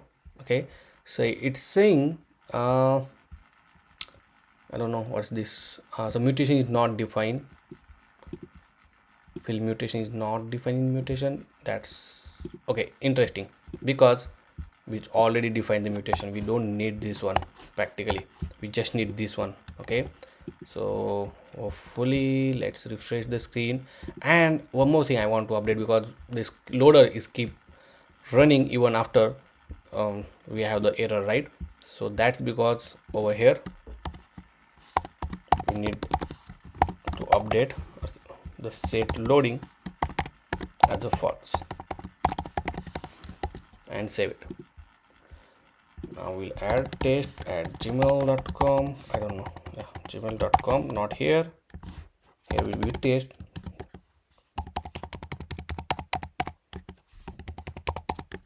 and address, and let's make a payment, and boom. Now if I refresh the screen, you will see the count is 0 now. Okay, and everything looks good to me. Now obviously you saw that okay, count was not perfect. When we have to refresh it, you know what to do, update the context. That's the best thing you can update. Okay, so here you have to set the update cart, and boom, you are ready to go. So set update cart, and we'll do the opposite of the update cart, and that's all, and it will update everything. Okay, now obviously once you make payment, it will redirect to the confirmation page, and boom, right?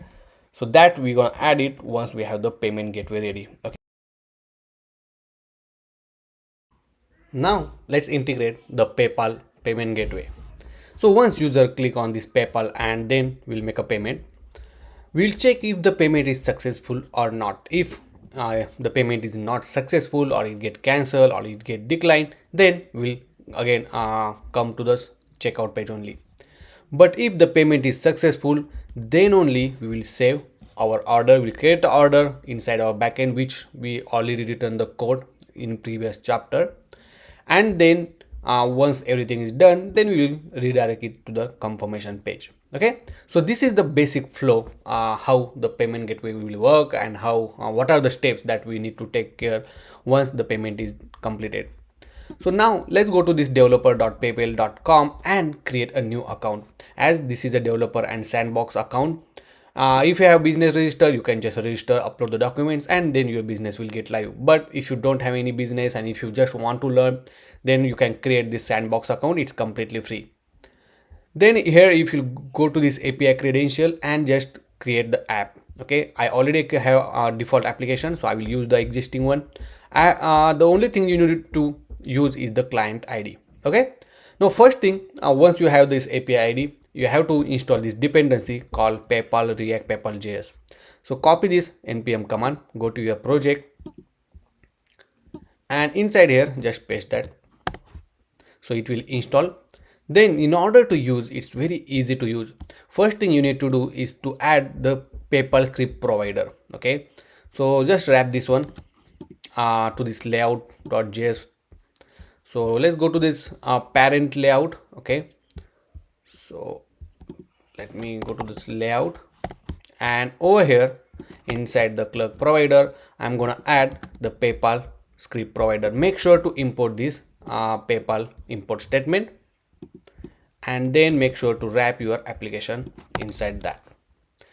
Inside the client ID, okay, we need to replace it with the this sandbox client ID. So this copy this one, and then inside the .env.local file, I will add it here. So we'll say next underscore public underscore PayPal client ID is equal to, and paste that client ID. Then you need to provide over here, we'll say process.env dot the name of that API or the environment variable, and then save it. Now once you implement that one, let's go back to the documentation, and here you can just use this PayPal button. Okay, so copy this PayPal button, and where you want to display you can use it. So in this case, if you remember, we have this payment make payment method, right? Instead of that one, I will just comment this code and I will paste that code over here. Okay, make sure to import this PayPal button, do control space, you will get the suggestion, and make sure to add that one. Let's save it and make sure that your application is running as expected. Just refresh the screen once. So it's saying the create contact is not a function. So that's because maybe inside the layout.js, right, we added this PayPal script provider over here. Let's try to add inside the let me remove this one and let's add in provider, and let's see. So over here I will gonna add that one because we want to use it on the client side. Okay, so that's the reason maybe it's throwing the error, but let's see. And if I refresh it, that look good. Let's add some data over here. Let's go to the checkout page, and oh, I commented this code. Now if you see, we have this beautiful PayPal button. If I click on this one, you will see the pop-up window with the option to pay with the PayPal, or with the option to pay with debit or credit card. See, okay, so obviously once you fill this information, you can able to pay, and that's all. But wait, here once we have the PayPal integrated, right, we have to do couple of things. First thing, we need to disable this button until and unless we add all the information. Okay, so here we'll say disable. Okay, and we'll add username is not need to be there, and email is need to be there, and an address and zip. Okay, this all information is there. If it's not there, then disable it. Let's save it, and if you see, currently it's disabled. Let's add all the information, then some email and some address, and if you see, now it's enabled. Okay, next thing, once the payment is approved, we need to write a callback method to that one. Okay, so PayPal button has already have a callback, and it's called on approve. Okay, so on approve method we have to call. So I will just say on approve, and this method I'm going to call, or you can just add the or add to order as well. Okay, so I think that will be good. Just call on approve, we'll add the add to order. Okay, so whenever the payment pay method is approved successful, then we'll just call add to order, which will create our order. Next, here I'm gonna add one more important information, which is the RR is loading is true, then also disable this one. And the last important thing we need to add is to create order. Okay, we have to provide the option how much amount it is and everything, right? So that so for that one we have to add this one, so data actions, and inside that one we have to return action dot order dot create. Okay, it will create the order obviously, and simply we have to provide some of the information, for example a purchase unit. Okay, and inside that we have to provide the amount, and amount which has a value, so whatever the value which is the total which we are passing, and the currency you have to provide. So in this case the currency is USD I'm providing. If you are from India, you can provide INR and so on. And this is important because until and unless this obviously otherwise the order will not get created, and the amount how much amount you need to pay it will not get generated. Okay, and then save it. Now if I go back and click on the PayPal, okay, so right now if you see the amount is $48.03. If I try to pay with the PayPal debit and credit card, okay, if you see still showing the 0.01. Okay, it means, let me refresh the screen once. Also make sure that you will add total to be fixed, because we are not converting into proper one. Okay, and last important thing, make sure the total amount is greater than 0, because I kept the 5 because delivery charge is minimum at least 5, right? So either way it's not mandatory, but just to make sure that okay you have proper information. Okay, now let's refresh it and let's add some information. Here I'm gonna add email, some phone number, zip code, and address. Okay, then click PayPal, and now if you see the amount is $48.03. If I go here and make sure the amount is correct, see it's matching, right? Now you have option to add all the details. If you just search for the Google that developer PayPal and card testing, you will see a dummy card. Here this dummy card information you can add it. So I'm going to add this all the dummy card information. Okay, so our PayPal is at the back or what? Yeah, over here. So add this information, we need to add a number as well. Then let's add the expiration date, so you will find over here, and the CVV is 185.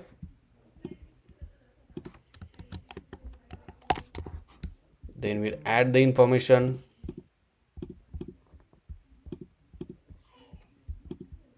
city, state, and I think the zip code. Okay, now click pay now.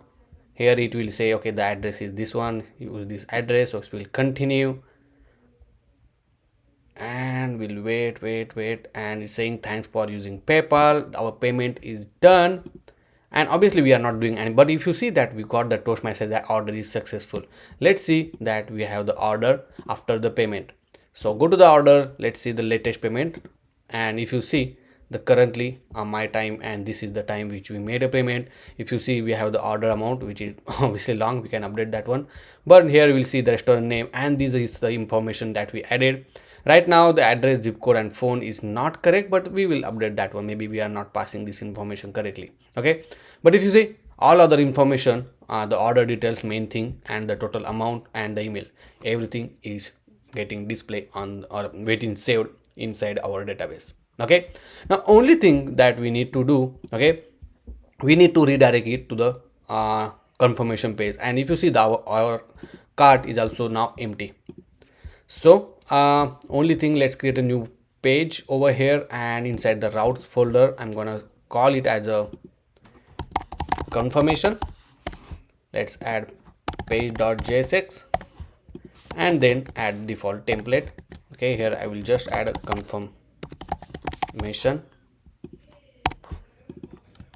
over here and over here. Okay, so you can go ahead and design the page you want. Only thing and right now I'm going to do is to redirect it to the that particular page.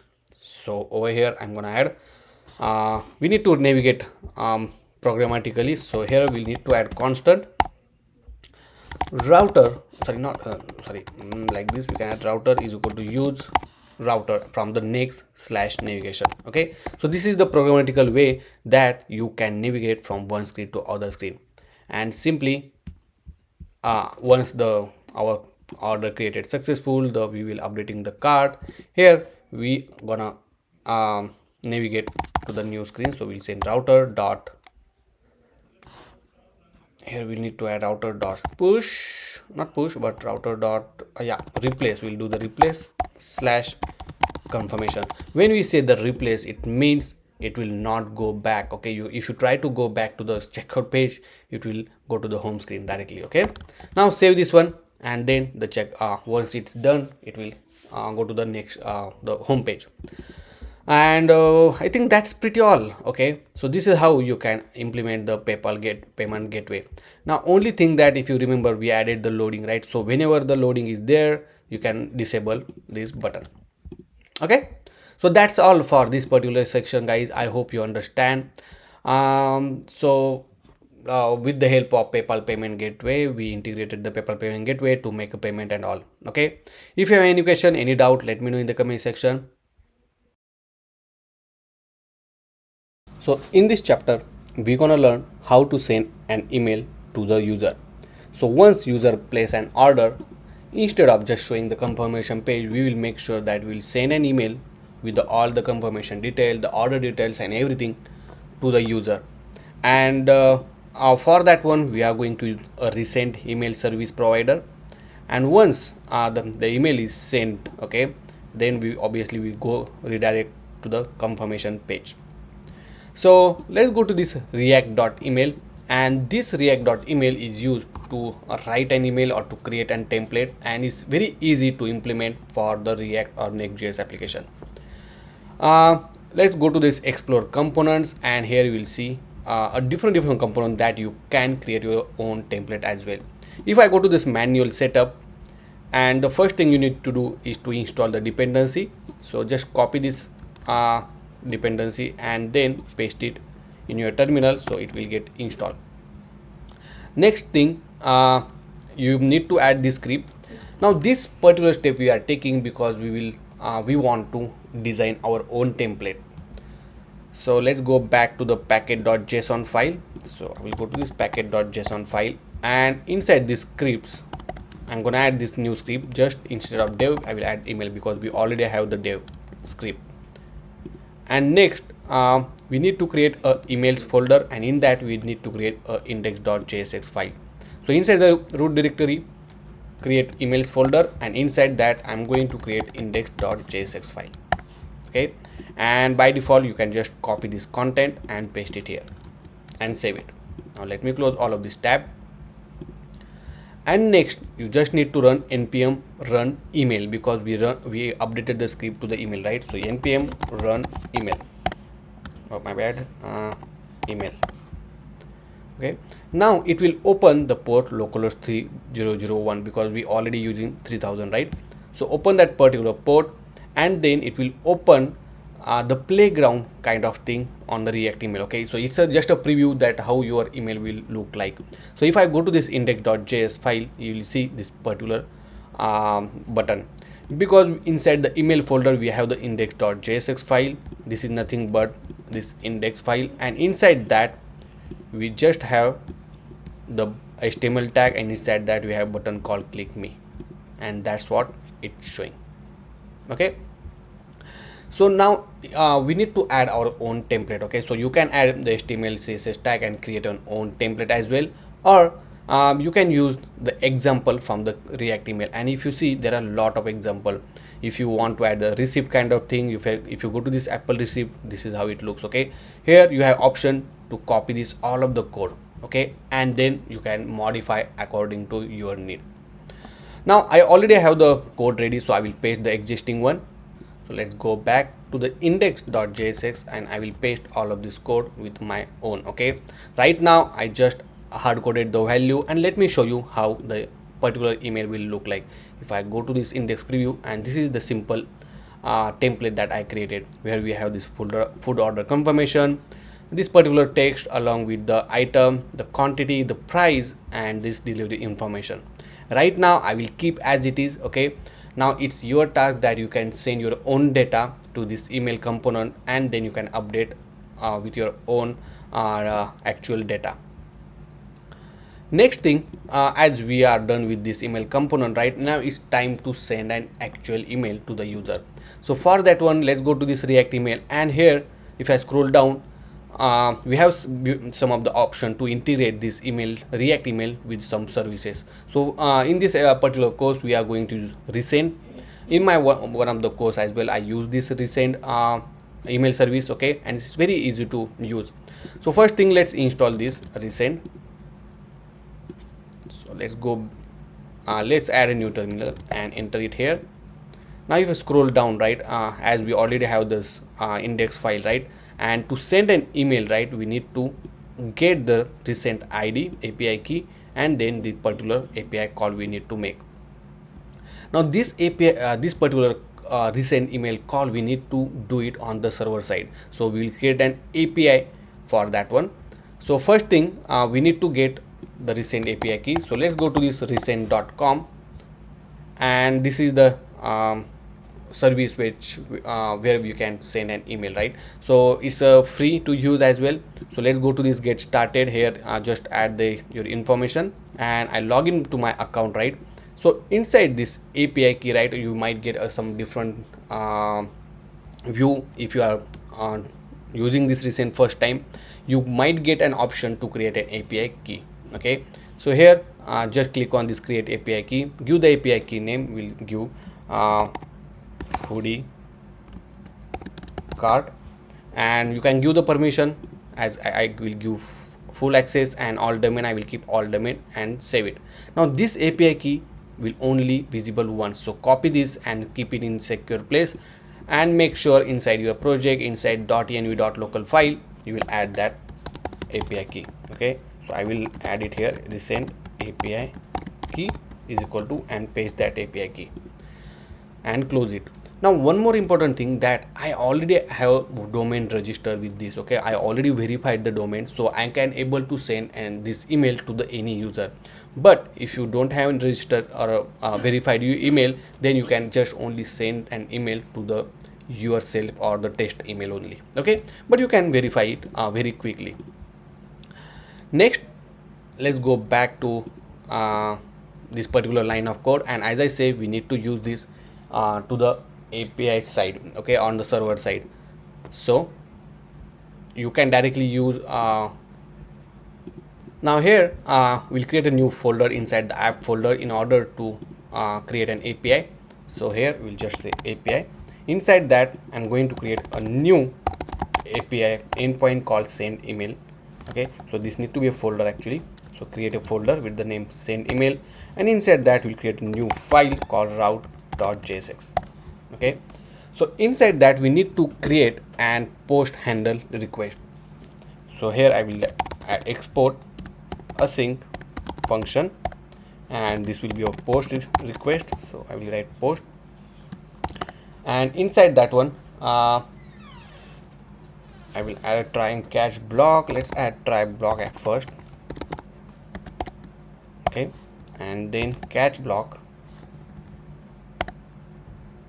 will be the error, and print this out, and this will return the next response from the next/server.json, and then we'll pass the error. Okay, Same thing we're gonna return from here as well, but in this case we'll not going to show this error. Okay, but now in this request we gonna send a body from the client side to this particular API request, so that I will save it inside the response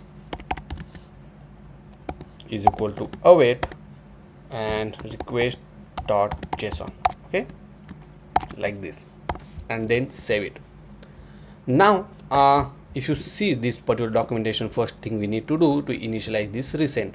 Okay, so here I'm gonna simply add this resend, make sure to import this resend, and here I'm gonna refer to our actual resend API key like this, and save it. Next thing, we need to, inside the try block, right, we need to add this line of code. So this particular line of code we will add it. So here we'll say constant data is equal to, and we'll paste this. So we have the send an email to send. From here we need to write the email with the domain. So let me show you how we can write it. Okay, so inside the domain, inside this API key, this is our domain called food cart, right? So not domain, but this is the email. So here we'll simply write food cart at, and as in my case I already have the domain register, so I will use this one. Okay, but in your case it might be different, something like this. Let me remove this unwanted space from here. Now inside the to, right, we need to send an email to the specific user. So from the you can send to multiple user as well. So here I will say response dot email. Now whatever, obviously we need to send an email to this API post request. Okay, here we'll say tube foodie cart order confirmation, and inside this email.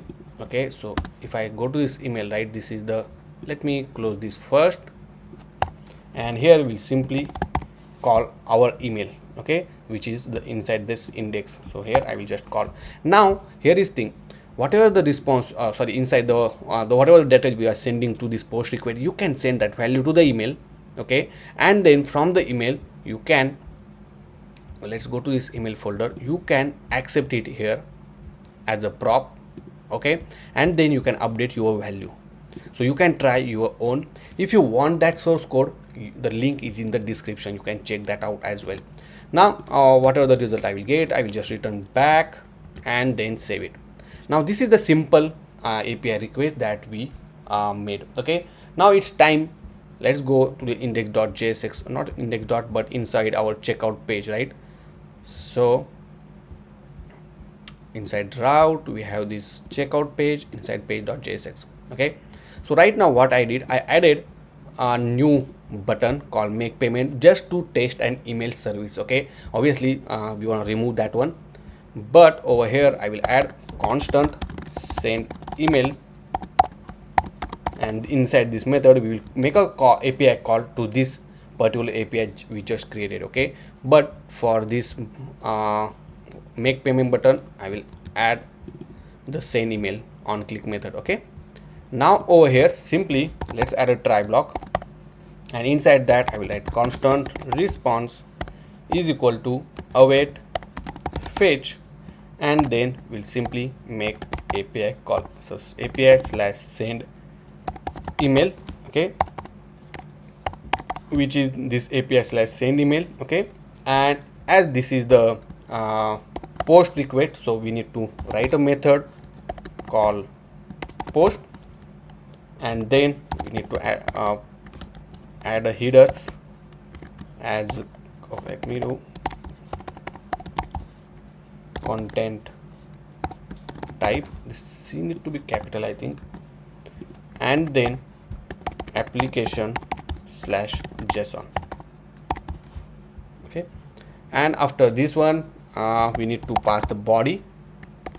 So this body need to be the stringify, we'll do stringify, and here you can pass whatever the value you want to pass. So in this case for now I will just pass that email. Okay, let me make sure that email is capital E email, and then I'm gonna pass the user email. So in this case, if you see, you can pass the cart information as well, as I say, right? So I will pass the user email, that will be good. So user dot primary email address dot email address.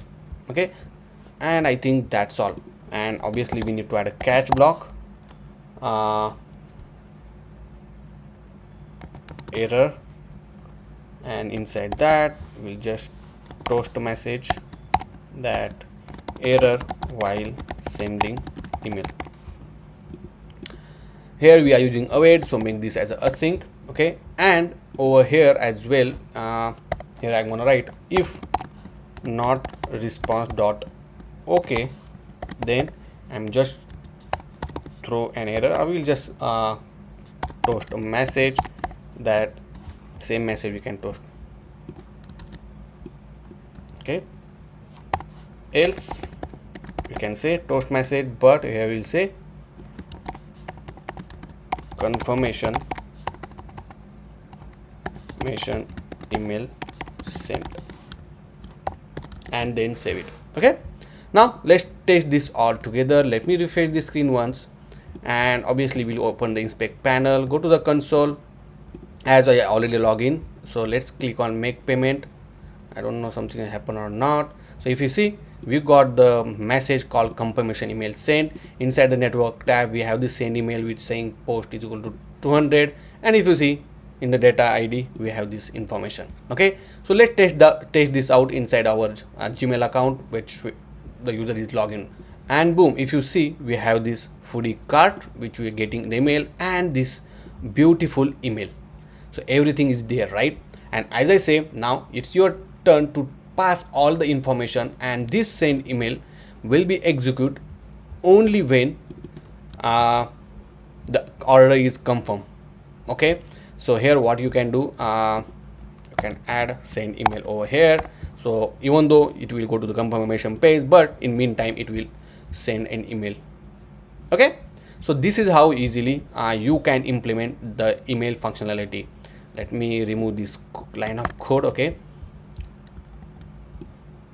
yeah, and now we are good. So right now, obviously, once you fill all the details and make a payment, and then it will save the record in our database, as well as it will send a confirmation email to the user with an actual data. Okay, and if you want the source code, the link is in the description. Okay, but you can try watch the video again and again, and make sure you understand this one.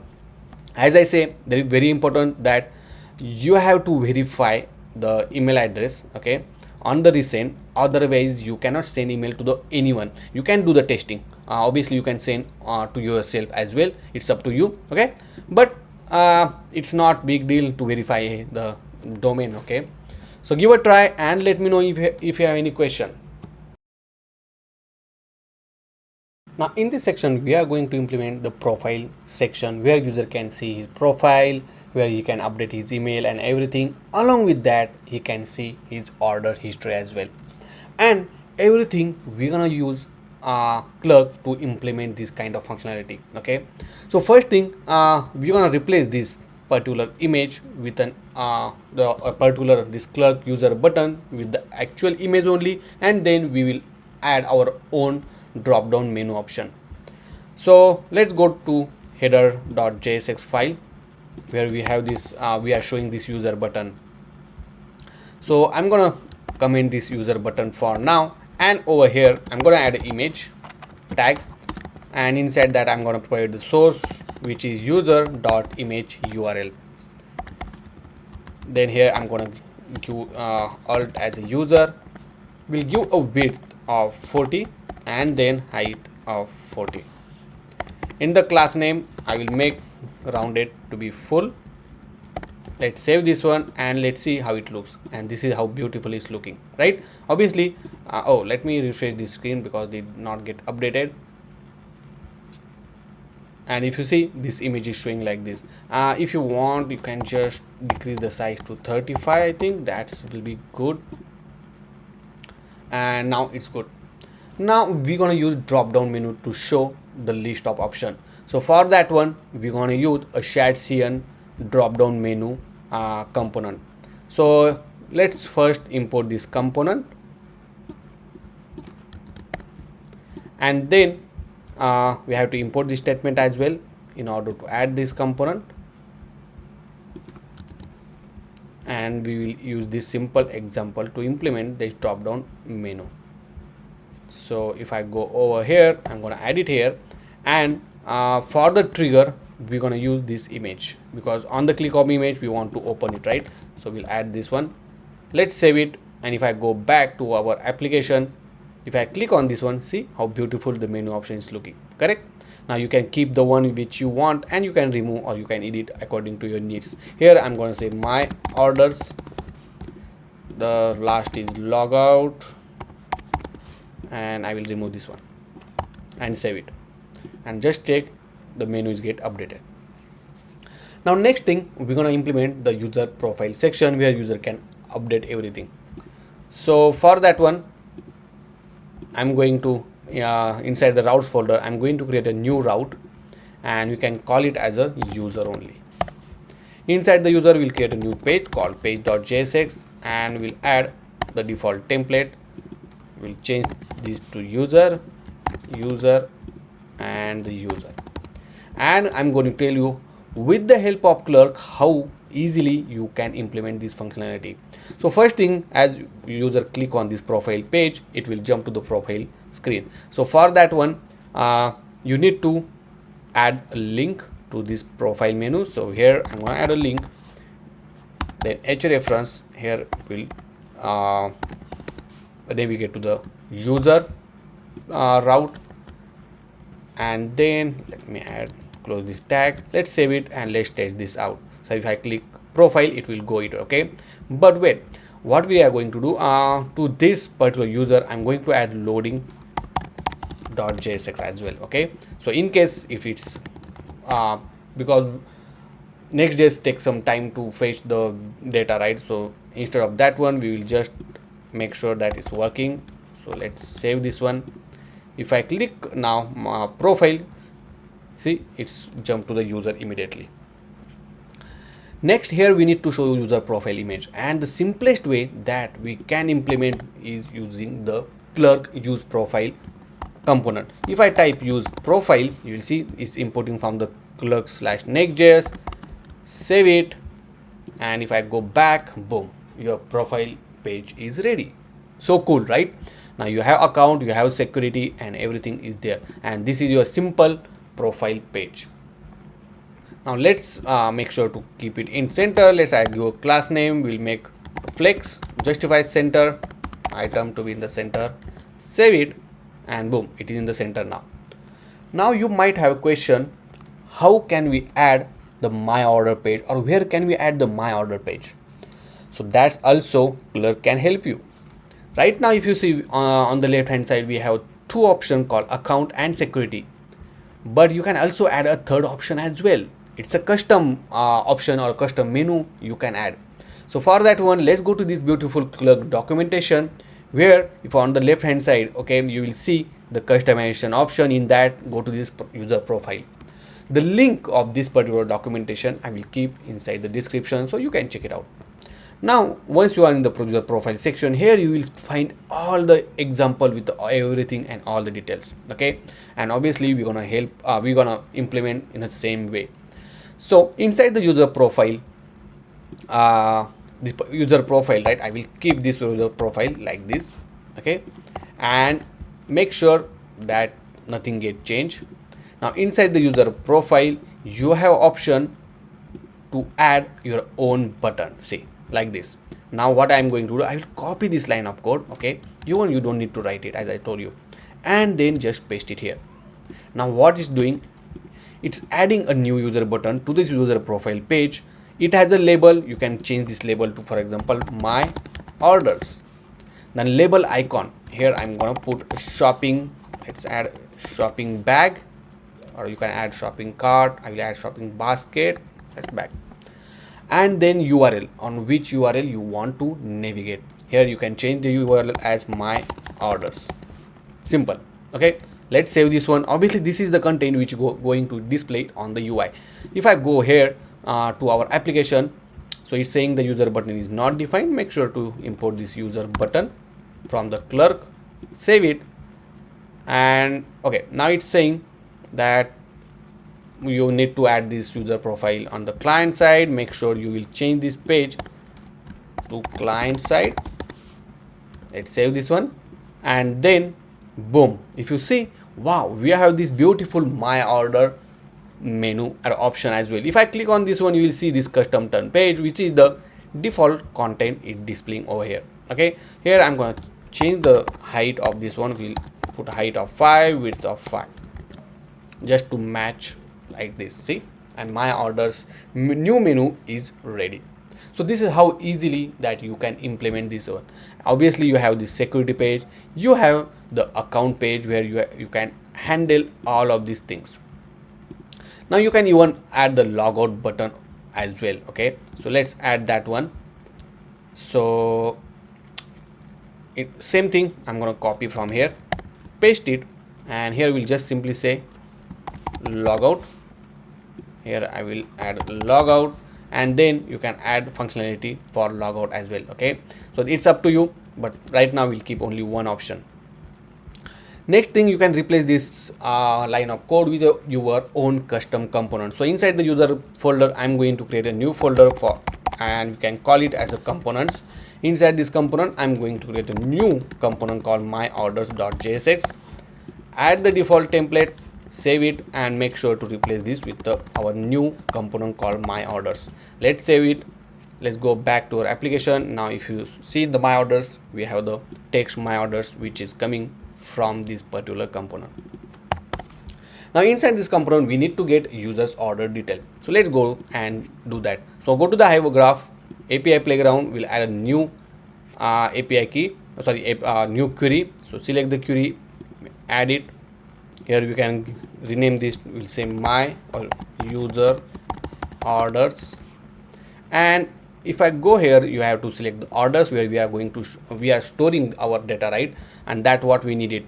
Now on the condition, we need to put a where condition, and by passing the email address, right, of respect to user, only that particular orders we need to fetch. So we'll pass email.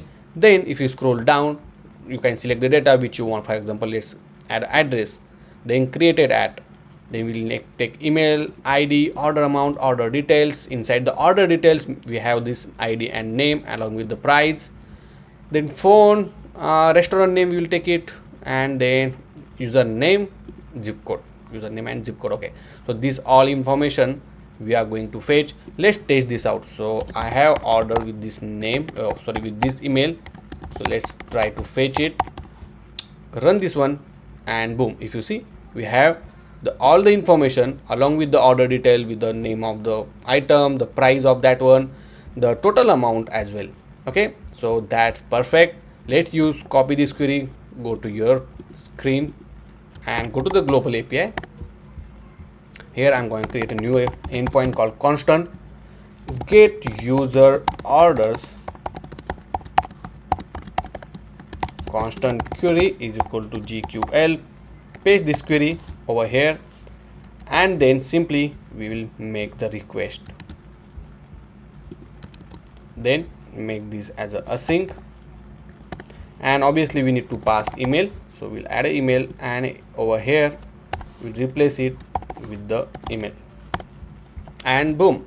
Now make sure to export this get user order over here and save it. Now inside the my orders, let's create a new method called constant get user orders. Use global API dot get user orders, then response, and then we'll console the response for you. Now inside the use effect, we need to call this method.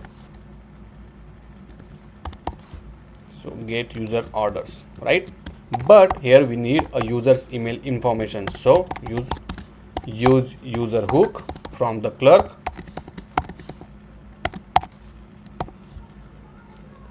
and then make sure to execute whenever the user information is available, and then pass the email address over here. So primary email address dot email address, and then save it. Now let's test this out.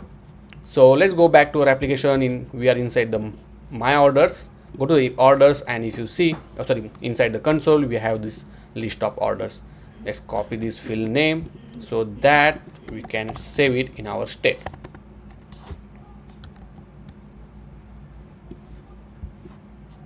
Okay, let me delete this over here. Now let's define a state constant. We'll say order list comma set order list is equal to use state. Now here I will just replace this with a set order list and then save it. Now here I will just add a h2 tag. We'll say my orders. We'll add a class name. We'll say font bold, text large. After this one, I will add a div. Here I'm gonna iterate this order list dot map. Here we'll say order comma index. Add a div, and first thing I'm gonna add the order amount, or maybe we can add a date actually. Okay, so let's add a h2 tag, and here I'm gonna add order dot created at.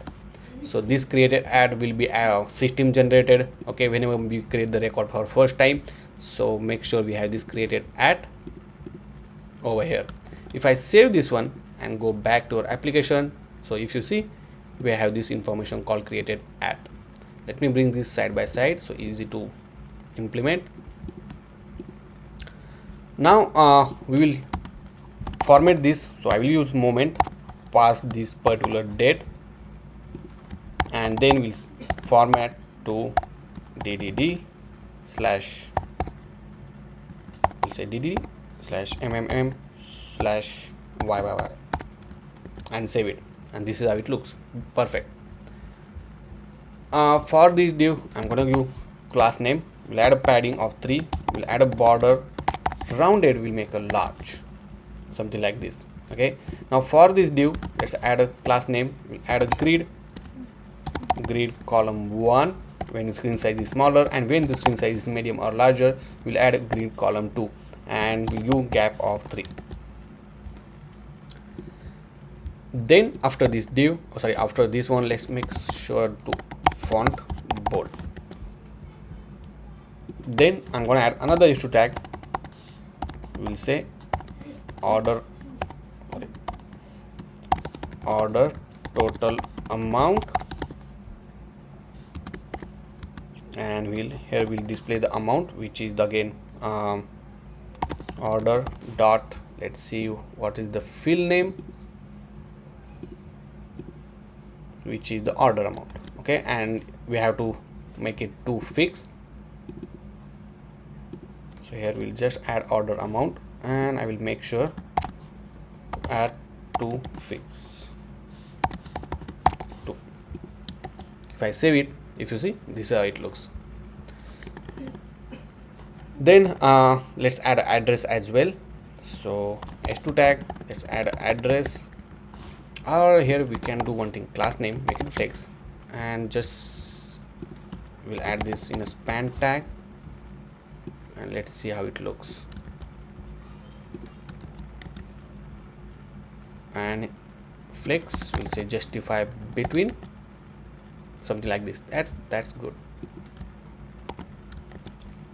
Same thing we want to do for address. So I will copy the existing one, replace it over here. Obviously here I will change name to address, and then here let's remove this one and replace it with the order dot address. Okay, and let's add the zip code after this one. So order dot zip code, something like this. I think that's good. Next thing, we need to add a one text, or we can add like h2, and here we can say view order detail. I'm gonna add a class name, font, not font but text. I will add a primary, and I will put the underline as well. Okay, now on the click of that one, we need to extend this particular page. Okay, and also here let's add some more gap of 5, and let's try to add text small. Here as well we'll add text small, and here as well text small. As this is flex column, let's give gap of 3, and now it's look perfect. Now on the click of that, we need to extend or expand this particular card. So for that one, I'm going to use a Shatsian accordion component, okay, which is quite cool. So copy this npm command, go to your project, make sure to install this one, and then if you scroll down, make sure to import this import statement. So let's add it here, and then this is the use case. So it explain how to use it. So after this h2 tag, I will paste it.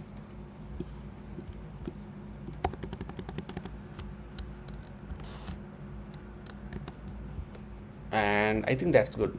So let's update it. Now on the click of this button, right, which is view order detail, we want to open this expand. So I will add it here. Oh, let me add it properly over here. Let's save it. Now if I click on this one, see, you got this beautiful expand screen option. Okay, now inside this accordion content, we're gonna display the item which user order. Okay, so with the name and the price. So here I'm gonna add a div. Inside this div, we'll iterate the order item details. Okay, so if you go here and if you see this order detail, we are going to iterate. Okay, so here we'll say order detail map, we will say item comma index, like this, and here we'll simply let's add a div first, and first thing, let's add h2 tag. We'll say item dot name, and another h2 tag for item dot price. Okay, let's save this one, and if I expand it, this is how it looks. Now for this div, let's add a class name, make it flex, and then justify between. Okay, as this is the price, we'll make $. Now if I expand it, so see, beautiful it's looking. Now below that one, after this iteration, I'm gonna add hr tag, and inside this hr tag, I'm gonna add h2 tag for the total amount, total order amount. Here we'll say including taxes plus delivery. Okay, and that amount I'm gonna display it over here. So inside the span tag, we'll add total amount, which is similar to what we have added here. So I will copy this existing one, paste it here. Okay, let me something like this, and then save it. If you see, this is how it looks. Okay, make sure to will give justify between. So add a class name, we'll make font bold, justify between, and also text medium, let's say medium,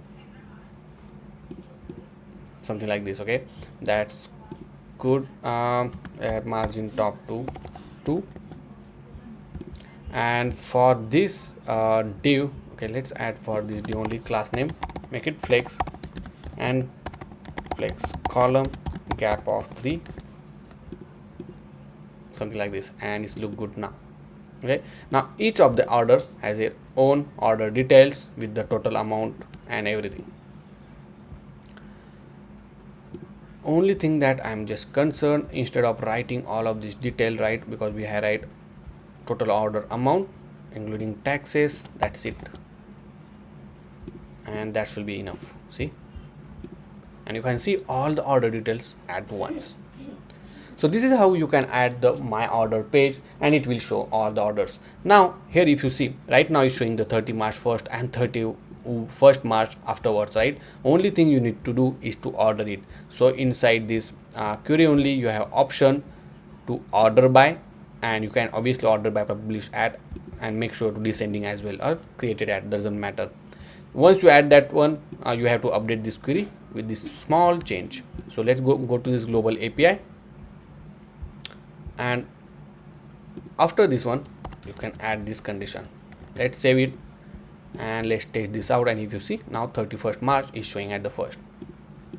Perfect. Now we have profile page, account page.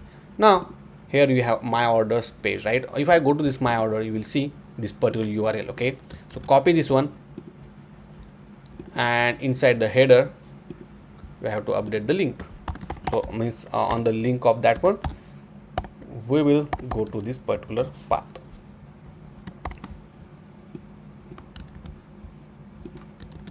Okay, and over here on the logout I will add here sign out button. Let me check how it works. Over here I will paste it, save it, and now okay, so he's saying you have passed multiple children to sign out button. Okay, so here make sure to, instead of putting outside, you have to put inside. Okay, so that error will not come, and then click OK. Now if I go here, let's go to this home screen first, and if I click on my orders, if you see it jump to the my orders page directly, or my orders menu selection directly. On the click of logout, obviously I will get logout and will get redirected to the home screen. Okay, so that's all for this particular section. I hope you understand how easily we implemented this profile section with the help of Clerk, and we obviously customize this profile section. And Clerk, as I told you in the very beginning, that Clerk is giving a total control on what you are going to add from their SDK. Now we are in the last chapter of this particular course, where we are going to deploy our application on the cloud. Before deploying it, right, we need to push all of this code to the GitHub repository, and from there we're going to deploy it on our Vercel. So whenever next time you make some changes on your code and push it to Git, it automatically deploy your application. So first thing, let's go to your project, and inside the terminal I will just clear this one. Just type npm git init, and then it will initialize the Git. Then go to the GitHub, and here if you don't have an account, create a new account, and then create a new repo. Here I will write name called foodie cart, and then you can make it public or private. I will keep public, and then click on create repo. Then here you need to set a remote origin. So I will paste this code over here.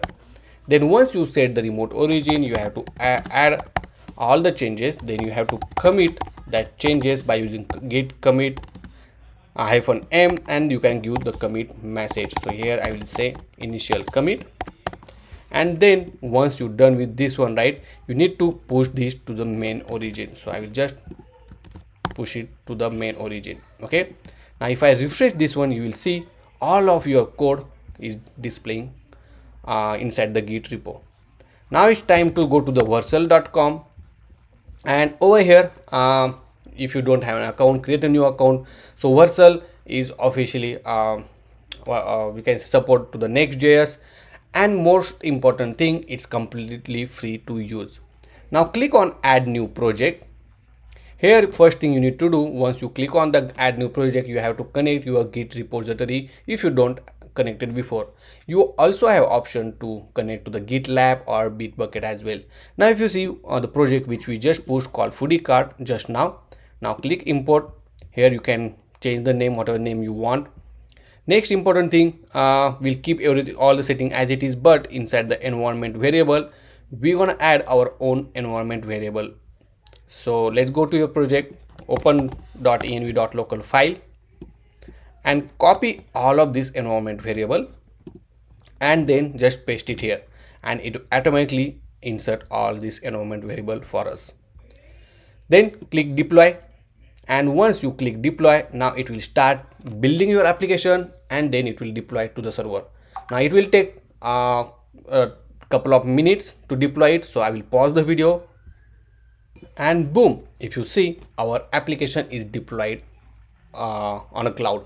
And here you will see the beautiful preview. If I click on this one, it will jump to this beautiful home screen, and if you see, with our domain called foodie-cart.vercel.app, as we are using the free domain, so that's the reason it's showing vercel.app, and everything you will see whatever we develop, and everything is now deployed.